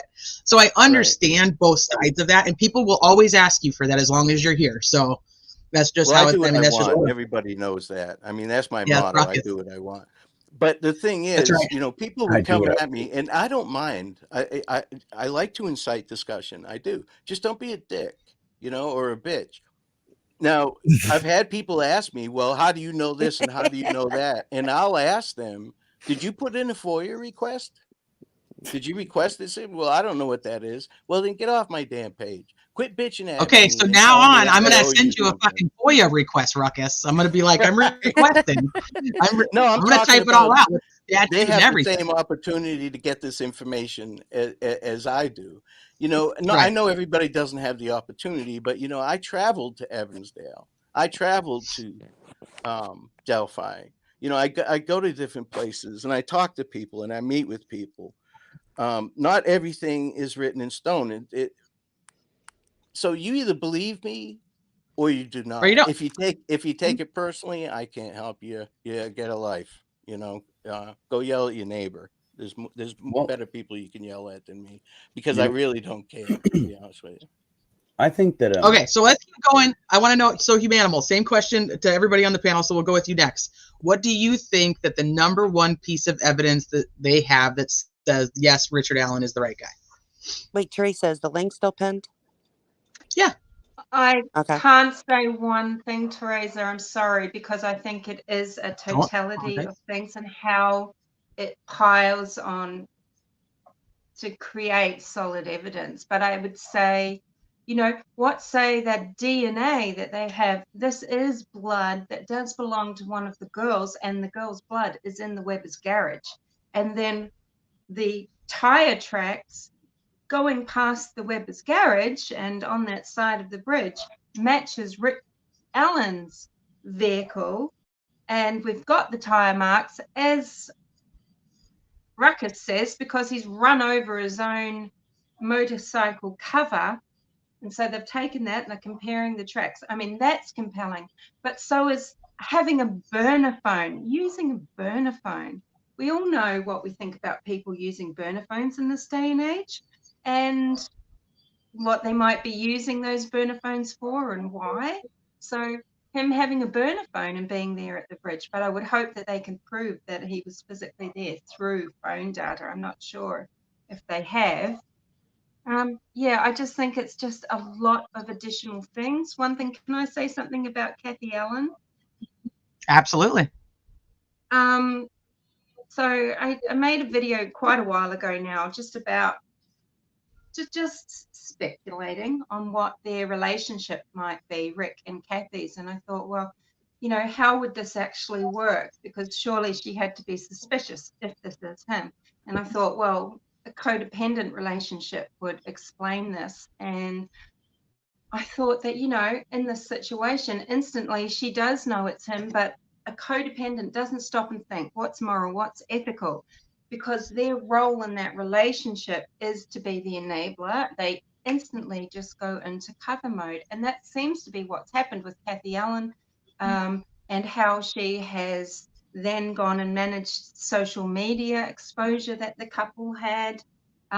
It instantly was changed. Things went very silent. Things were removed. You know, it was very odd. And that's what a codependent would do, because they go along behind their person and they just make things right and they try and patch things up. And some things they just can't. It's too overwhelming. But, you know, these relationships get worse and more difficult as the years go on, not easier.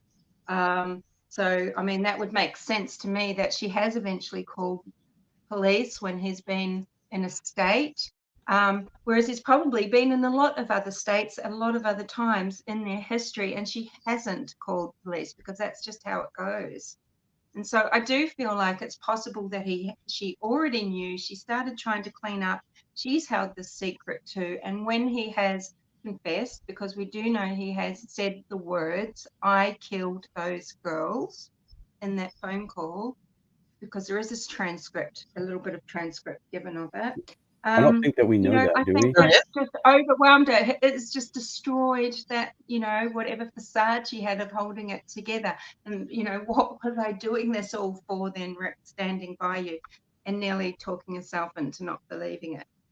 I haven't seen a transcript. Where's the transcript? I haven't seen a It transcript. was written out by someone into some think- paperwork saying this is what was said in the phone call, and there's snippets of things that he actually Is that said. public or no? And it is. It's some of the I don't think documents, that that's I believe, and accurate. it wasn't disputed by I defense. don't think that I've was seen that. a I'm not sure is if it that was on legitimate? official documents. So. It's not. But He said. someone- He said. By he, I mean McClellan wrote in his filing, whichever one it was. I could find it if you want it. But when he brought that up, he said that he had confessed multiple times, that they had it transcribed, and he admitted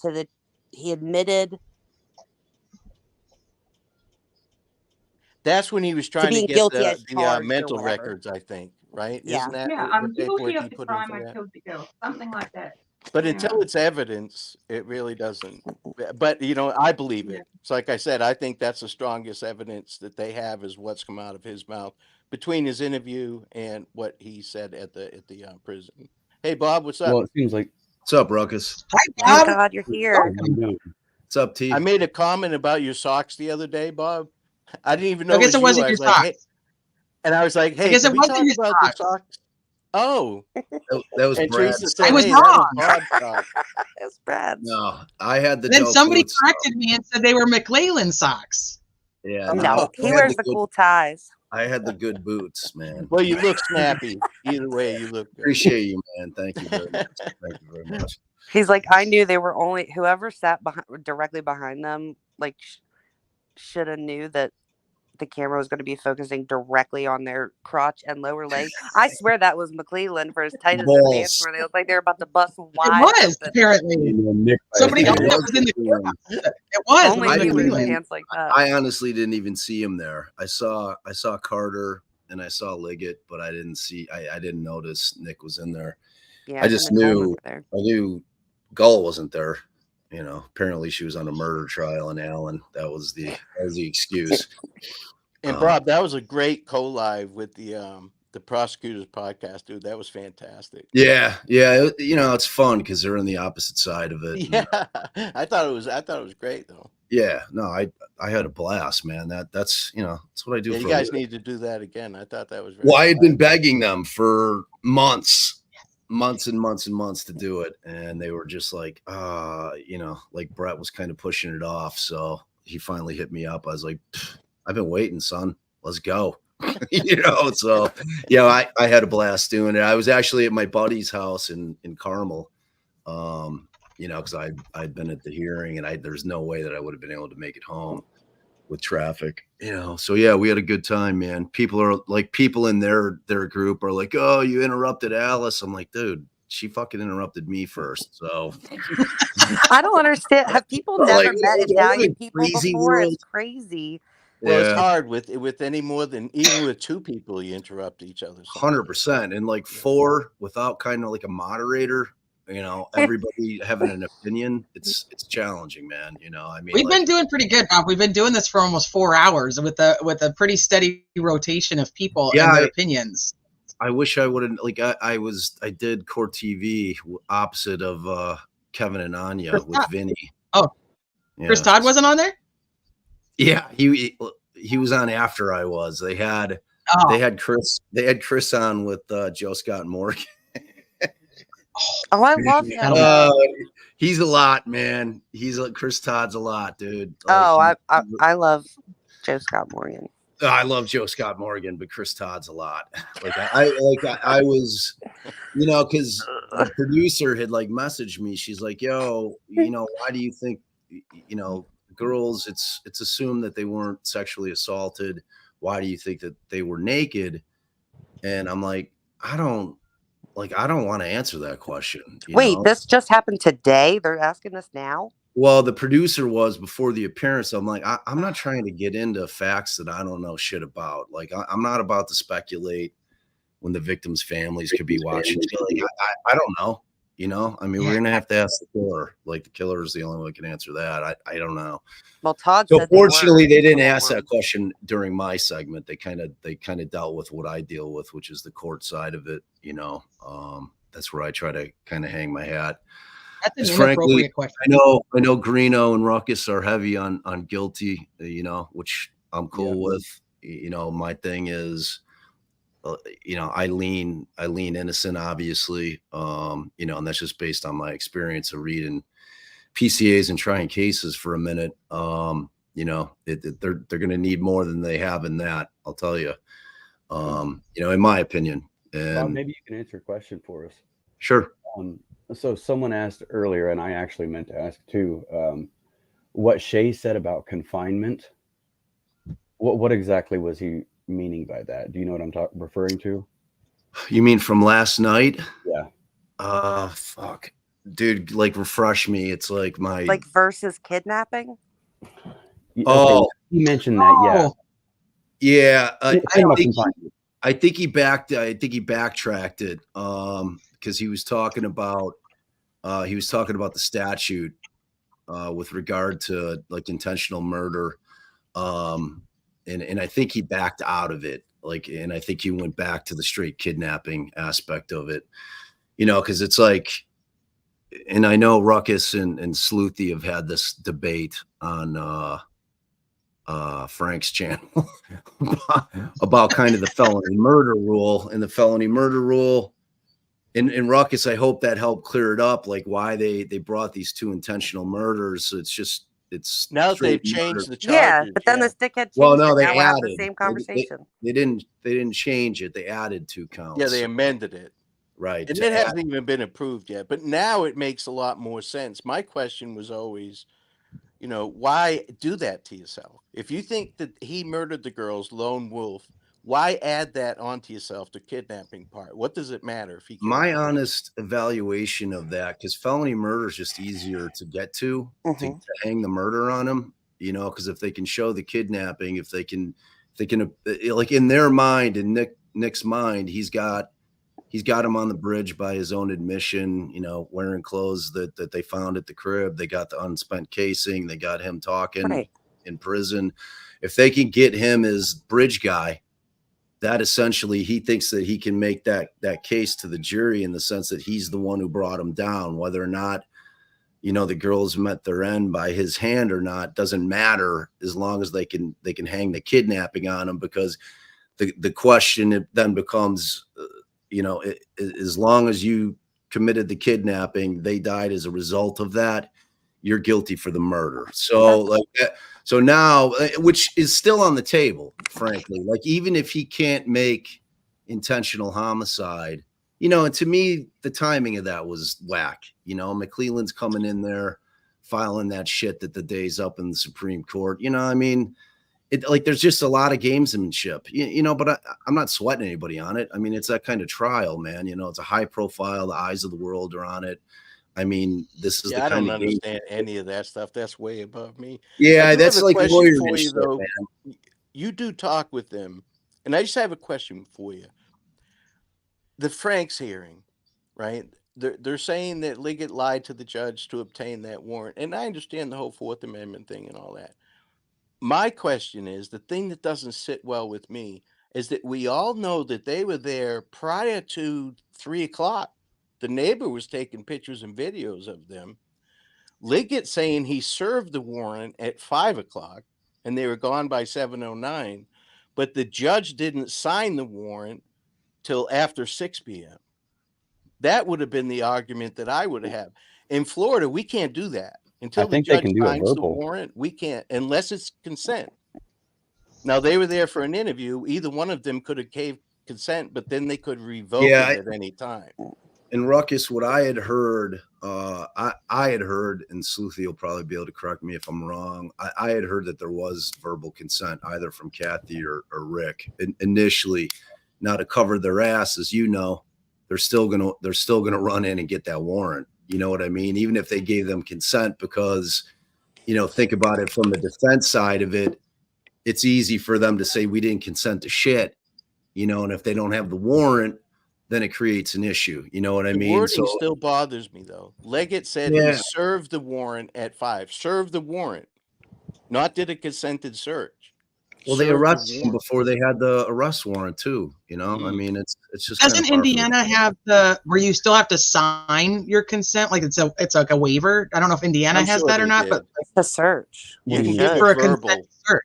They can verbal, and which is what I think the case is here. I think that, like, lots of times, because there's always a judge on call, right? So, like, in the middle of the night, in case something happens, and they call a judge. But I could see it to where they said the judge gave verbal consent, and the order just didn't come in until later on when the judge was able to take care of it.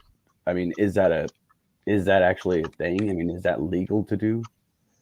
Yeah, it is. I mean, it happens. Like, they arrested our client in that Omaha case before the warrant came down, the signed warrant. And, you know, and it was interesting in that case because they had Illinois State Police acting on behalf of Omaha PD because it was in Illinois where they pulled them over. You know what I mean? So they're like the dispatcher, when you're listening to the 911, you're hearing Illinois asking, is there an active warrant out there?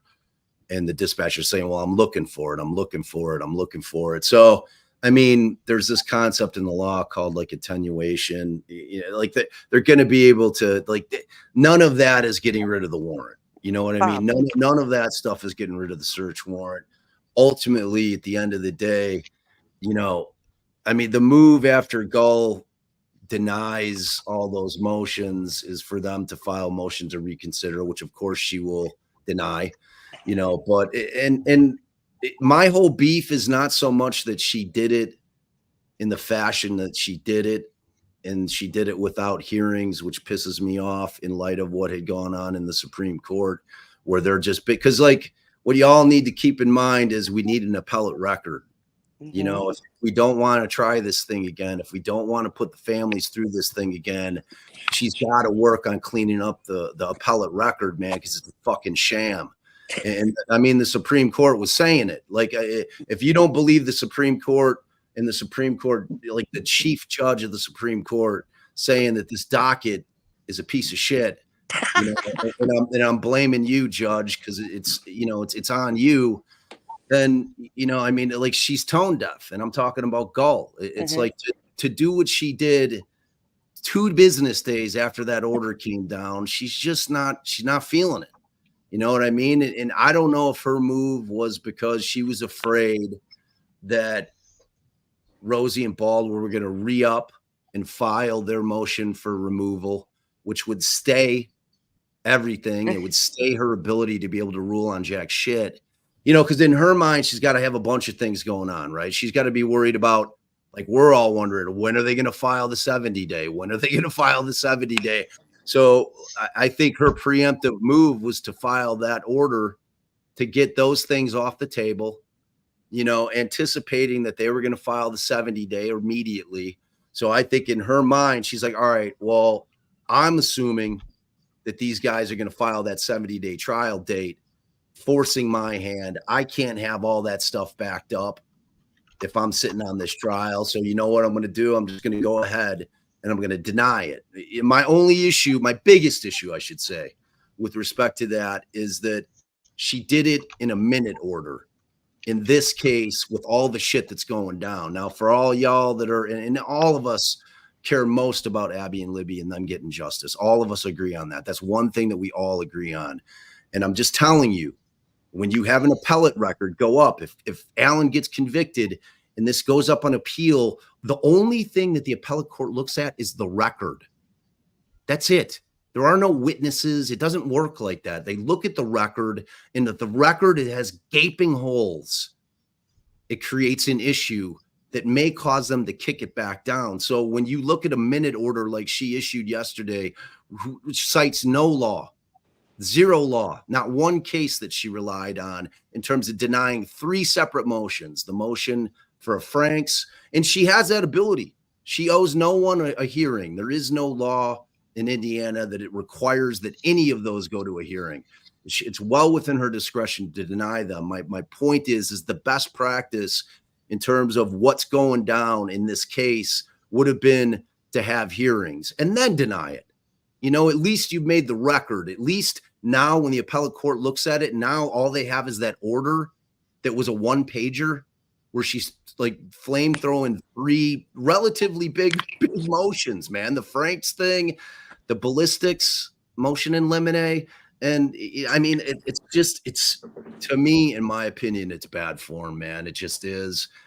And I just think it was a move by her to circumvent these guys filing that 70-day and re-upping on their motion to recuse, because Teresa was talking about it yesterday, and it's a super, super interesting thing. I was in the chat, and, you know, do we consider Rosie to have been actually withdrawn? And in Gull's mind, and she's the king of the case. She runs the case. In her mind, he was gone. So when he filed his motion saying, you know what, not only am I not going to file the motion to withdraw, I'm going to file a verification that I'm still his attorney, and then same day files the motion to recuse her.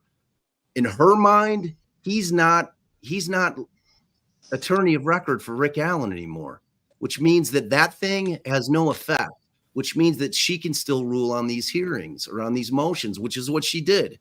Because if there's a motion to recuse out there, she's barred from doing anything until that's resolved, you know? So there's just a lot of interest. I have a question for you on that. Then how come he didn't show up to that right after that and refute her claim on the record? Ooh. You know what I mean? Rosie, right after that, when she came out and said, we've had an unexpected turn of events. He showed up on the 31st. And said, you know what, everybody, that's not what's happening here. And we're going to go on the record and say this. Well, he did. did. It's her courtroom, Greeno. Like, I mean, it's you know, not, I it's mean, a crazy world. Like, lawyers don't get to run shit when they're in a courtroom. When you got a judge running hot like that, and like we all know, we've all read the transcript. She came into that chambers that day knowing that she was booting these 2 guys off the case, period. Didn't matter what they said. The decision was in stone. There was wouldn't have mattered if they had a hearing. It wouldn't have mattered had she given them the time. She was booting them off the case, period, end of story. So, you know, at that point, there would have been no effect for Rosie to go out there other than to potentially torch his client's case by sniveling publicly. You know what I'm saying? I mean, he can't go out there and substantiate what the judge is saying without being able to put on a defense, because it hurts his client, because the whole world was watching, because she had, you know, cameras in there. So, because you always got to think about your client, man. It's like, this wasn't about Rosie and Baldwin. It was about Rick Allen and his right to process and the 6th Amendment. Like, that's why, like, y'all were arguing about the facts and all the other shit in the trial. And I'm like, I wasn't fucking with it. I knew you wanted me on your show, Greeno. Like, I'm not talking about the facts because I don't know them yet. You don't either. I know you think you do. You know what the PCA says. And the same thing. I believe it. I believe the PCA, though. And that is your prerogative, my friend. You know what I'm saying? Bob. What don't you believe about the PCA? It's not that I don't believe it. I don't think it's strong enough, Anthony. That's what my problem is. Like what you call an admission, I call him volunteering that he was at the bridge. I've been practicing law for 20 years, and I've never had a client put himself at the crime scene where he's just committed 2 murders. Sorry, dude. Doesn't happen. Like, do people come and look at the, you know, do people creep around at funerals? Yeah. Do people come around, you know, and check out the crime scene and sit in the crowd like a creep? Yeah, they do. This ain't that. This is a guy who went to law enforcement and said, yeah, I was there. And I get the counter argument. Oh, he's trying to get in front of it. Bullshit. He ain't that smart. You know? Like, you know, because I've heard that argument. Like he'd have to be Moriarty from Sherlock Holmes to figure that out. Oh, I'm going to get in front of this. I'm going to put myself on the bridge, and then that's keep the gun enclosed, and then never speak of it again to anyone. Never. Hey, Bob. Not even to say a little something on his Stephen McDaniel Facebook put himself account, there. You know what I which mean? was Like closed people down. He do didn't that. even say, "Oh, it's so sad." I mean, I was at the bridge. If only I could have seen something to help these girls. Maybe I could have stopped them. He said nada, nilch, nothing after that, though. Does that mean anything? To who? Me? Well, just in the ether of things, what people think about it, you know. Why would he never say anything again? That's pretty hard to understand. Wait, are you saying that he should have, like, that you're holding came forward again, like you're holding what a ham. So you're holding it against him that he didn't make any further statements, like keep coming back to them to say, hey, like, remember I was there that keep day, checking in every year I to be feel like, he hey. could have cleared a lot up, yes, and been Like a lot more what? helpful. Like what do you expect? Like if he didn't kill him, what do you expect him? Like just pretend in your world for the purposes of this debate. In my world, we call it arguendo. Just assume that he didn't do it. Why would he go back to them? What would he give? Because in 2019, they're still talking about people. They're releasing more of the video. He doesn't know they lost his. You might think he might even want to come forward and say, but you're assuming he knows. I was there from 12 to 1:30, which is what he's trying to say. One might have expected he could have seen this person. And I don't know. They had already talked to him. Something a bit funny about it. And like you're blaming him for them losing the statement for 5 years. That's not on Rick Allen. That's definitely on law. That is not on Rick Allen. That is on the way they handled that investigation. Right. And that's what I'm saying. And he does not know that they've lost that statement for 5 years. You have to assume that he knows. But that they you would have to, any reasonable person would have to actually think, I wonder if they've lost my statement. I'm pretty reasonable. Humanimal, I think why would he think that? No, I don't think she would think that, Bob. I think that this is more along the lines is he may just think that if he is the guy, right? If Rick's the guy, he would think that they obviously don't know who I am, so I feel more comfortable being a little bit more free about life and stuff like that. Versus he never had a conversation with someone in JC's. He never his wife never had a conversation with anybody about it. Or so something. If it went very hush hush from the Allen's point. How do you know who they had conversations with? Yeah, and who they didn't? If I'm there and I know that I'm there from noon to 1:30, and then I give them my statement, and I know even if he didn't say to Doolin I was there from noon to 1:30, if he knew that he left at 1:30. And then they are putting out more information and they're saying, you know, at 2:07, they posted this picture of the bridge. Well, he was already gone. He had already gave the information that he had. If it was me, and I'm a pretty reasonable person, I'm not going to keep seeking the police with no additional information on my part. I'm going to assume that they cleared me. I already gave them my statement. I told them everything I know, and I'm going to move on and hope that they find whoever did it. And if they need me, they know where to find me. I'm not going to assume they lost my information. That would be reckless. That's right. Like, who would ever assume the same way that they came back and talked to Fields multiple times? Like if you've given a statement to law enforcement and he wouldn't consider him, again, just assume arguendo. You guys are all, he's guilty. Assume arguendo. He didn't know he was a suspect till 2022. Assume that he's innocent. Assume that he's innocent in his mind. Assume he didn't do it. Why would he think that? Why would he, if they're not coming back to talk to him, then what, like, why is he going to volunteer anything? But I'm a key witness. So, you know, if they've gone back to Elvis, key witness to what? a lot, why weren't they going back to Rick Allen a lot. I disagree.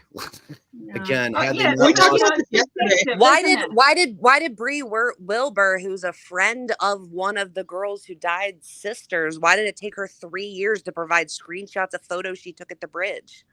Is that Well, not maybe weird? the police should have been more, should have been better at, you know, going and getting information No, from I witnesses. can I want to ask the guilty crew. So I'm assuming that's everyone aside Everyone. from Sluethie. Well, Sluthie's definitely not. So can you guys make me understand in a way that makes sense to me how you're able to just completely disregard what Elvis Field said? Like just explain it to me, because when I have a guy that's given way more details than anybody else that admits to being there, I don't give a shit what his IQ is. His 'Cause if phone that's didn't gonna be your move or answer, touch save for it. hours. So He lied about his alibi. Let me coin it this way. If they had arrested Elvis Fields and the PCA included his statement to Murphy, oh yeah, I spit on Libby, or no, I spit on Abby, but I can explain it. And you know, am I going to still be in trouble? And like, cause I just don't understand how people have decided that that's not relevant. Well, maybe because they didn't find his sputum on Abby. So Maybe there what? was They didn't find Rick Allen's either. Yeah. That's true. And I wanted to ask you, because Wasn't saying he left any. we brought this up earlier. Do you feel like, because you said all we know is probable cause, I had said that earlier, and then I said about the Franks memo, and I felt like, and correct me if I'm wrong, I felt like a law enforcement officer could have picked apart the information inside that Franks memorandum and wrote multiple probable cause affidavits for many people's arrest, and it would have been sufficient. Is that wrong? Did you feel like that information that was in there could have been used in a probable cause affidavit to arrest Elvis? Now, where did that information come from about Police Elvis reports. and from Discovery? Police reports and interviews and but from the discovery that they received from. Yes. So they investigated. The Memorandum. defense team investigated Of those course. guys. The memorandum. In their course. memorandum, when Okay. they spoke about the Odinism theory, that all came out at the same time. With I mean, Elvis. you guys, do you guys know, like, it's our duty as defense attorneys to investigate just as much as we have at our disposal. You know, typically I can only hire a PI or two, but I have an absolute duty, an ethical duty, to investigate the charges against my client. And when they start digging through the discovery provided to them by the state, like when people were like, these guys are full of shit, they're making up this own shit, I'm like, are you fucking out of your mind? They got all of this shit directly from Discovery, from Nick McClelland, who slow played it, who's turning it over to them in October and September. Dude, like everything that they put in there came from Nick McClelland. They're not making shit up whole cloth. We know that there's Ferenczi, Click, and Murphy. Continue to investigate this thing that everyone wants to poo-poo. Now, have you seen the discovery, Bob? No, I haven't. but I've seen the exhibit list that I've seen what they wrote. They gave us a lot of the discovery, or what they didn't have, or what they did have in the memo. So at what point, right? And I'm not arguing this, I'm just asking. At what point, because I can tell you this, I can guarantee you this was not in the discovery. Which arm of the victim was placed in the clothing in which order? And then the legs, which order they were placed in the clothing. But They you gotta made it read the very footnote. dramatic. Yeah, the footnote Saying, how says- can one person take her left arm and then put it in, then took her right arm? And that, that did not come from Discovery. That's theatrics. And I understand that. But to say that defense memo came from Discovery, people that are saying, now I'm not going to use a voice like you do. That's not my style. But people say, well, that came straight from the state. You're It saying did. that you don't believe it, but it came straight from the state. No, but you're Very mixing- little facts in that Nah, came man. from the Discovery. Ruckus, you're mixing two things up. You're mixing up the portion which I agree with you. I think that they should have kept the entire how Theory. Rick Allen couldn't have done this alone narrative, which is exactly what you're talking about. They should have kept that out of the memo, because that was speculation. That's not factual. That's their theory. That's all that is. But What that's I'm my talking, point, and that's what attorneys do. yeah, If but they will dude, take but that liberty, everything else in there is in the discovery, brother. but if they will take that liberty to do that, what makes you say that the other things aren't fabricated? If you haven't seen the discovery, you don't know what McClellan gave to them. But the prosecution Because does you that can get too, Ruckus. disbarred. That's the simple. Oh, I That's the agree, simple answer. Sleuthy. I hate all of this shit. They're The all prosecution those does it theories. as They're, well. they're, Yeah, they're looking at they the all same do. evidence and they come up with their own theories. Nobody knows what's true. So they're also adding their, if we want to call them theatrics, theories, their own Well, I spin on mean, it, how they're Yeah, it interpreting. drives me Ruckus, nuts. I what don't do know you how think you of- guys can do Ruckus, it, what do you to think be a honest with you. PCA is, brother? I think there's plenty of PCA. No, what do there. you think The a theory. PCA is, dude? All that is the state's theory. They weren't there. Well, it's not only No, their man, theory. they They weren't get there. To be That's laying all out it the whole is, dude. trial in a they got PCA. evidence from law Simply Dude, enforcement. it's the same Right. thing as the defense is doing. They're looking at the exact same evidence I and they're agree. coming up with a theory. That's what a PCA is, Ruckus. That's all it is. I Yeah, agree. But that And all memo the that was defense is full of also quotes, not saying though. they're just saying the third party theory though. They're saying that law enforcement didn't investigate the Odinism theory well enough to say that those guys can be cleared. what I'm saying is when the evidence is laid on the table. I agree that raises reasonable doubt. The Elvis thing does raise reasonable doubt.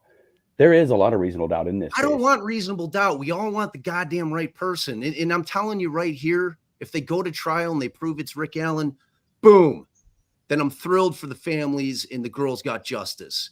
Like, don't get me wrong. Just because I don't think that he's the right guy doesn't mean that if the state has the evidence and they prove it, that I'm not thrilled, because I am. Same. All I'm trying to say is what I know right now is that I ain't seeing it, and they better have more. You know, this isn't because we can't judge these things on our emotions because we want justice for the girls. We have to do it on the facts and evidence. And right now, None of us. Ruckus, like, all I'm trying to say to you, brother, is look, man, a PCA is all, like, if you listen to my podcast, you'd know I'm always saying it. A PCA is the state's theory. They weren't there. McClellan wasn't there. Liggett wasn't there. Carter wasn't. None of them were there. So they collect the evidence and they come up with the theory, and then they write it out on a piece of paper, and then they go have it signed by Liggett and bring it in front of a judge. And then the defense, which you never see, which is why everyone's head exploded when they did it, that's their version of a PCA. They looked at the same evidence, they came up with a different theory, and they put it out to the public. It's just unusual to see that because it rarely happens. Usually, the state gets to try the guy in the press and in the public for 2-3 years while the thing's pending with only their narrative out there. Because until that thing goes to trial, until the evidence that they claim that they have is vetted at trial, where everybody's cross-examined, we don't know what's what. You know what I'm saying? And it goes same for the defense's shit, bro. Like, I'm not saying that they couldn't tear apart everything the defense is saying in their theory. They very well might be able to do that. But until we get to trial, none of us know. That's my whole point on this thing. And all I'm saying, and all I've been saying from the get, is look, man, I'm concerned with the strength of the PCA on its face. To me, in the law, they call it mere presence. You know, that, like, him just being there. It's like that. Like, there's a saying, mere presence is not enough, typically. So, you know, I'm just Conflict was kind of like, concerned too. huh? Yeah, there's parts in this case that drive me nuts. That's one of the things.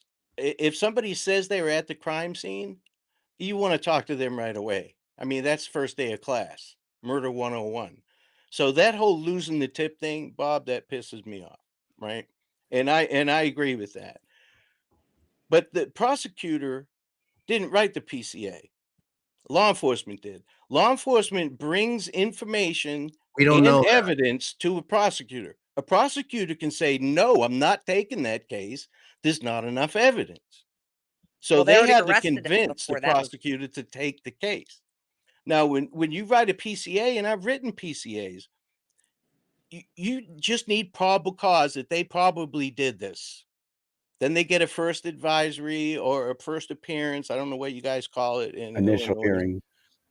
Which he Yeah. didn't have, did he? I don't think he had like a preliminary. He had initial hearing on the 28th when they charged him, but they didn't announce his arrest. Well, he didn't have a lawyer. But it doesn't lay Yeah, out the they whole asked case, is what my point is. And I also wanted to point something out because I know there's a big discussion about the Sixth Amendment and stuff like that.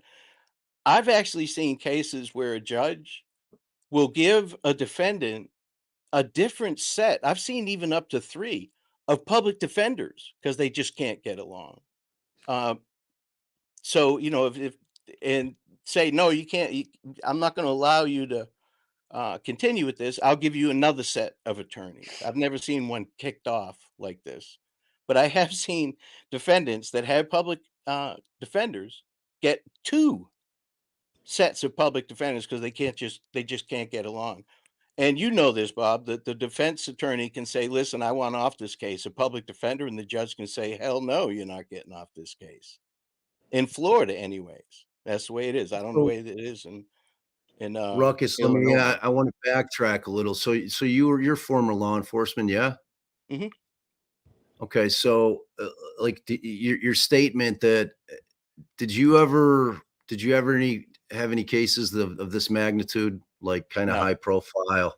Right. No. So what I'm going to tell you, and I'm basing this again on 20 years of practicing law in courtrooms and dealing with prosecutors and reading PCAs.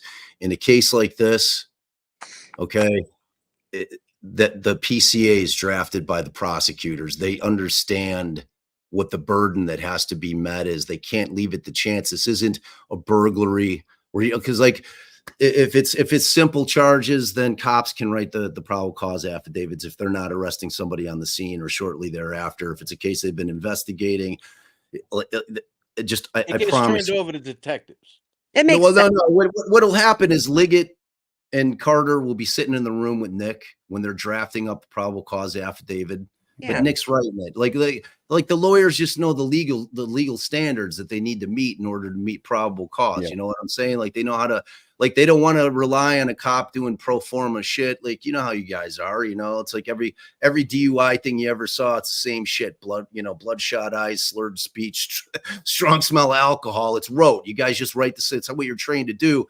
In a case like this, I promise you, man, like these PCAs are drafted by the prosecutors just because they have to make sure that it's going to withstand scrutiny. Because remember, the first move is typically for the defense to try to attack that PCA and say, look, man, you didn't have the probable cause for the arrest. You know, they can't have that falling in an early stage in terms of like trusting the officers to write it. And you know, it's just a difference of attending law school, understanding what the standards are and knowing what they have to prove. You know, it's just a different thing. You know what I mean? So for a case like this big, like I'm going to assume that Nick drafted it, you know? So, but, and I don't believe, like, I've never handled a case where law enforcement has withheld powerful evidence in a probable cause affidavit because there's no point in it. The probable cause affidavit does multiple things in a typical case, which is it gets the state's theory out to the public first, and they want to make that impression. They want people reading that thing saying, damn, they got him. Because that's how I responded when I read the Koberger thing. And then I went on. I did not, but I did respond that way when I read the Fotis Dulos. Now, here recently, I've literally been responding to people just with a little clip of that judge who I love. Oh, I love him. You're talking about the photo, yes, yeah, Michelle the Chaconis. Yes. He's great. His jury instructions, the part where he explains what the presumption of innocence is, dude. I have the little clip. It's like 30 seconds long. I've literally just been posting it over and over again in response to people because I'd never thought of it that way. But essentially, it just boils down to everything you're saying, which is that this is probable cause. That's all that we have seen until we get to the trial and we actually see the evidence. We haven't seen anything that overcomes that presumption. We haven't seen any evidence that says that he did do it. We're only seeing probable cause. And again, I think a pretty compelling probable cause affidavit could have been written about Elvis Fields.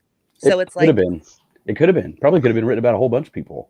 You know what I mean? That's where I Exactly. was. That's what I was saying. I was like, we could literally do a live every day for the next like 2 months, for the next 60 days, every day, Of different people that could be DOI. arrested for the Delphi case Yeah, based on just we can some write a probable probable cause affidavit. on And that's the people, on problem. random people. Yeah, That's I mean, my problem with probably. saying Richard Allen did it, is Well, because here's the thing. I think it's my opinion that I think that Richard Allen will eventually be convicted. Can I say beyond a reasonable doubt with the evidence given right now that I could convict him? No, because I don't have it all. I need both sides of the story. You know what I mean? But you have faith. Correct. You have faith that they actually have more evidence.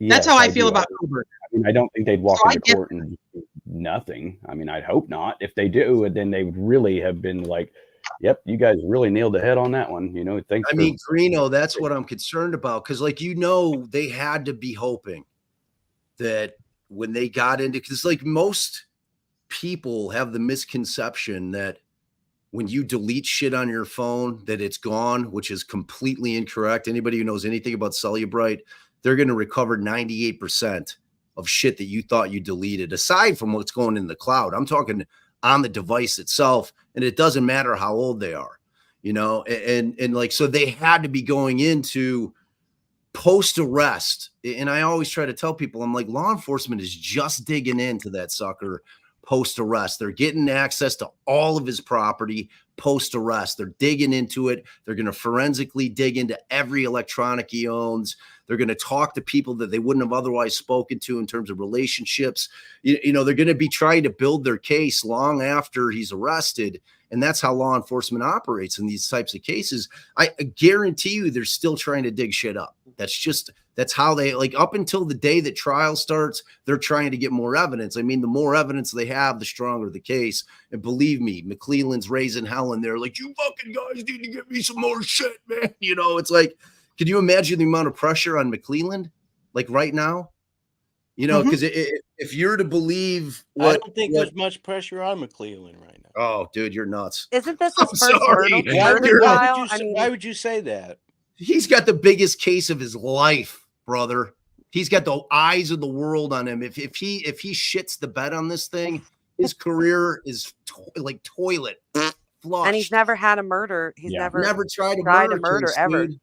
Like, this is a huge Jose Baez case, hasn't had Ruckus. a murder case either. But before I KCM understand. came. Who hasn't? Well, Jose Baez, probably a dirty name, but Well, he was a defense hadn't had attorney. That's a murder little case different. Defense attorney. He doesn't have He the wasn't a burden. prosecutor. Yeah. It's a different thing. He But, you doesn't know. have the burden. Nick's got the burden. That's He's a got heavy the state has to prove all of it, man. The defense doesn't have to put shit on.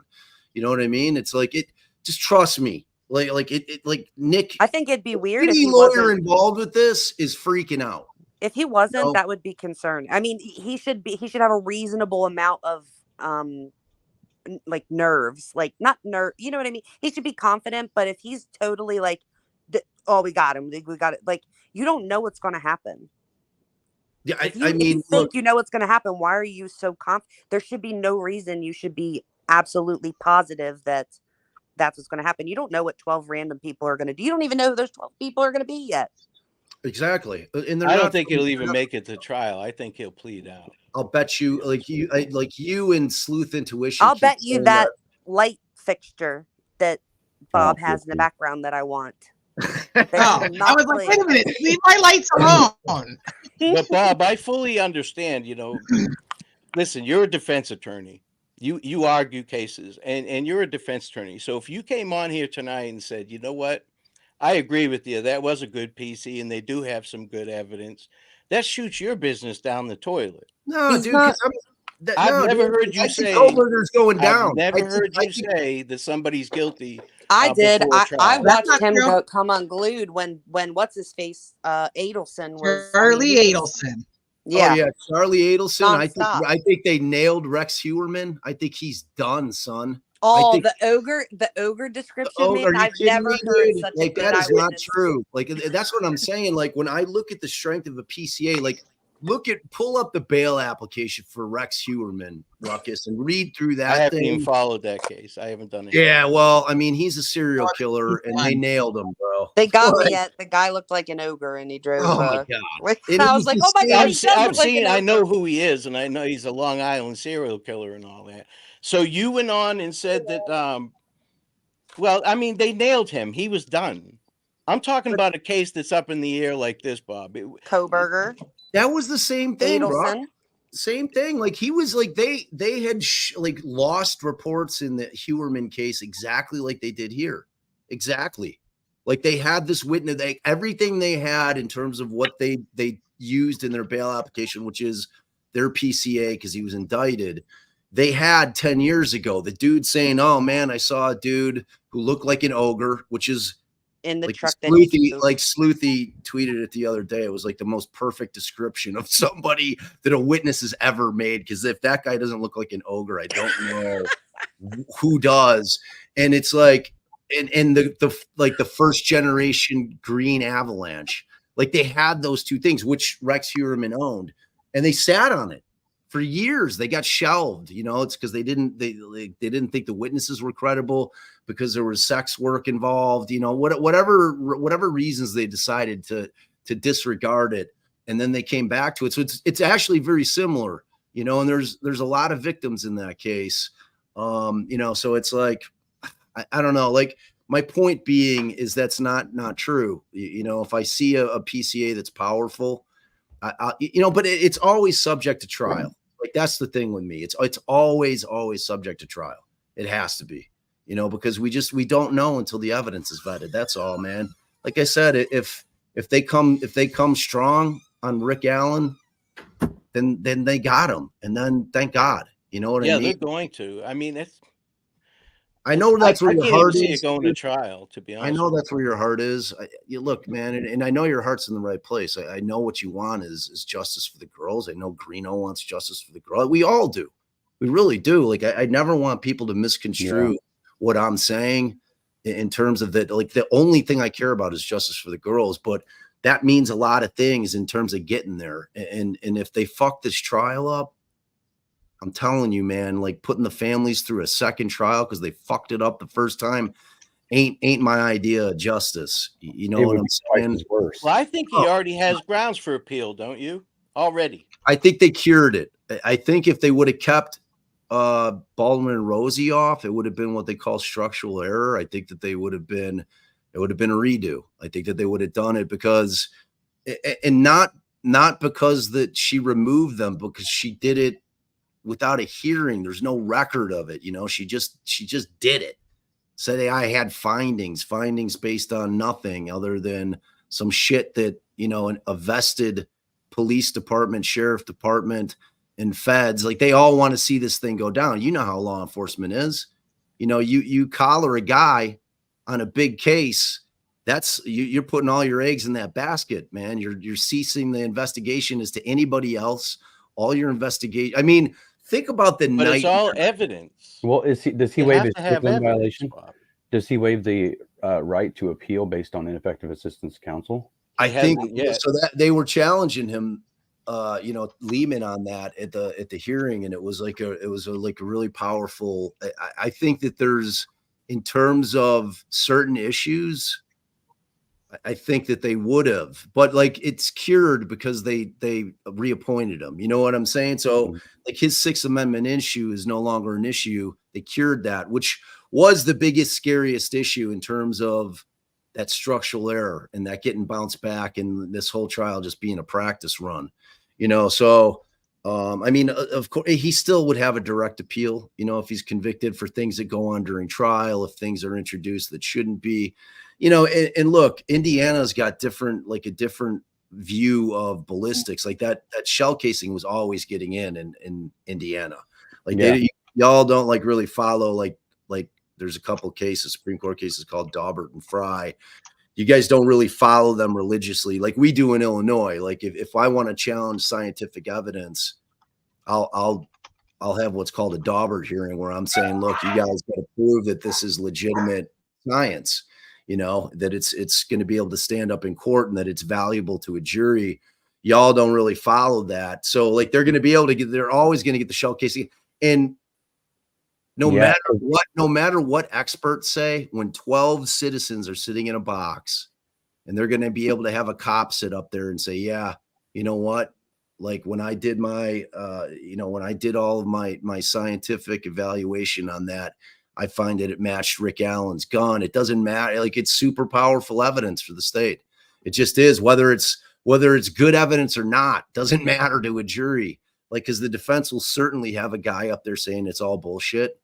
But when the jury hears it, it rings true, man. It's like, it's it's a very powerful piece of evidence, which is why it's a scary piece of evidence. If in fact, Rick Allen's innocent. And I know that you guys don't want to believe that, but just try for a moment to imagine a world in which he is and how scary that piece of evidence can be because of just how normal people, jurors will react to it. It'll be like, oh shit.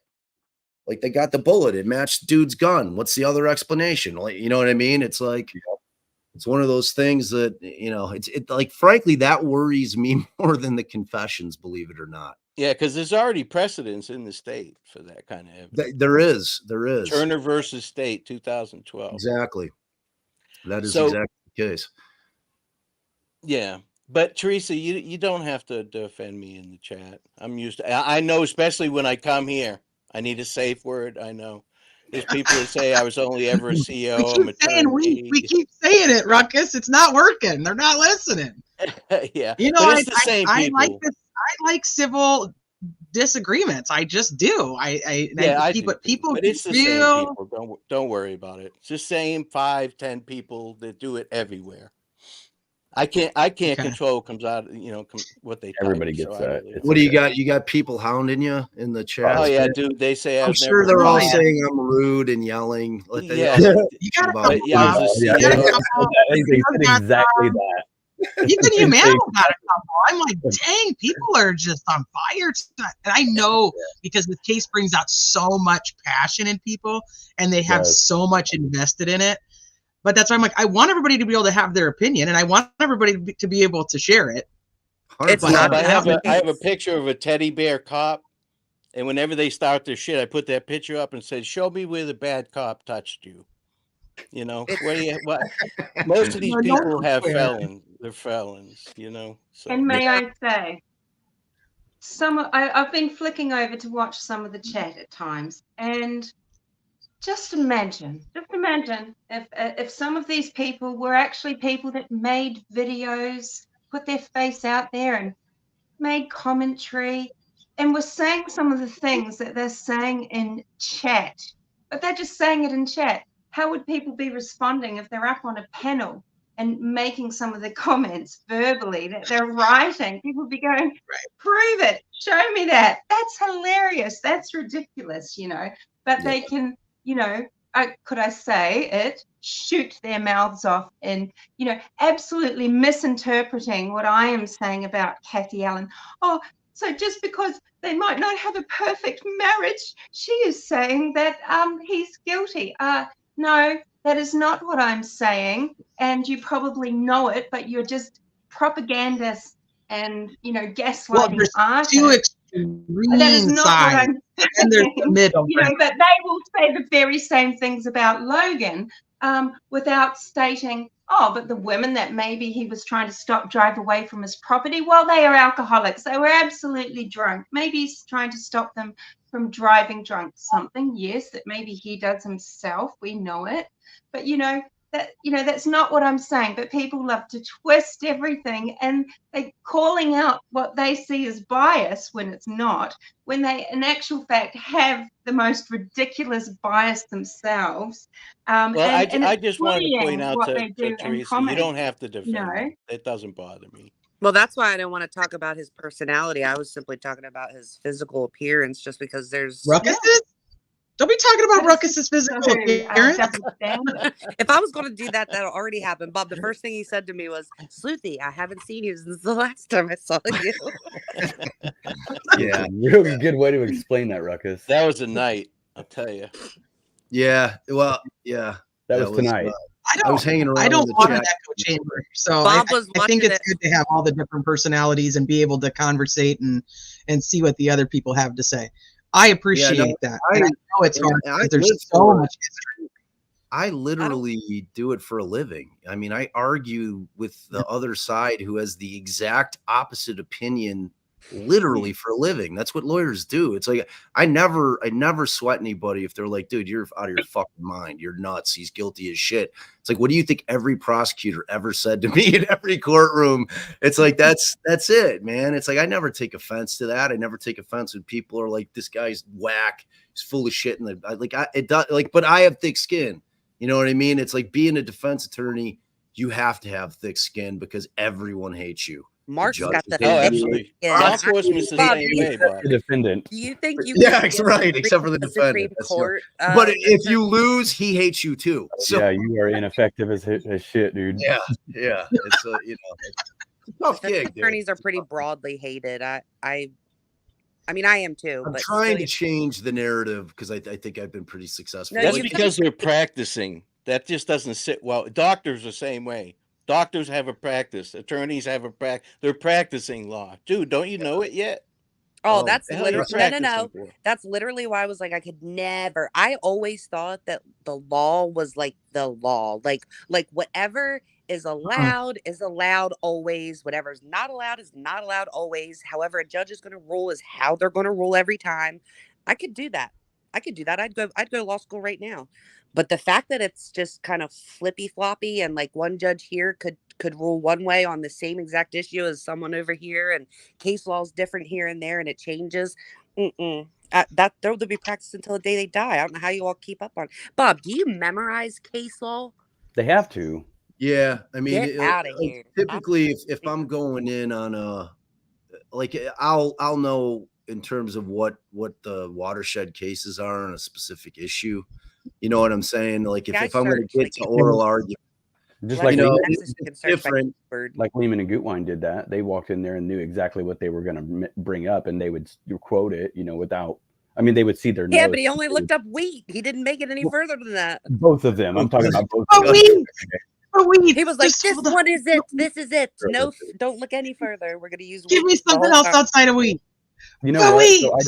So I love that so I had much. AI. I had AI generate some shorts about that, right? I just had AI grab some shorts of the Supreme Court hearing, and when it generated the subtitles at the bottom, instead of wheat, it says weed. So every time he says that, it's like, and the judge says, how does that work for you? He says, well, with weed it does, Your Honor. I wanted to clip together every time he said wheat. Weed makes everything better, Your Honor. See, none of that does it for me. Just doesn't get. Like I said, I want to see transcripts or videos of his interview with law enforcement, Richard Allen, Keegan Kline. I don't care about any of this kind of stuff. To me, it's boring, to be honest with you. What, the law side of it? Yeah. See, I haven't even watched that whole Supreme Court hearing. I watched oh my God, dude, it was phenomenal. Oh, it picked up. You gotta definitely watch it. The most epic man, you hearing I've gotta ever watch seen. it. That was epic. It was, dude. That was probably Didn't do it for me. I want to see what they file afterwards. Dude, I have been geeking out on the law side of this. Like that's where I really because I just wasn't doing that many lives until shit got crazy with the legal side of it. You know what I mean? Because I leave like y'all to argue about the facts and whether he's guilty or not. Because I know the case has to be tried. It's like screaming into the void, trying to try this case without us knowing what all the evidence is and without it being vetted. It's like you guys can scream back and forth, and I love when you do it, and you guys have the right to do it, as long as y'all remember that we don't know shit until trial happens. That's right. Until the evidence is laid on the table. Yeah, that's what Ruckus said. I won't even be talking about this case after tomorrow. You bullshit. I'm on Evansdale. You're not leaving Ruckus. Other stuff. Well, what case I'm really interested in is I'm really interested in the case that's starting tomorrow with the kid's mom who gave him the gun, who did the mass shooting. You guys know what case I'm talking about? Anybody? Can I get 2 seconds? Of course. Hi, Justice for two. Renee Anthony Greeno. You want facts? Well, I'm going to give you a fact. Yeah, troll. So, okay. So, what case is starting tomorrow? It's tomorrow? somebody that Bob's eyes got huge. I can't I can remember the name, almost- but the boy was disturbed. And Oh, his Crumbly. parents bought him Ethan a gun, Ethan yeah. Crumbly's mom. Crumley. That's starting tomorrow. It's a fascinating legal case, and it's basically where they're trying to hold the parent responsible. They knew for because Well, wait a minute. Not only did they know, but they got him the gun. Wait, knowing this- all the shit that he was going through. It's an interesting case. Wait, The is this the constraint- same mom that like washed the clothes? Did she wash the clothes? No, that's Aiden. No, you're talking about Oh yeah, Kristen you're right. Bailey's You're right. case. Yeah. He's Now, done. Did you He's see already done. Bob? Get charged? Did you see the Yeah, he's Uvalde done. She got stuff that charged came too. down? Okay. I couldn't hear you, Ruck. What'd you say? Did you see the they finally put out the DOJ decision on the Uvalde? You know that mass shooting at the school? Yeah, that nightmare. No, I didn't see it. Yeah, I man. just did a live tonight on that on Thin Blue Line. I work with 2 other law enforcement officers. We do it every Tuesday night, but that's what we did it on. And man, I'm telling you, man, as retired law enforcement, it pisses me off. Those cops were cowards. They let 21 kids die. 900 cops there. Not one of them went into the classroom. What? Oh Yeah. my God! If you go check you know it how out, they it just tried came out old today. boy at like where was it? Was that Parkland where they tried to Yeah, the cop? Parkland shooter. Yeah. They just I did mean, not take and that was just like some old dude who's like a year away from retirement. Like, But still, he should have like been. where? That's I bullshit. mean, like I know. Like from a cop, I could completely like you being like, man, fuck that guy. What a coward. Like for me, I'm like, he's thinking about his grandkids. He's like, oh my God, I'm retiring in like 6 months. Am I going to go in with this active shooter? I got no one giving me intel where this guy is. They Like, actually said on their body cams, Bob, oh, I'm not going to die today. The cops. That's, I mean, Well, kids are getting killed. Yeah, they're supposed to be trained to protect and serve. That's what they're yeah, charged like with doing. like where was all his backup though for all that time? Yeah, but I'm pro LE, but I mean, people are people. Yeah, I Everybody wasn't makes sweating that guy. Like I was getting a lot of heat on that one too, because like I was doing like court TV. People were like, you know, this guy's a fucking coward, and I'm like, he's a grandfather. Jesus Christ! I mean, yeah, Yeah. he should. Like, I don't know. Still, I mean, I though- can see both sides of it. Certainly, I think that the could have damage done had probably something. been done. Yeah, I think the damage had been done in that school by the time. Oh, But I yeah. don't know. Well, that's why You they know? found him innocent because of that. Because he couldn't. Yeah, but he should have. I mean, it's a super like just this. It wasn't a good look. Jumping on the golf cart and hauling ass is not a good look. No, You know, I mean, it at was a all. bad look. Like my feeling on it more than that was it was a bad look in general for just like I felt like because they didn't have the kind of response they should have had over at that school in a much shorter period of time that they just dumped it on that dude when, you know, he was a convenient scapegoat when you have the chief of police being able to say, oh, well, yeah, he fucked up. He should have gone. You know what I mean? It's like they really should have had. Yeah, they come on the radio and said, stay 500 feet away from the school. It's an act. Yeah. Instead of a Yeah, whole- I don't agree with any of that. So, you I know, can't like watch I that said, I'm shit. pro law enforcement, but I hate to hear shit like that. We look bad enough day to day. People can't stand law enforcement to start with. That's just horrible. But I was Yeah. great I don't talking think with you all. so. I'm going to split. It was great to finally speak with you in a coherent conversation, Sluethie. I appreciate that. You too, Ruckus. Teresa, I'll talk to you later. Anthony, have a good one. Humanimal, always a pleasure. And Bob, peace out, my brother. Peace out, my friend. Later, Ruckus. All See you right, when I see you bye, again. bye, Ruckus. Thank you for coming Yeah. up. All right, I'll see you next time I see you. Yeah, next time I see you, it's gonna be the next time I'll since see this you. time. Yeah. Have a good one, guys. I mean, You too, Teresa's got a marathon going here, a 5-hour live. You too. I know. I mean, I've had I some don't even- 3 hours. This is some Dude.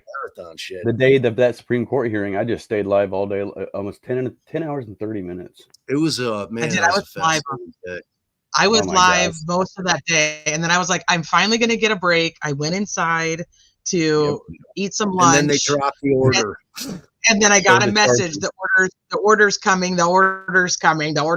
in here. Then that was in my inbox, and I'm like, wow. I'm like, and then I had to go pick up kids, and so I still came back and went live again. And I'm like, I'm done. I quit. I'm not doing this anymore. And then I think you came home and went live, so then I went over there. Yeah, I did not anticipate that order coming down like that. You know what I mean? Like I appreciate that it did, but like I am dying to read the opinion.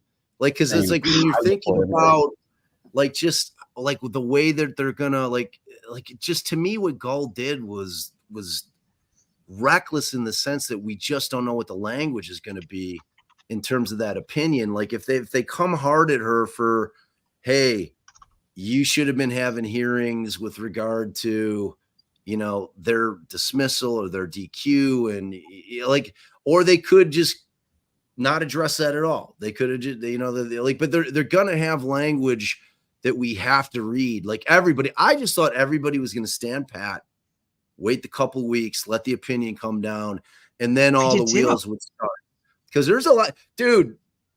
Look, unless I'm wrong, and maybe one of y'all have seen it, but like right now, Rick Allen's got 4 lawyers because I have not seen a withdrawal appearance. I Yeah, haven't seen anybody withdraw yet. I haven't either. I thought that the Supreme Court would have ordered that exactly, and the they new defense team is ordered withdrawn from the case, but I know, they kind of they just left didn't. it up to the trial level.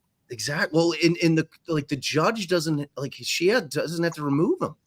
You know, it's like she could be like, I'm good with him. He's got a team. Like Carroll County's not going to be happy about it, paying for four public defenders on the case. I'll tell you that. They're like they'll start being like, all right, what? Like seriously, He was already mad that they make more. Yeah, he was in there I mean, crying for $5K. And another $5K for what's his face, who isn't even helping him anymore. I mean, I And don't he blame needed him. that assistant.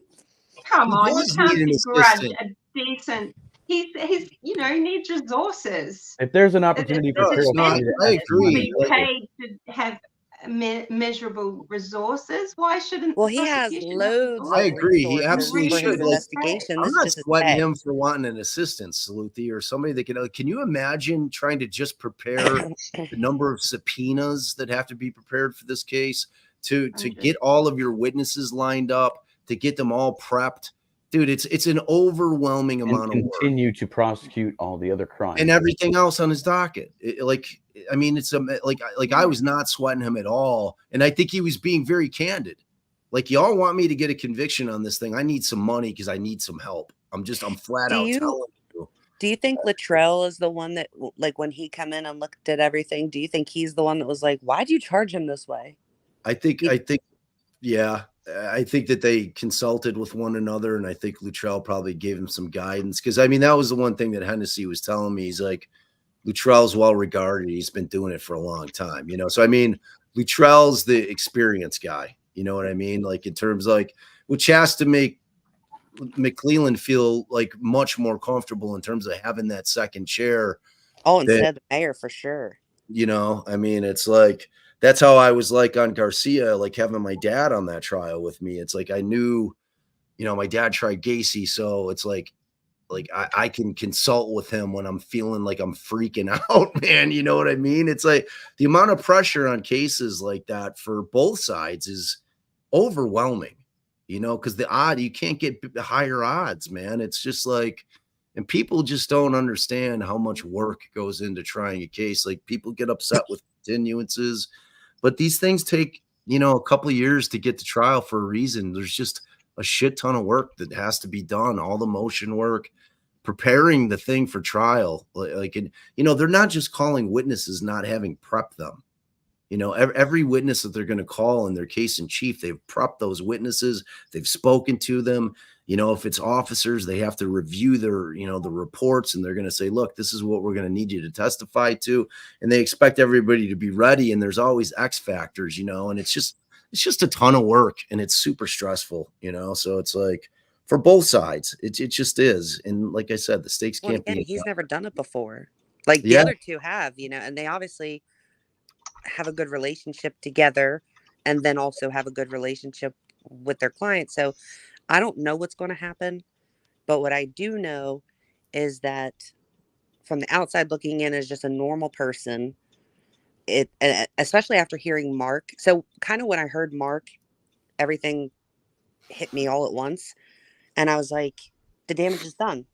Like, regardless of whether they put those two attorneys back on, the damage is done. The whole point, like Mark said, was to catch the prosecutor on his back foot and then go for the 70 days. That was their strategy. And you know that they thought it out well, because in August, at the same time that they were doing depositions of Liggett and Holman and all of them, they also had Richard Allen sign the 70 day. Like, that had been the plan. So that was your plan. And then in October, it all got put to a stop, and you gave him multiple months to catch his footing again.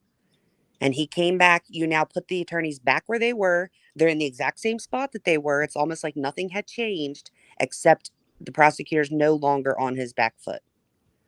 You effectively, you allowed him to have time. Get his sea legs under him. Correct. Yeah. And so the damage is done. That's where Yeah, I see and- his flex when he filed those new or that amended those charges. You know, I think that was his way of kind of flexing on him. Yeah, and I don't Because he had know. time. I don't know where they're at, like in terms of, and because of what you just said, Sluethie, I don't know if they're still going to press I don't know if they'll file the 70 day, you know, because if you lose that advantage, and believe me, it is a massive strategic advantage to catch, you know, the state off guard in terms of where they're at in their preparation of the case. Because, like, I mean, like, would Nick have answered ready when the bell rang? Yeah, but would he even been close to where he needed to be in terms of feeling like I got that shit on lock? You know, I know my shit backwards. You know, he wouldn't have been there because time wouldn't have prohibited it. They wouldn't have allowed for it. It would have been too hard for him to get the case put together in the way that he would have wanted to in a perfect world. You know, so they done all that I don't know. well. We'll see how it plays out. I mean, like Rosie and Baldwin have a lot of shit to figure out, and I'm not so sure that Gull's not going to try to DQ him with the hearing still. She It has almost that seems option. like they should just go for the recusal or the, like that's like that should be their first. I think, yeah, Go for the I think that they recusal will. and then. Because it wouldn't even matter if they won the argument that she didn't have the ability to be able to rule on those motions, because like that's one of the things, if they enter the order, what they call nunc pro tunc, saying that like we're putting everything back to the 19th as if these two attorneys were never removed from the case, meaning that anything that Rosie or Baldwin files subsequently was in full effect, meaning that Rosie's motion to recuse her was in full effect.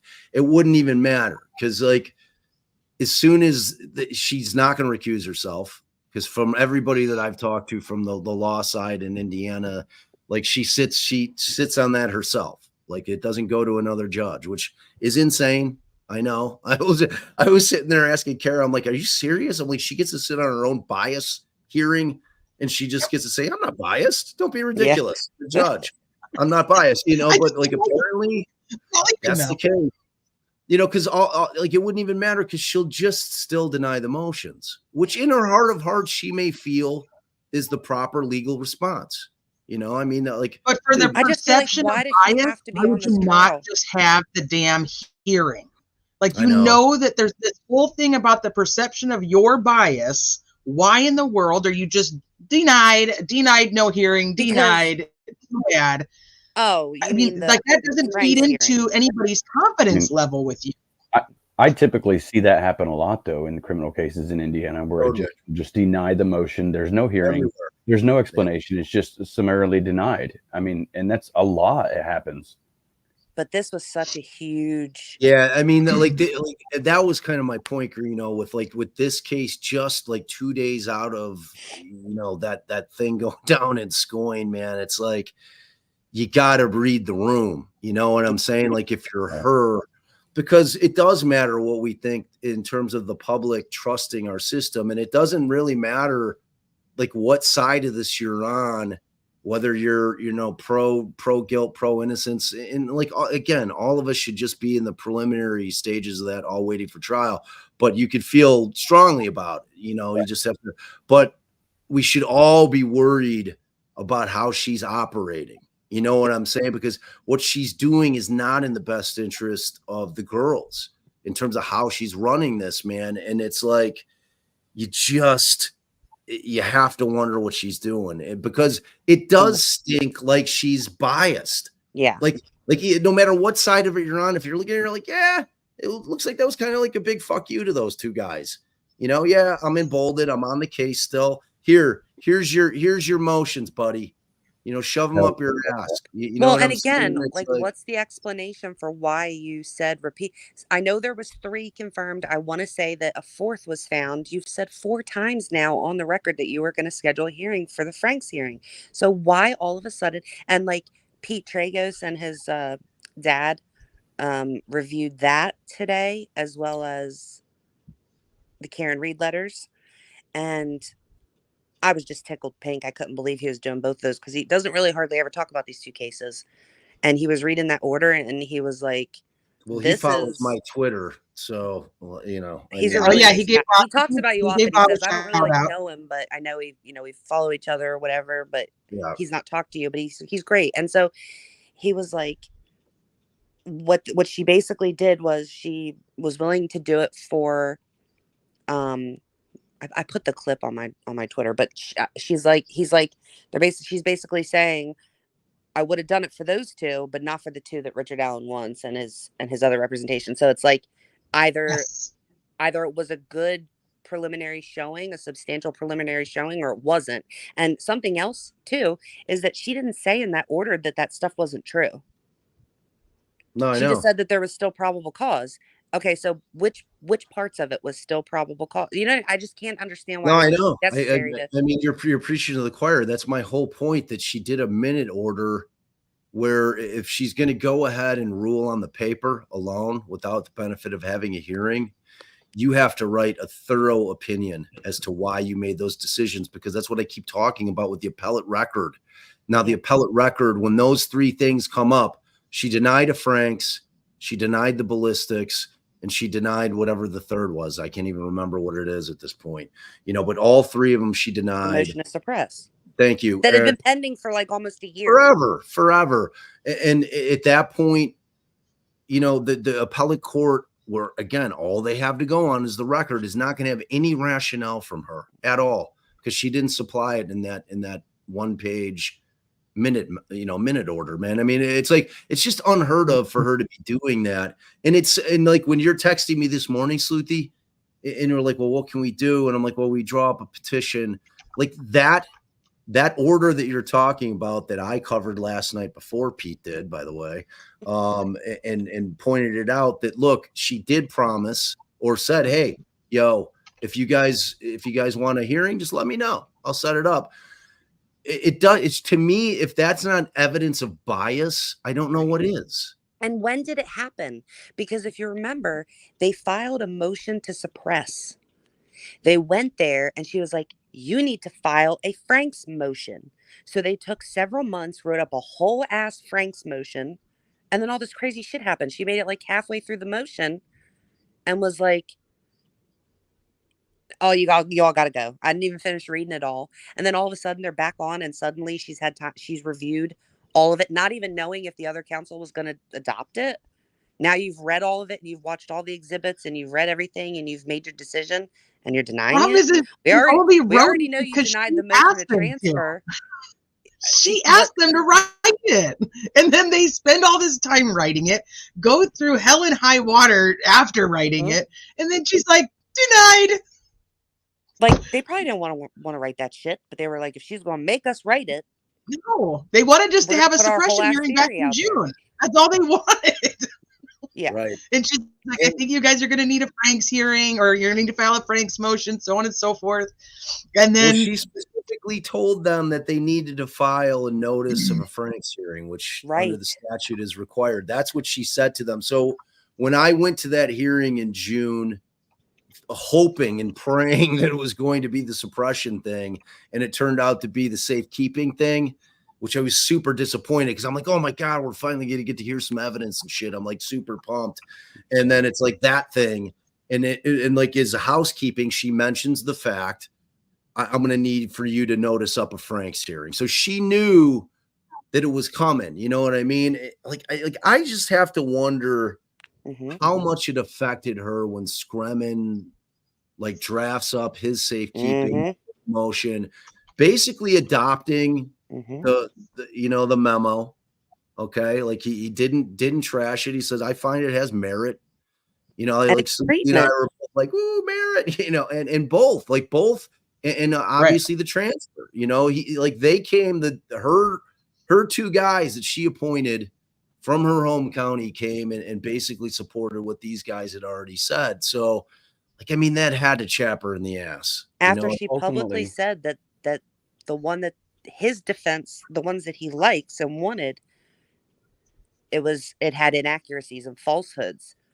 But and I tried to explain this because I heard people saying they outright lied to the court. She said so herself, and she did.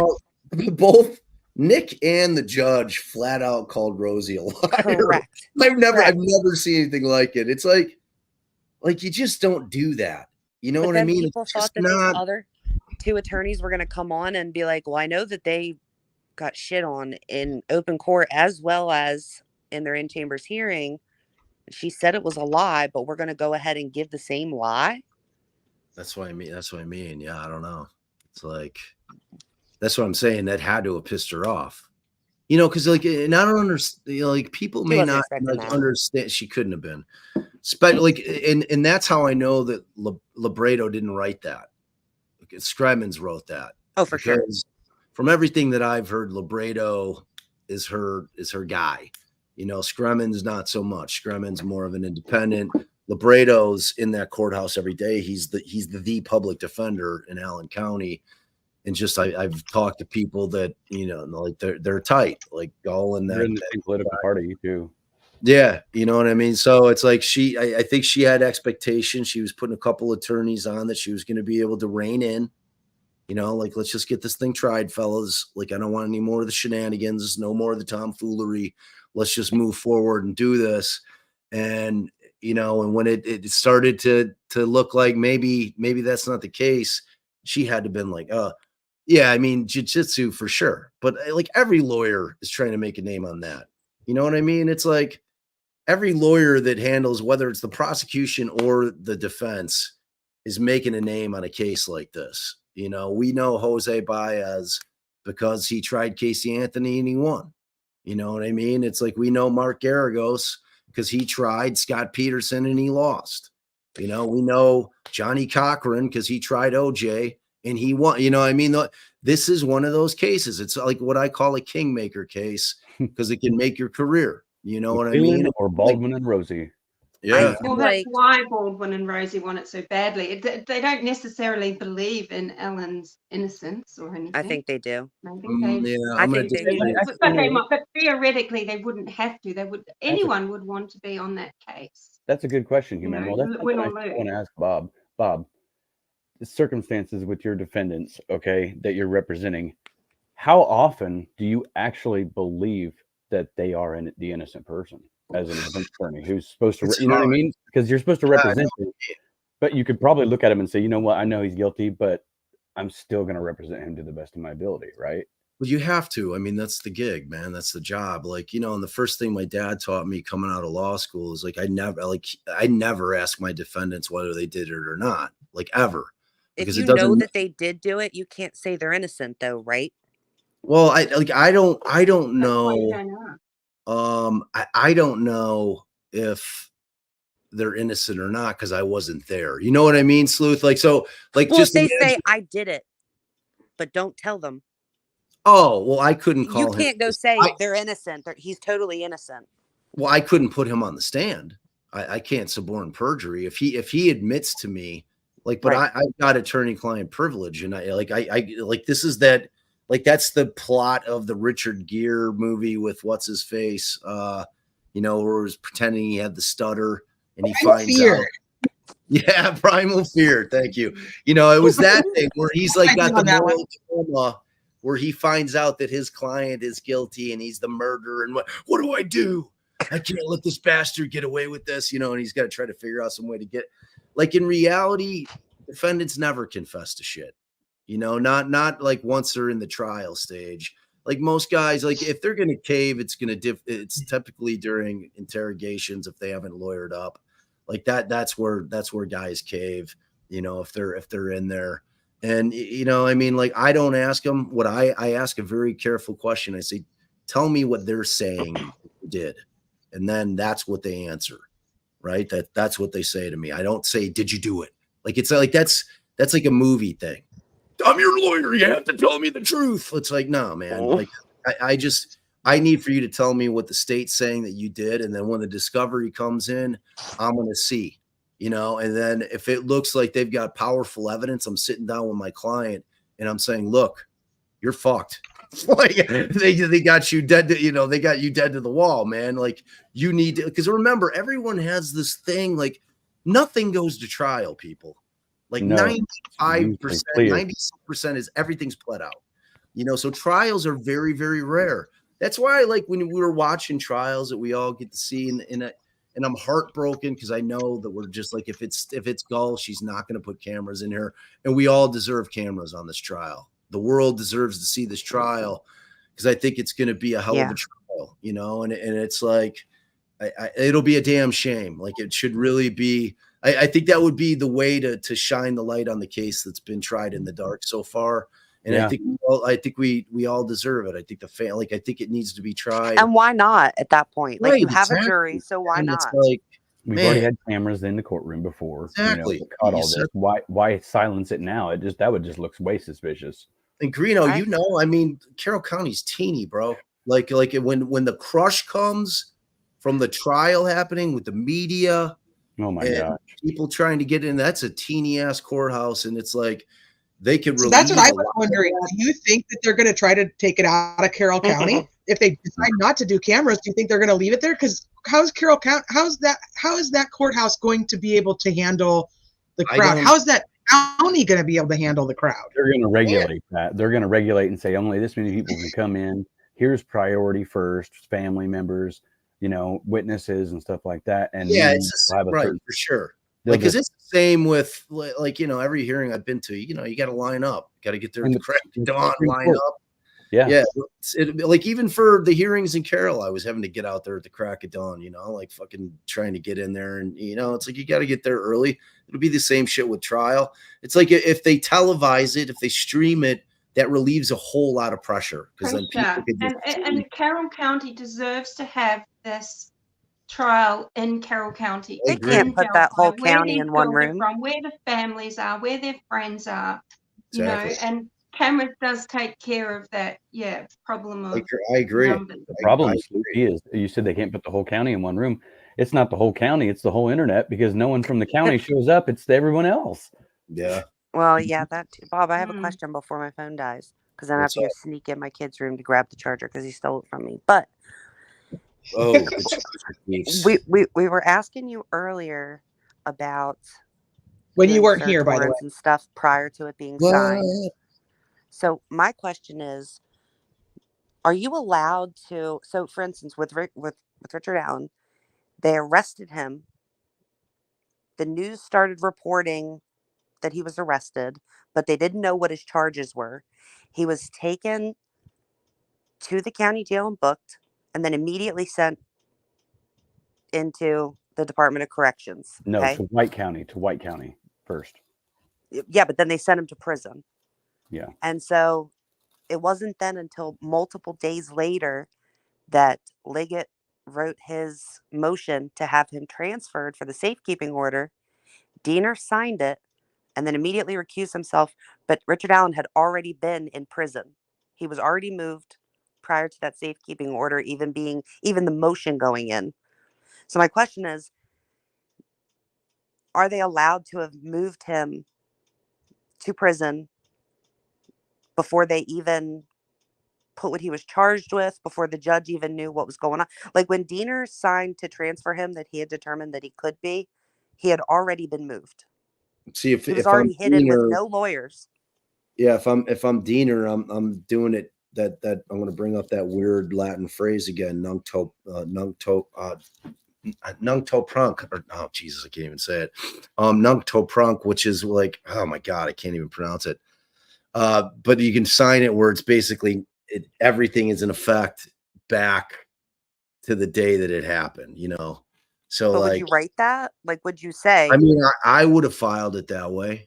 You know what I mean? It's like, but like, I mean, at the end of the day, it doesn't have any effect. You know what I mean? It's like that, like them transferring him to a prison, like may result in a civil suit, a 1983 civil suit, but it's not going to affect the case. But No, look, I they think can't that, fucking get him out. well, And but they my thing, claim. I mean, think about it. They're claiming that it's for his safety. So I mean, they really. I mean, that's a pretty wide spectrum to. Yeah. I mean, it's easy to say, well, we don't want him to be killed, so. I'm much more concerned about why they moved him a second time and nobody knows why. To To a me, different prison? yeah. Yeah, Like that's just like no one knows. And then move Keegan Kline out of there. And That doesn't make any sense. yeah, they moved Kline Yeah, out. they moved After him. that, Kline actually sent a message to someone saying they moved him because Richard Allen was there. Wow. but see, the reason that they can move him is because of the first move. Because in that safekeeping order, it says that the Department of Corrections can move him as they see fit. They saw fit. Yeah, but and they moved him. why is Todd Rokita hopping in going, okay, yeah, I think he needs to be moved. What is he involving himself in the move of Richard Allen for? The Because DOC Todd moving him Rokita- is because of placement and who, the amount of people and so on and so forth. Well, when you file lawsuits, Teresa, in Indiana, when you file something against the state, it actually goes to Todd Rokita's office. So he handles that. So I think that he was trying to avoid any civil suit that would come against the state of Indiana.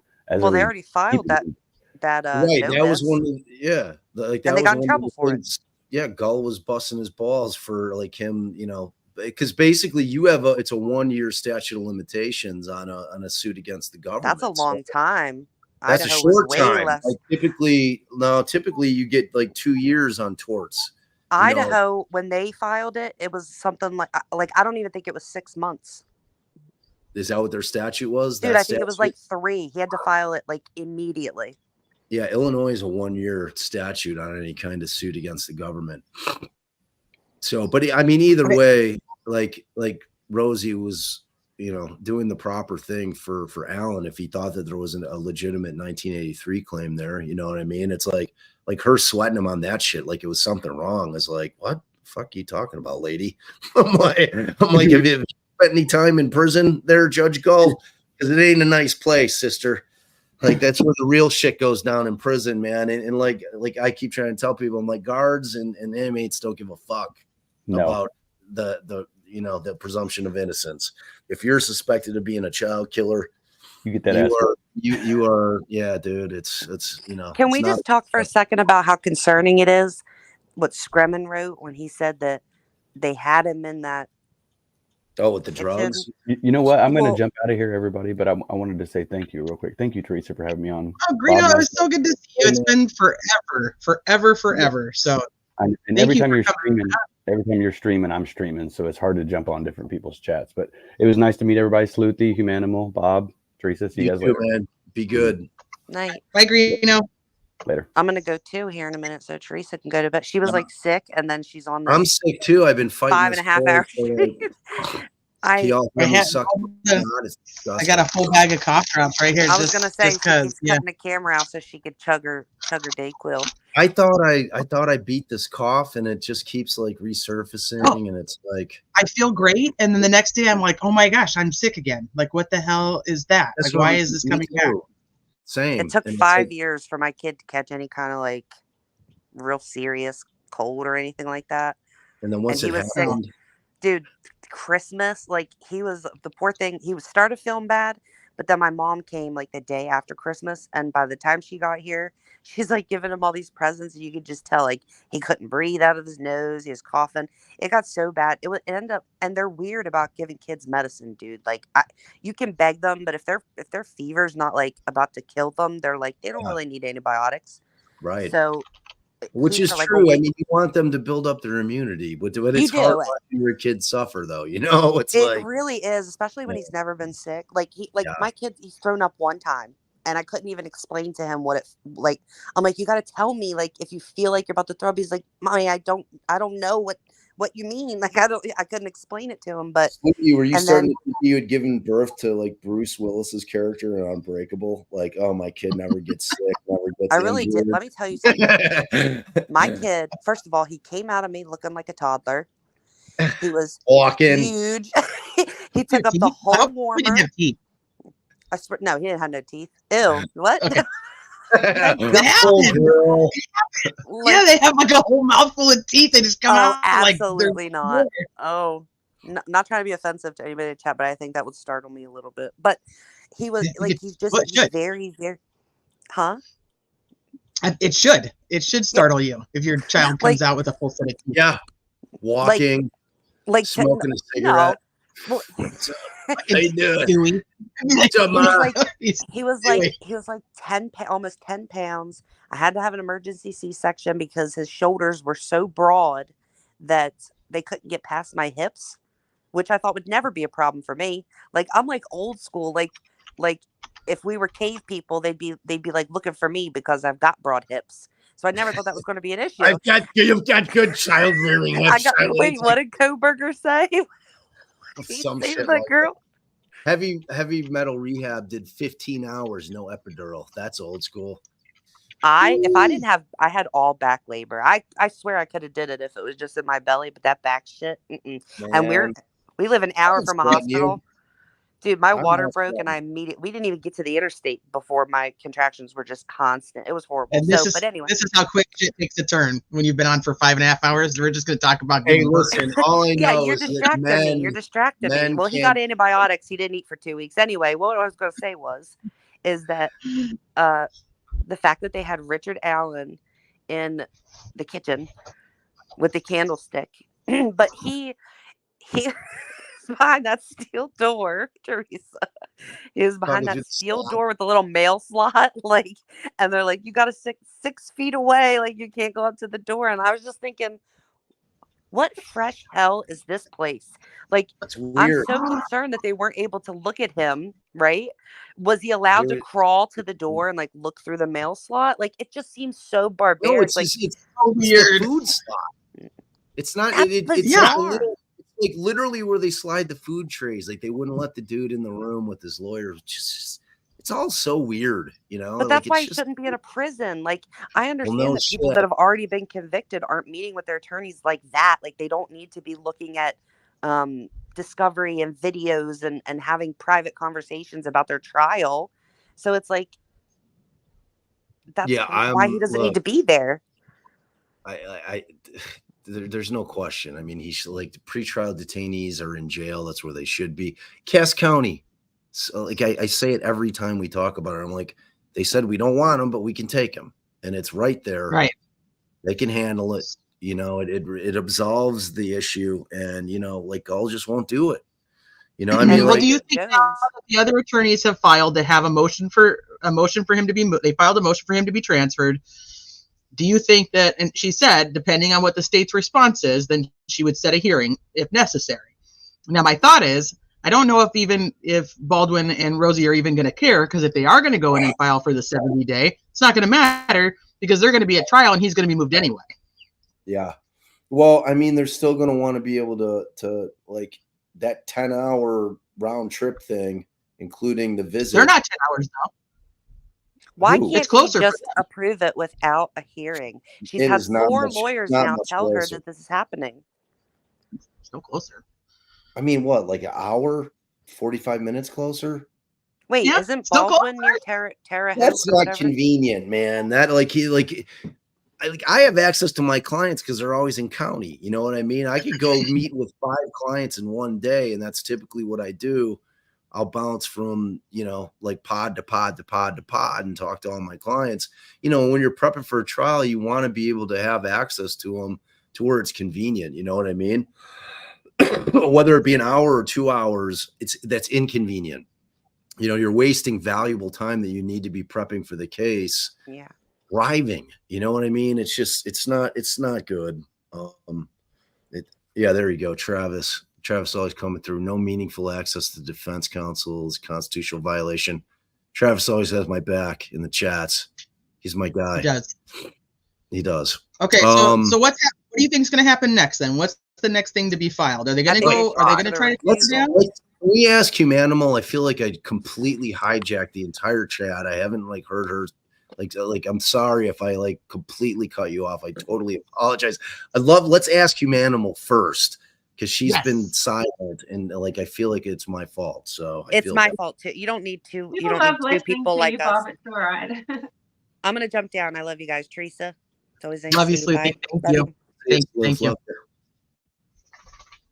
What would you want to ask me, Bob? What do you think's going to happen next? Like where do you think this goes? Like procedurally, I guess is the question. It's a really tricky one because I don't make a point of getting hold of a lot of documents trying to understand Indiana law or anything like that. Yeah. I do a lot of commentary on what happens and I spend a lot of my time on here counteracting when I see people repeating things that are just bullshit and stuff like that. That's really where I, step in. That's why I started making true crime videos probably. So, when I'm seeing people writing, I won't call out who, but, saying, oh, it was some private citizens with their metal detectors that found the bullet. I mean, it's just bullshit, but because it's too late now, someone said it and they'll go and say it again. I mean, Liggett found the bullet and I believe that's a fact, but, I get more involved in what is out in the public. What are the public doing with information and how are they talking about it? It really riles me to hear people making extrapolations or speculation based on utter garbage. There's a lot of propagandists in Delphi and people can't even recognize who they are and they hide their real purpose and their real ideals and their real goals to people and they come across as something that they're not. And that infuriates me. So I'm quite outspoken on here. I speak up about, I call a lot of stuff out. I like But that. procedurally, I think it says a lot that, well, okay, Baldwin and Rosie were brought back and so was Gull. Okay. And I just kind of have the attitude of, well, whatever a Supreme Court decides, I'm down with. That's what their role is. They're charged with that responsibility. Right. And, where do people draw the line with respect?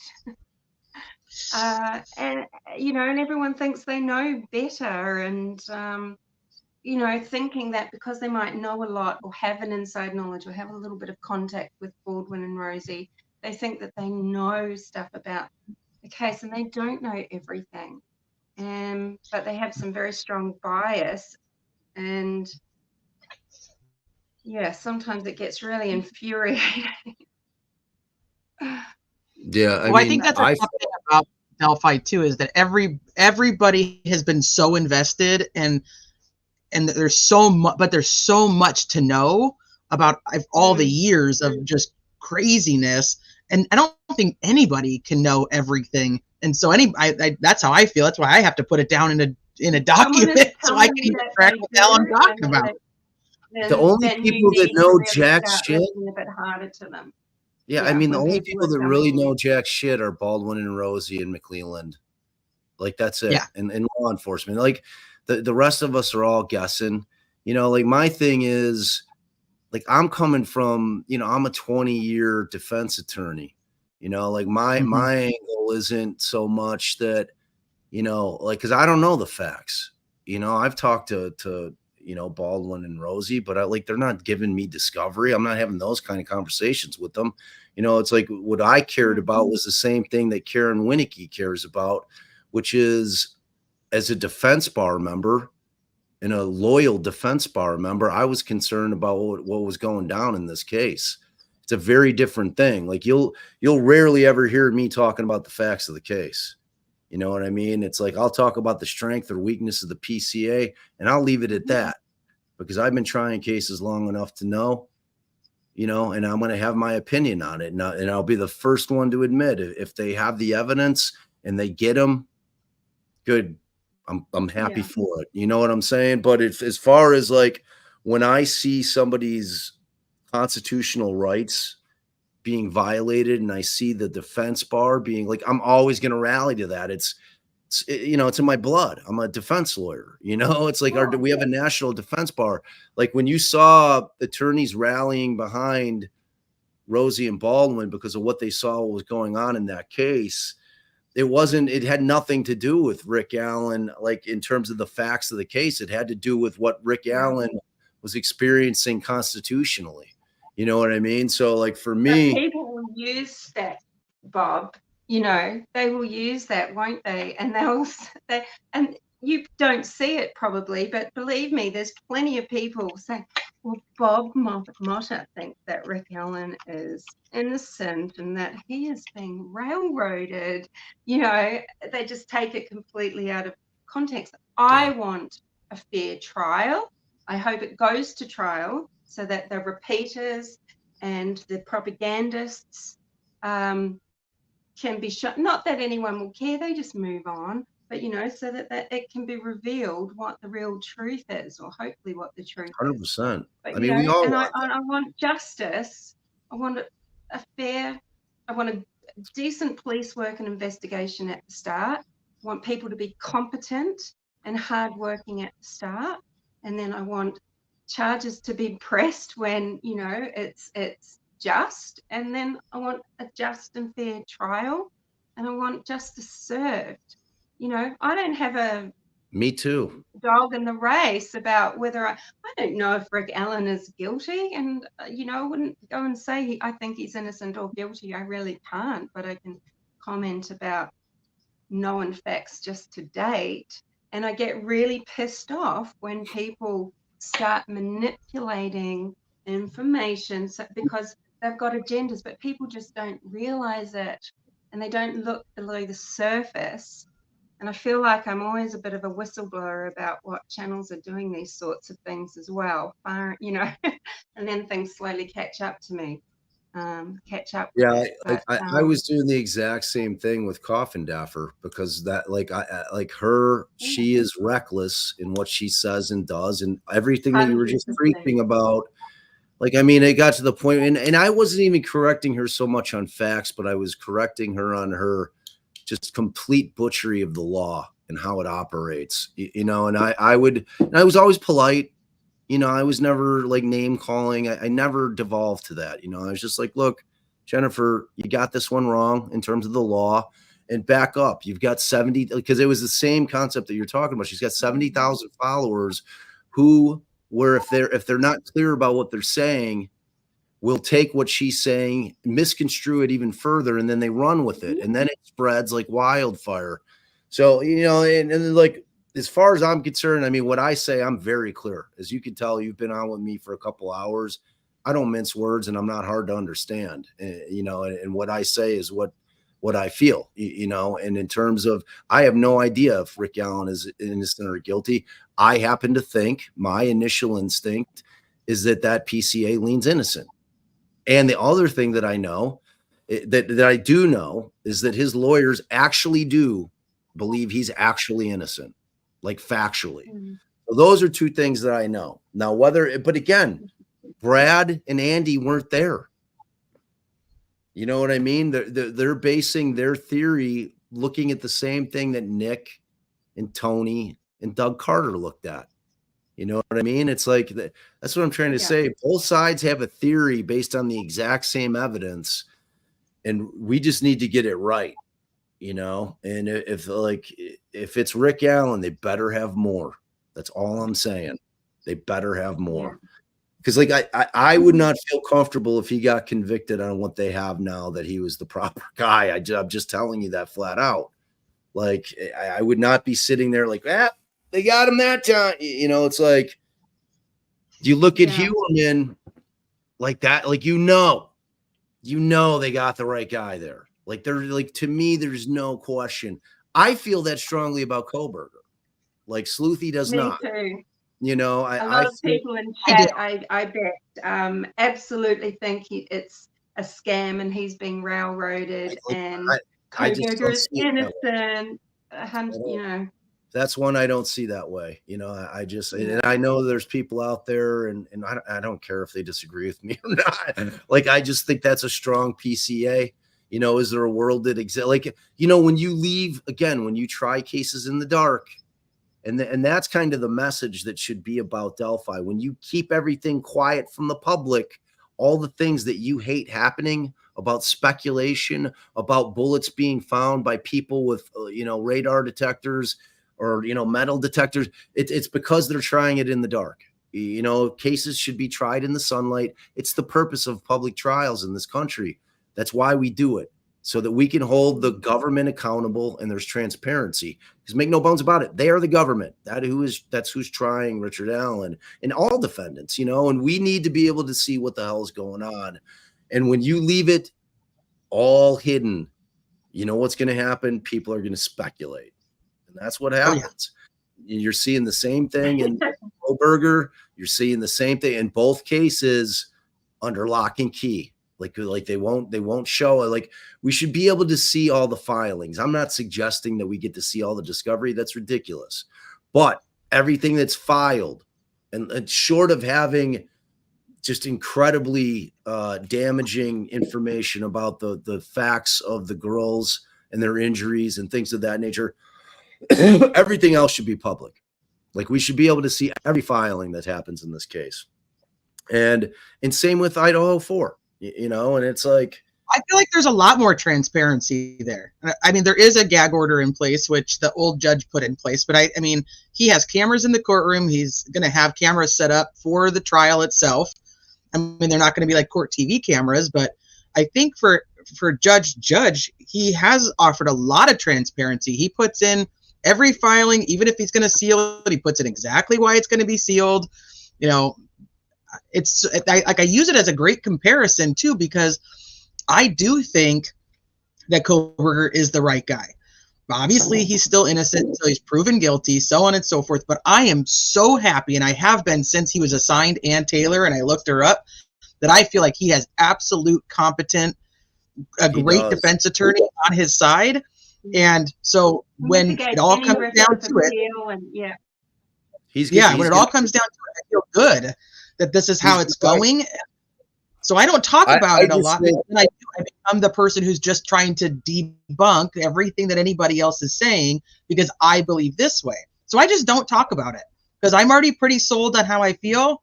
And here I'm not. This is why I go, today I'm like, I could kind of see this. And then tomorrow I'm like, ooh, but what about that? And I've had to separate this into literally 3 entities because otherwise you can't talk about it. Because there's the leak, which is pretty much all summed up now, I think. And then there's, you know, all the judicial stuff that's happened with the Supreme Court and the attorneys and the judge. And then there's going to be the Richard Allen trial. Even though they all link together, they're very, very separate entities. And that means I feel differently about them. So, like, even if I think Richard Allen is guilty, I'm still going to fight the same fight that I wanted to fight right now, that I think he had the right to his own attorneys. Yeah. That's where I'm at. Well, I mean, the law states it. You know what I mean? Like that's not just us as citizens sitting here saying it. I mean, the Supreme Court has ruled in Gonzalez that it's structural error to strip him of the attorneys of his choice.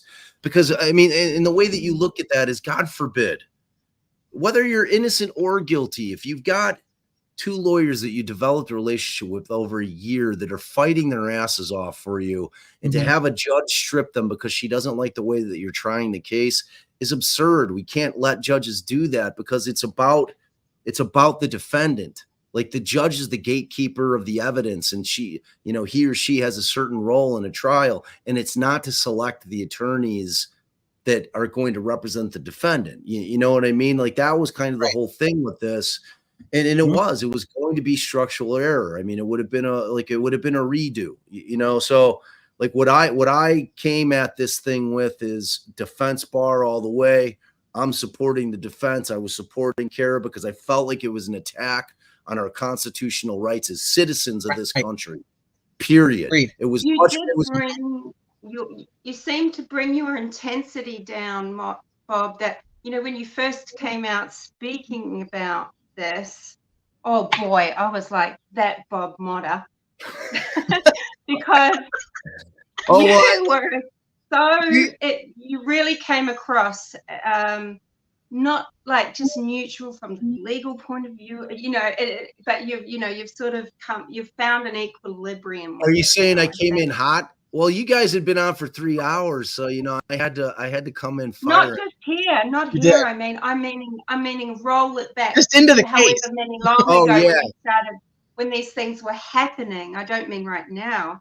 I mean, so you've sort of found a level Yeah, for in the sure. way that you talk about it and express it. I think at first it was very easy for some people in the public to push, to use your pronouncements and your discussions about it to say, yeah, Rick Allen is being abused in prison. He's this and that.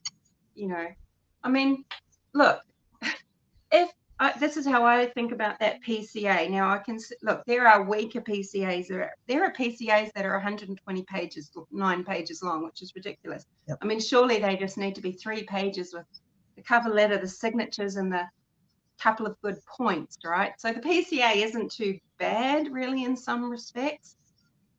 And whether it's weak or not, I don't know. But if truly that search warrant was not lawful, all Baldwin and Rosie needed to do was point that out. It clearly wasn't anything they could argue.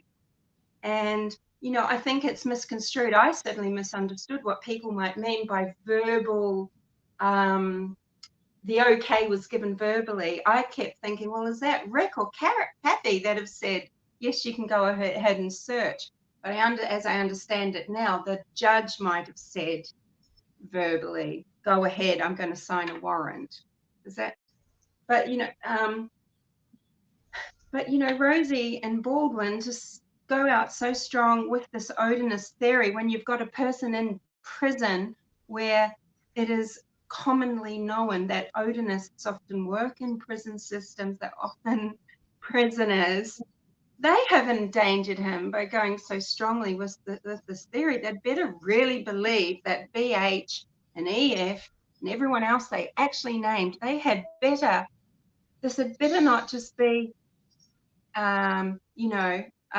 machinations of a defense, strategy. This had better be something that they believe ethically, morally, in their core being, because they have endangered Alan. He's sitting there in a prison system where Odinists work. And now they've told the world that Odinists done it and that this guy is, and they're thinking, hey, he's the murderer and he's trying to put this on us, that we did this to 2 little girls. I mean, that's so uncomfortable for me. Yeah, So, I mean, I hear you, but it's uncomfortable to me that Elvis Fields made statement to 2 of his sisters. That's uncomfortable to me. I'm sorry, Yeah. but it is. Like pretending like that doesn't exist in the world directly after, like 4 days after. Like yes, 4 days after. Days and days after Erskine's text, after so many things, No, I think so. If you're implying that he saw a presser, I don't know. I don't know if it was presser, but we all saw it. We all seen the well, you wouldn't have, you weren't involved then, I guess. But it takes a lot. That's it's very hard to teach people 6 No, I years of live 2 history. hours from Delphi. Like I've been following the case. I'm just not going to get into Keegan Kline and Anthony Shots and all that bullshit because I have no interest in it. You know what I mean? Like that wasn't my game. Like that's not my game. I don't play that game. But in terms of a guy stating it, like for under no pressure, not under interrogation for 16 hours, volunteering the information, it's problematic. And if anything that he said was factual with respect to the scene and how it looks, like people are like, oh, they didn't have horns. They're like, how the fuck do you know? Like, how do you know? You may and if it's people that got leaks, I don't know that they got all the pictures of every fucking picture of every leak. Like, I have no idea. Like, I have no clue. You know what I'm saying? So, like, for people to just decide that they want to pretend that this guy didn't confess to being at the scene with two people. That's their prerogative. However, for me, it's very problematic. Very, very problematic. Like, I've been trying cases long enough to know that if I was the defense attorney and I saw this in my discovery, I'd be calling Allison into the room. I'm like, babe, we got something here. Like, what the fuck? You know what I mean? So again, I I'm have not not saying seen, I have blind faith. I'm not saying I have blind faith that law enforcement have done a perfect job, because I well, they never do. literally do not believe that. Particularly, I do not believe in full competence, especially in this case. However, they did interview him. They did investigate. Maybe they ended up being able to place him absolutely somewhere else at the time. We're just not privy to that, you know.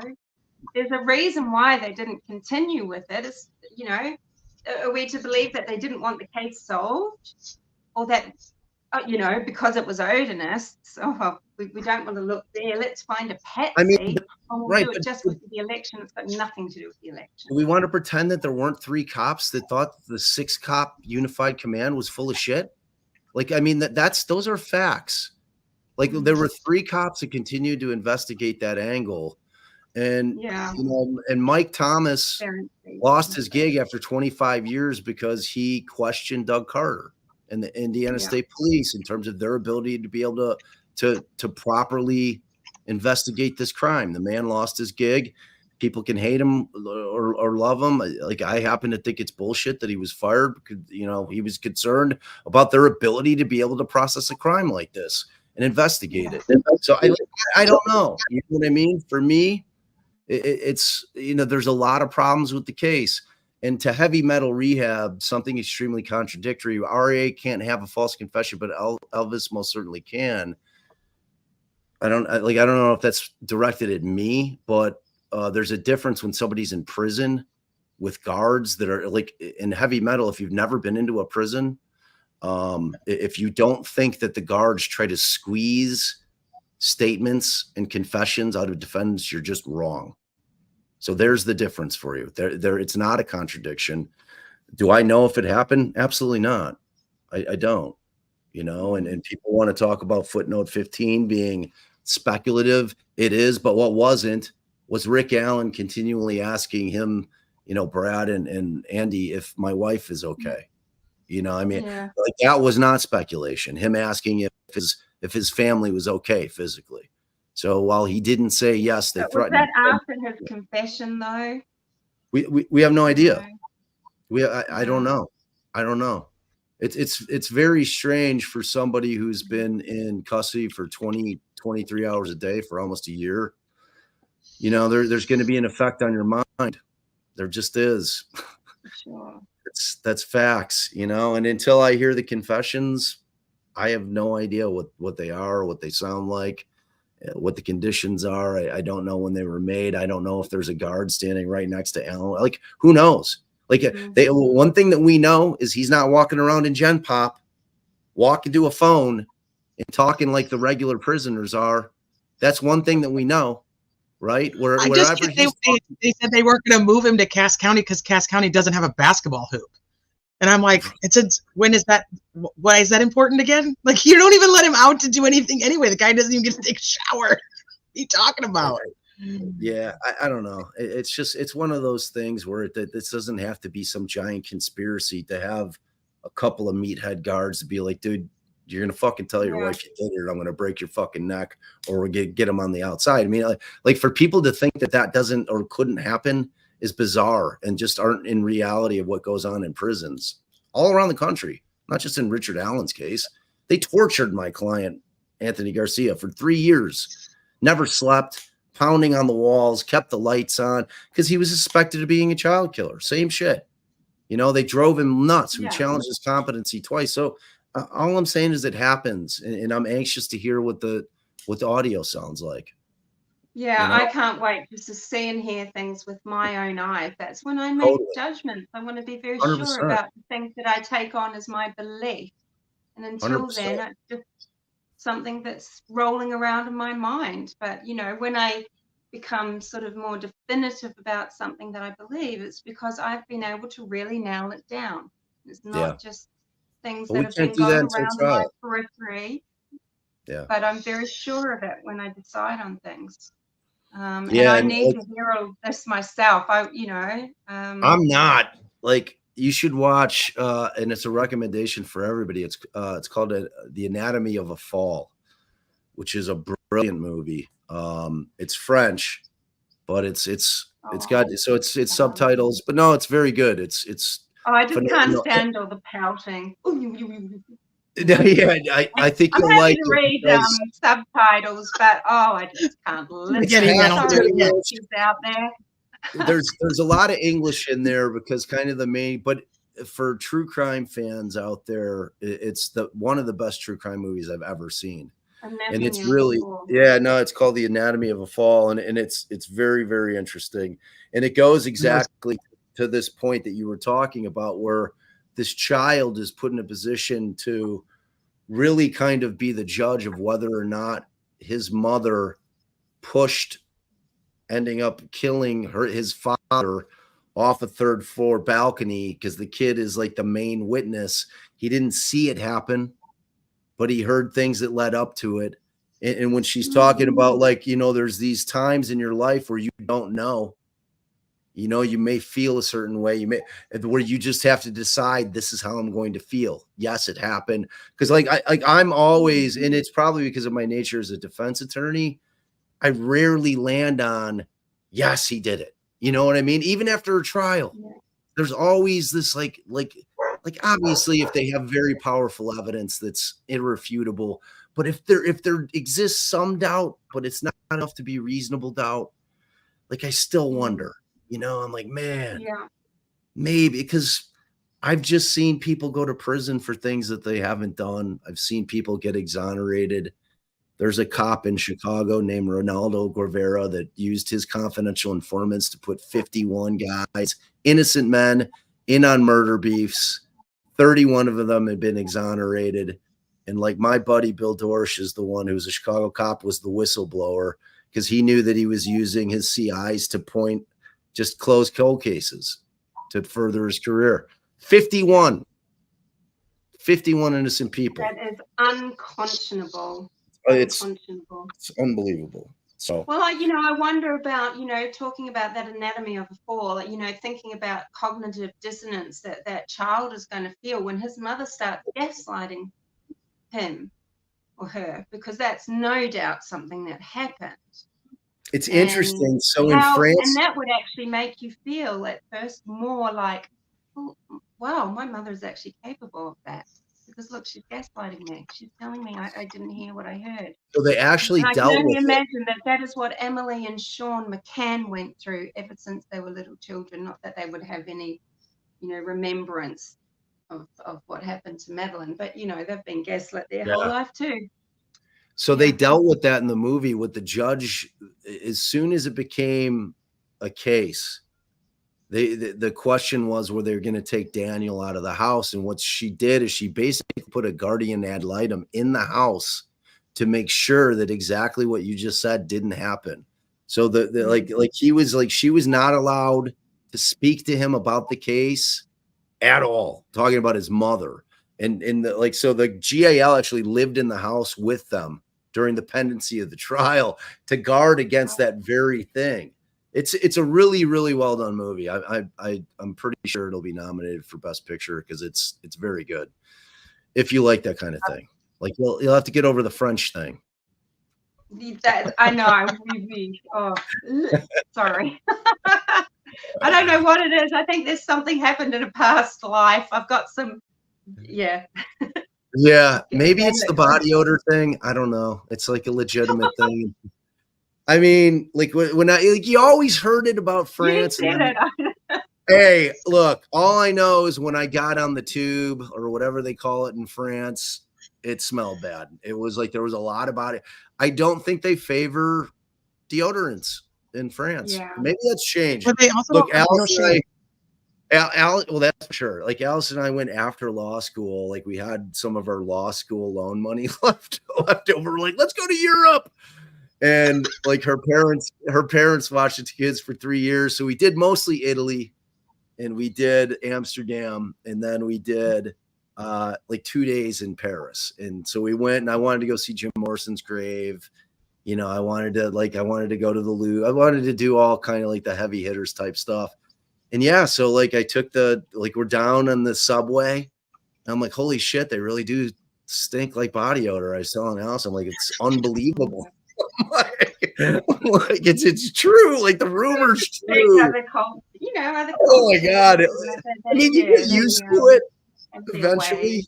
Yeah. That's how you know you're American. Yeah. Oh, and I try really hard not to be the ugly American. So I'll sit there with like because back then it was before phones where I could just like say something and have a translator. So I'd have my book so as not to be the ugly American, just speaking louder, you know. Do you understand? Do you understand English now? No, Jack. Yeah, you know, so I butcher the French language. Yeah, so it was a great trip. But watch the movie, you'll like it. If you watch it and you don't like it, I'll be surprised. And everybody out there, it's a good one. All right, you ladies, I'm jumping. I love that kind of mystery. Yeah. I think you'll really enjoy it. It's really, really, really well done. Teresa, you're Anatomy of the Fall. You're Anatomy of the Fall. And then one would have to transpose that into the Allen household and what happened in those first days, and exactly what was said and wasn't, and how actually you got to wonder that, right? Like you have to wonder if Kathy's saying, all right, man, like what the fuck, dude? You know what I mean? Like those conversations had to take place. No I think it is more probably a case of codependency and just carry on unspoken, and then the gaslighting and everything about it, to really then even make her wonder, well, why did I get stressed out about doing that? Why did I do that? Am I accusing him? Yeah, I don't know. Yeah, I mean, it's got to be one of those. I mean, because you would have to assume that if he got home and Kathy's not at work, or she's home, or his daughter, like I don't know if she was still living at the house at that point. You know, I mean, and he walks in, and you know he's not going to have been able to have rid himself of all traces of the crimes. You know what I mean? It's like it just seems very implausible to me, to be honest with you. That's the other thing, Bob. That's the other thing. You know, why didn't defense just come up with some absolutely slamming exculpatory evidence of, well, the Wi-Fi was on, it was Rick Allen's sign, and he's doing his banking, or he's doing something that's particular, or he made a call to Kathy Allen from the home phone or whatever. They haven't. They've come out with a 136-page document blaming Odinists, which might be fact, but I very much doubt that it was a ritualistic Odinist situation. But you know, why haven't they just? It should have just been plain and easy. You know, so clearly there's not some sort of alibi, and that must have helped. You know, that'll help the prosecution feel strong. I think, but, you know, they haven't been able to say he phoned a friend, he watched sports. We know from data extrapolation that his garage door was unlocked, or his wife was home. This is why people keep speculating that Kathy Allen was actually away visiting a sick relative, because she hasn't alibied him. I mean, she might have been at work, but they're very how does she alibi him though? I mean, being alone at home is probably. Yeah, I know, but I mean, but that's that people do at home. But that's reality. Seen him, you know, mowing the lawn. But what I'm saying is that's probably the number one alibi, and it's not really an alibi. I mean, like, you know what I mean? It's like, how do you? Okay, well, what were you watching on TV? Okay, well, I was watching a rerun of The Price is Right on channel 44. Yeah, I mean, like, how do you? Like, the problem will be they'll have the geofencing data. Now, people out in Carroll County may know how many towers they have and what the coverage space on that is. Maybe there's a couple of towers. I mean, I'm assuming that we'll see the data. Tower by the Wabash Canal on the east side of town that goes in a direct diagonal line down from Wabash through the crime scene over Ron Logan's home and to the other tower behind Ron Logan's home. That is just a weird anomaly about these two towers, not three. So there's no triangulation, and the tower makes this very direct line from the tower over Ron's house to the crime scene, and then continues in a straight line up to the Wabash Erie Canal into that, historic district where some of the, where press releases have been held, etc. And that's where the other closest tower is. The rest of the towers are over beyond that Wabash Erie area and sort of surrounding town a little bit. They're quite far away. There is no triangulation.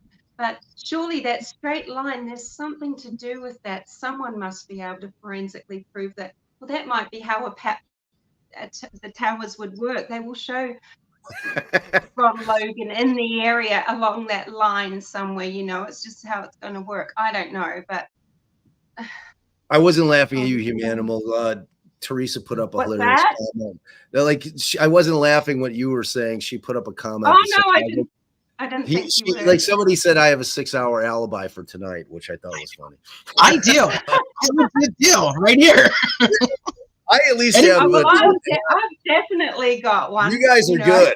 You guys are good. I'm screwed for the first, 4 hours, but the last nobody knows what the hell you were doing, Bob. You were out there just causing a ruckus. Yeah, I was on Vinny, so I'm good there. But before that, I'm screwed. Yeah. Like my Yeah, kids And are also another thing, with regard to Ron Logan's phone that he had at the time, we clearly see his little flip phone. It's not one where he's accessing Google or, Matt, it's not a G. People going, some very good people, I might add, and some very bright people do say, oh no, there's GPS data from Ron Logan's phone. We see the phone that he has. We've got video footage of it. I've brought it up. I've put it on my community page many times. It's a little flip phone. Yeah. He's not using satellite on that phone. He's off It's the a grid. ping. It's working on pings, and I get so worked up about this stuff. But sometimes I feel like, look, I just need to let a lot more of it go. I've been much better in recent months, not, because it's quite stressful too when you want to be a counterbalance, a counteract, and you make videos and you do call things out because you just want just base things on fact. Have your opinion, base it on fact. But it doesn't do great for your blood pressure and and patrols and for everything like that. But I've had to develop quite a thick skin. Yeah, no, I mean, it's like I'm with you, and it's like whatever my positions are with respect to, again, like when I got to dive into the legal side of it, like I haven't had to deal with kind of what you deal with the evidence side of it, because I don't care until we get to trial, like, because nobody knows jack shit. Like, I don't care what somebody, bright people or not bright people, leakers or non-leak, like, I don't give a shit.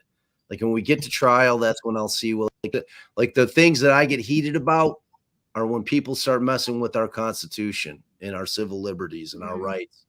Like that's what I get fired up about, and for me, again, my feeling on the PCA is distinct, and I base it on experience, having read thousands of them over the course of my career, and I know what is typically contained, because this isn't a robbery PCA.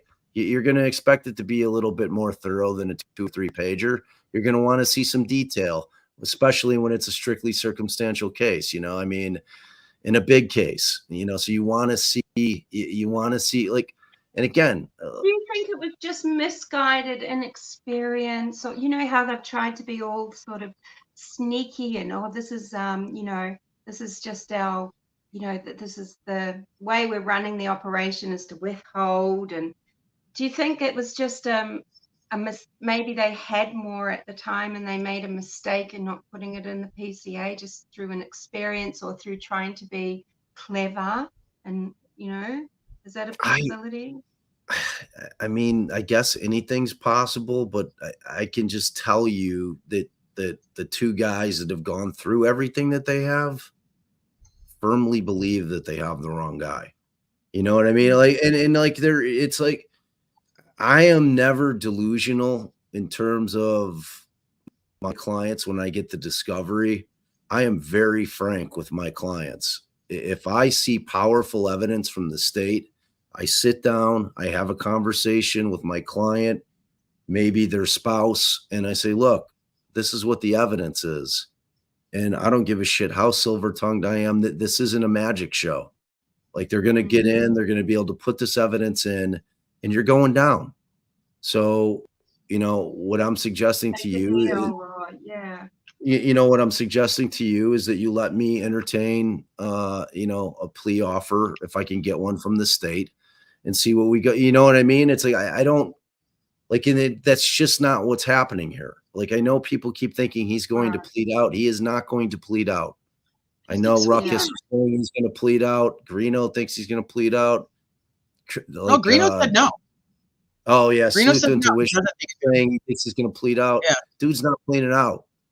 He's not pleading out. Yeah. You know, and it's just one of those cases where, again, and I say it all the time, I just know what it looks like. And unless you've done it where you've tried to represent somebody or you have represented somebody, the most terrifying client you could ever have is somebody that's actually innocent. Like, if you could wrap your mind around doing that for a sec, because you realize that the police don't always get it right? They just don't. They're humans. They make mistakes. You know, I mean, there's been plenty of wrongful convictions. And, you know, when you have, it doesn't appear to be much forensic evidence at all linking Richard Allen to the crime scene, it worries me. You know, well, the other, to add to that, there's also, we know that there is forensic evidence that's there that isn't tied to him. So it's not like there isn't any. If there is, and it's not his. Yeah. But you'd think it would have been tested against EF and BH and I think it has been. I'm sure that you it know, has. it's not theirs either, right? So well, PW had said he just got his DNA taken like in August. So they didn't take his DNA before. He said they just took it in August. So, but that's, I mean, that's another, neither here nor there. But my point is that they do have something. They've talked about, I mean, Sergeant Kim Riley goes on and says that the person that they believe did this has not committed crimes before, which means two things: fingerprints or DNA. Right. And they have to run it through something, not in the system. Right. So if they had that match, I think everybody in the world right now would know they had a match, either fingerprints or DNA to Richard Allen. Right. I mean, and the only other thing they could do is IgG. You know, it's like that.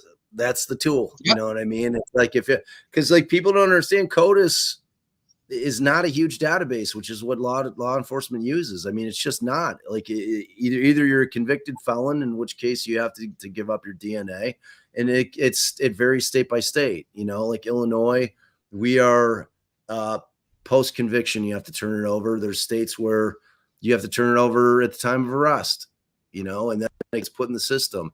And the other place that they get it is from crime scenes. You know, if they have unsolved crimes or cold cases where they find multiple, you know, DNA profiles at the scene, they'll stick them in the database, you know, and those are fair game. So, yeah. And I they'd mean, be trying to match it to existing unsolved cases, of course, where they do have DNA. And you know, the question has to come up, well, you know, is this a first timer's crime? But that makes me wonder, well, it might be, because if they've got some DNA and this is such a vicious crime as to make people believe that this person has had a buildup of things, maybe, you know, assault and REPE, can we say that on here, Teresa? But, you know, why wouldn't that actually fire off somewhere, match up with some unsolved crimes elsewhere? Have they just not had the opportunity to go to the right place and try and match it? Or, you know, yeah, there's so many anomalies and strange things. I think that's what enthralls people, but it's also what gives that, you know, that blank canvas for people to, you know, put their own theories. But it is interesting to think of it that way. Yeah, I Paul mean, wouldn't it's actually truly believe in his innocence. Yeah. yeah, I mean, it's it's just one of the, and I mean, you can just kind of look at lawyers because lawyers are always going and do their job, and I have to think that if Baldwin and Rosie knew that what the evidence was or everything that they had gotten to that point in time when they're pulled off the case, if they know that he's going down in flames, I just don't believe that they're necessarily fighting as hard to stay on the case. Like people that lawyers that come on and lose cases like this, it's not great for their career. Like that is not the old axiom is there's no such thing as bad press, because there is in terms of being a lawyer. Like if you lose a case like this, it's not a kingmaker case. It's just not. You know what I mean? So there's an incentive for them to have been like, you know what? I'm good. She booted us and I'm good.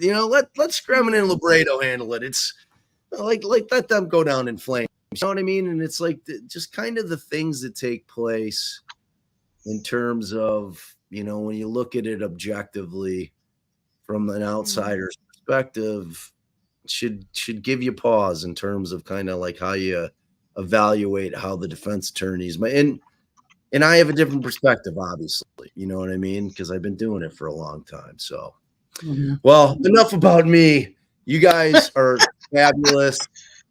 Oh man, I appreciate you coming on, dude. I'll always jump on with you, girl. I mean, I appreciate it. You're one of my ride or dies. You know that. Absolutely, dude. 6:20. Thanks, Teresa. Wow. Yes, thank you so much. Yeah, I'm done. It was wonderful to meet you. I don't. I think this is probably the first time that we've hung. Hopefully, you don't have to test me after this. I try to be a likable, reasonable person. I'll be more neutral now. Yeah. Well, that's all I can ask. That's all I can ask. No, you've been fabulous. Yeah. No, it's been a pleasure. It was nice to hang. I was glad Greeno was on here. He was like putting Allison on blast, like, oh, she got kicked off a kick, like he was breaking news. I'm like, dude, like we talk about that. It's part of my podcast. I have read partly. I have read in part Nebraska 315. And there were. I mean, I know that they got all the things got thrown out or it didn't stand, but you were accused of witness tampering and all sorts of things. Such bullshit. Oh my God. Yeah. Well, you should listen to my podcast because that was a case that was very similar. Like, yeah, we're not hiding from anything, like at all. Like I'm going through all of it. Yeah, my wife, who has more integrity than any other attorney that I know, would. And like this was a mom to mom talk. I was like in the room with this ex-dancer who was claiming that my client had, like confessed to her, said, but and then when we contact her with our private eye, he drives out there, he gives her his business card, and then she doesn't look at it, and then because like when Allison called her on the phone, she's like, like I don't want to go to trial, like I'm out of that life now, like 5 years had passed, she's like I don't, like I'm not a dancer anymore, I was on meth, I was like drinking, like I wouldn't trust anything I said, like I have no interest in testifying and putting like my old life on blast. And like that was a conversation, like they withdrew that motion because it was fucking bullshit, but the damage had been done because like people like you read an article and now you think that my wife was trying to intimidate a witness, and like in that county when we're trying the case for 3 years and they're trying it in the press, it had that exact effect. It's like when they did the dog sniff 8 years later, and they said that they got a hit on Thomas Hunter, the young boy sent in Indiana 8 years after the fact on the concrete 4 blocks away from Anthony Garcia's house.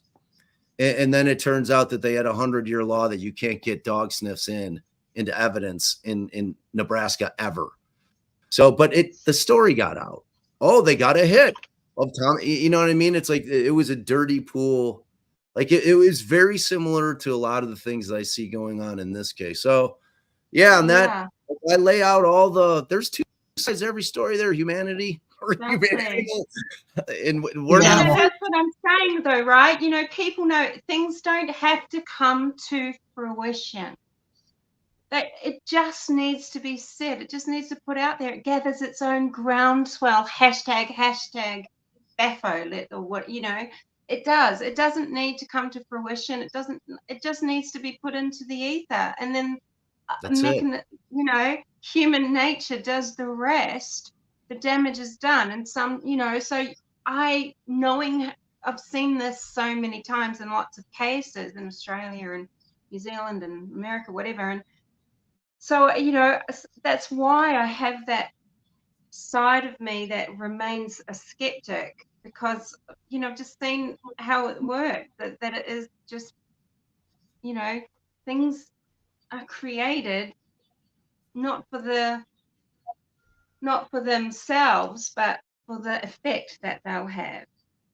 And one can't help but wonder, you know, about Maybe it gives you a little insight into why I'm so sensitive about it, because we lived it. Like they treated us like we weren't Nebraska lawyers. We were Chicago lawyers that came in, were aggressively defending a death penalty case. They took exception to it, and they wanted to convict the guy, like come hell or high water, you know. And it's like they do those types of things that you abhor. And, you know, like my wife would be the first one to tell you. She'll sit here and answer any question you have, and you'll walk away knowing that there's zero chance that my wife is intimidating witnesses over a phone 300 miles, 600 miles away. Sure. Yeah, that's happening. I mean, that motion just disappeared off the face of the earth. And I demanded a public retraction and apology from Don Klein. And of course they didn't, you know, none of that shit happened, but you know, it is what it is. So, but, yeah. You know, but I feel like people need to be aware that this is life. This is how people operate in this world. This is what they do. You know, I don't know what happened there. Oh, there you are. You came back. Okay. But we need to be aware. Too tired for those tricks, Humanimal. Maybe it was me. I'm triggering the internet. I'm always triggering something with someone. You know, I can only imagine what I've been doing to the chat today. Well, that's perfect. No, I'm going to wrap it up. This is what, 6.5 hours. I'm like, I think my eyes are bloodshot at this point. I'm like, I'm going into hypoglycemic shock. Wait, your left eye's hanging out of its socket, Teresa. Like I think so. I think so. I'm like, oh my god. What a marathon. I knew that this was going to be a very interesting thing to do, and I don't do them very often.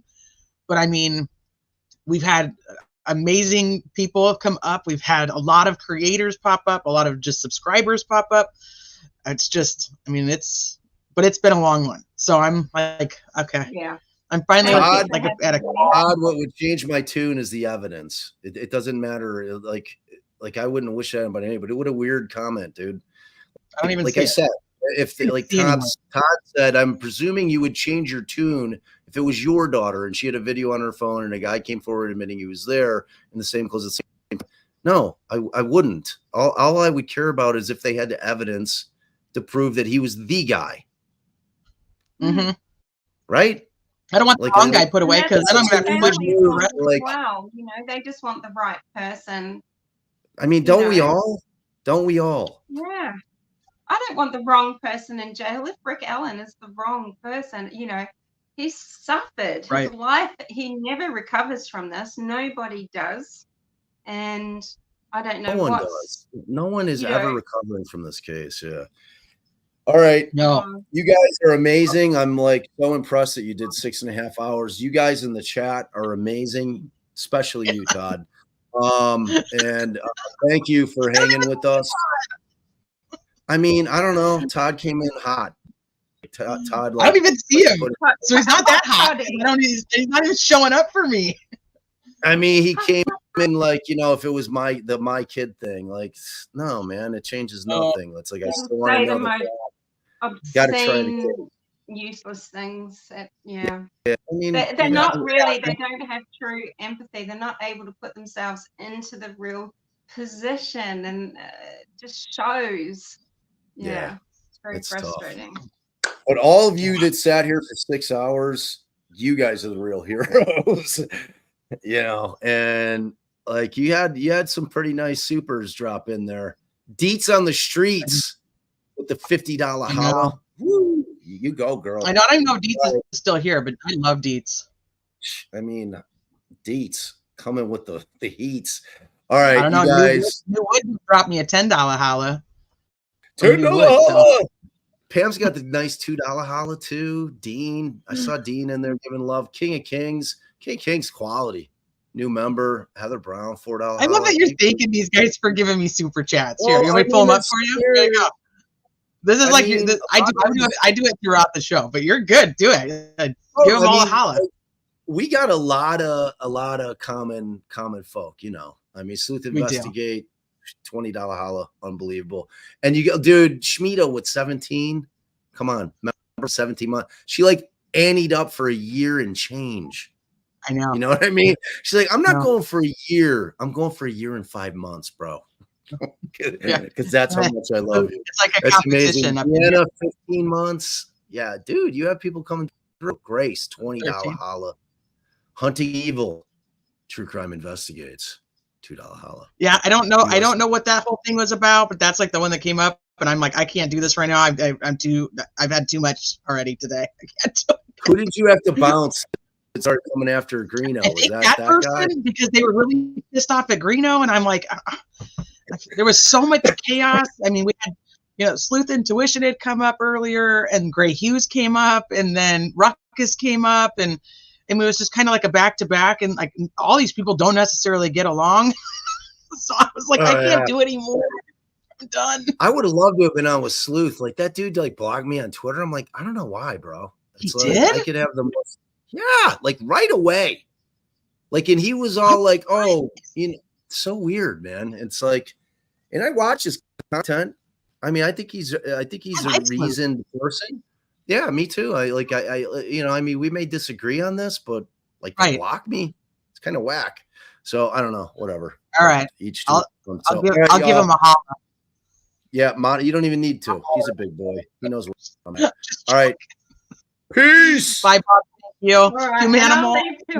I have always adored you. So I thank you too. I thank you for coming up. Thank you for sharing your thoughts. And I know that you've been doing this for a really long time. And I know not everybody is like on the same page, but I know that you do it from your heart. And I don't, other than that, like that's a big thing for me. So I've always absolutely appreciated you.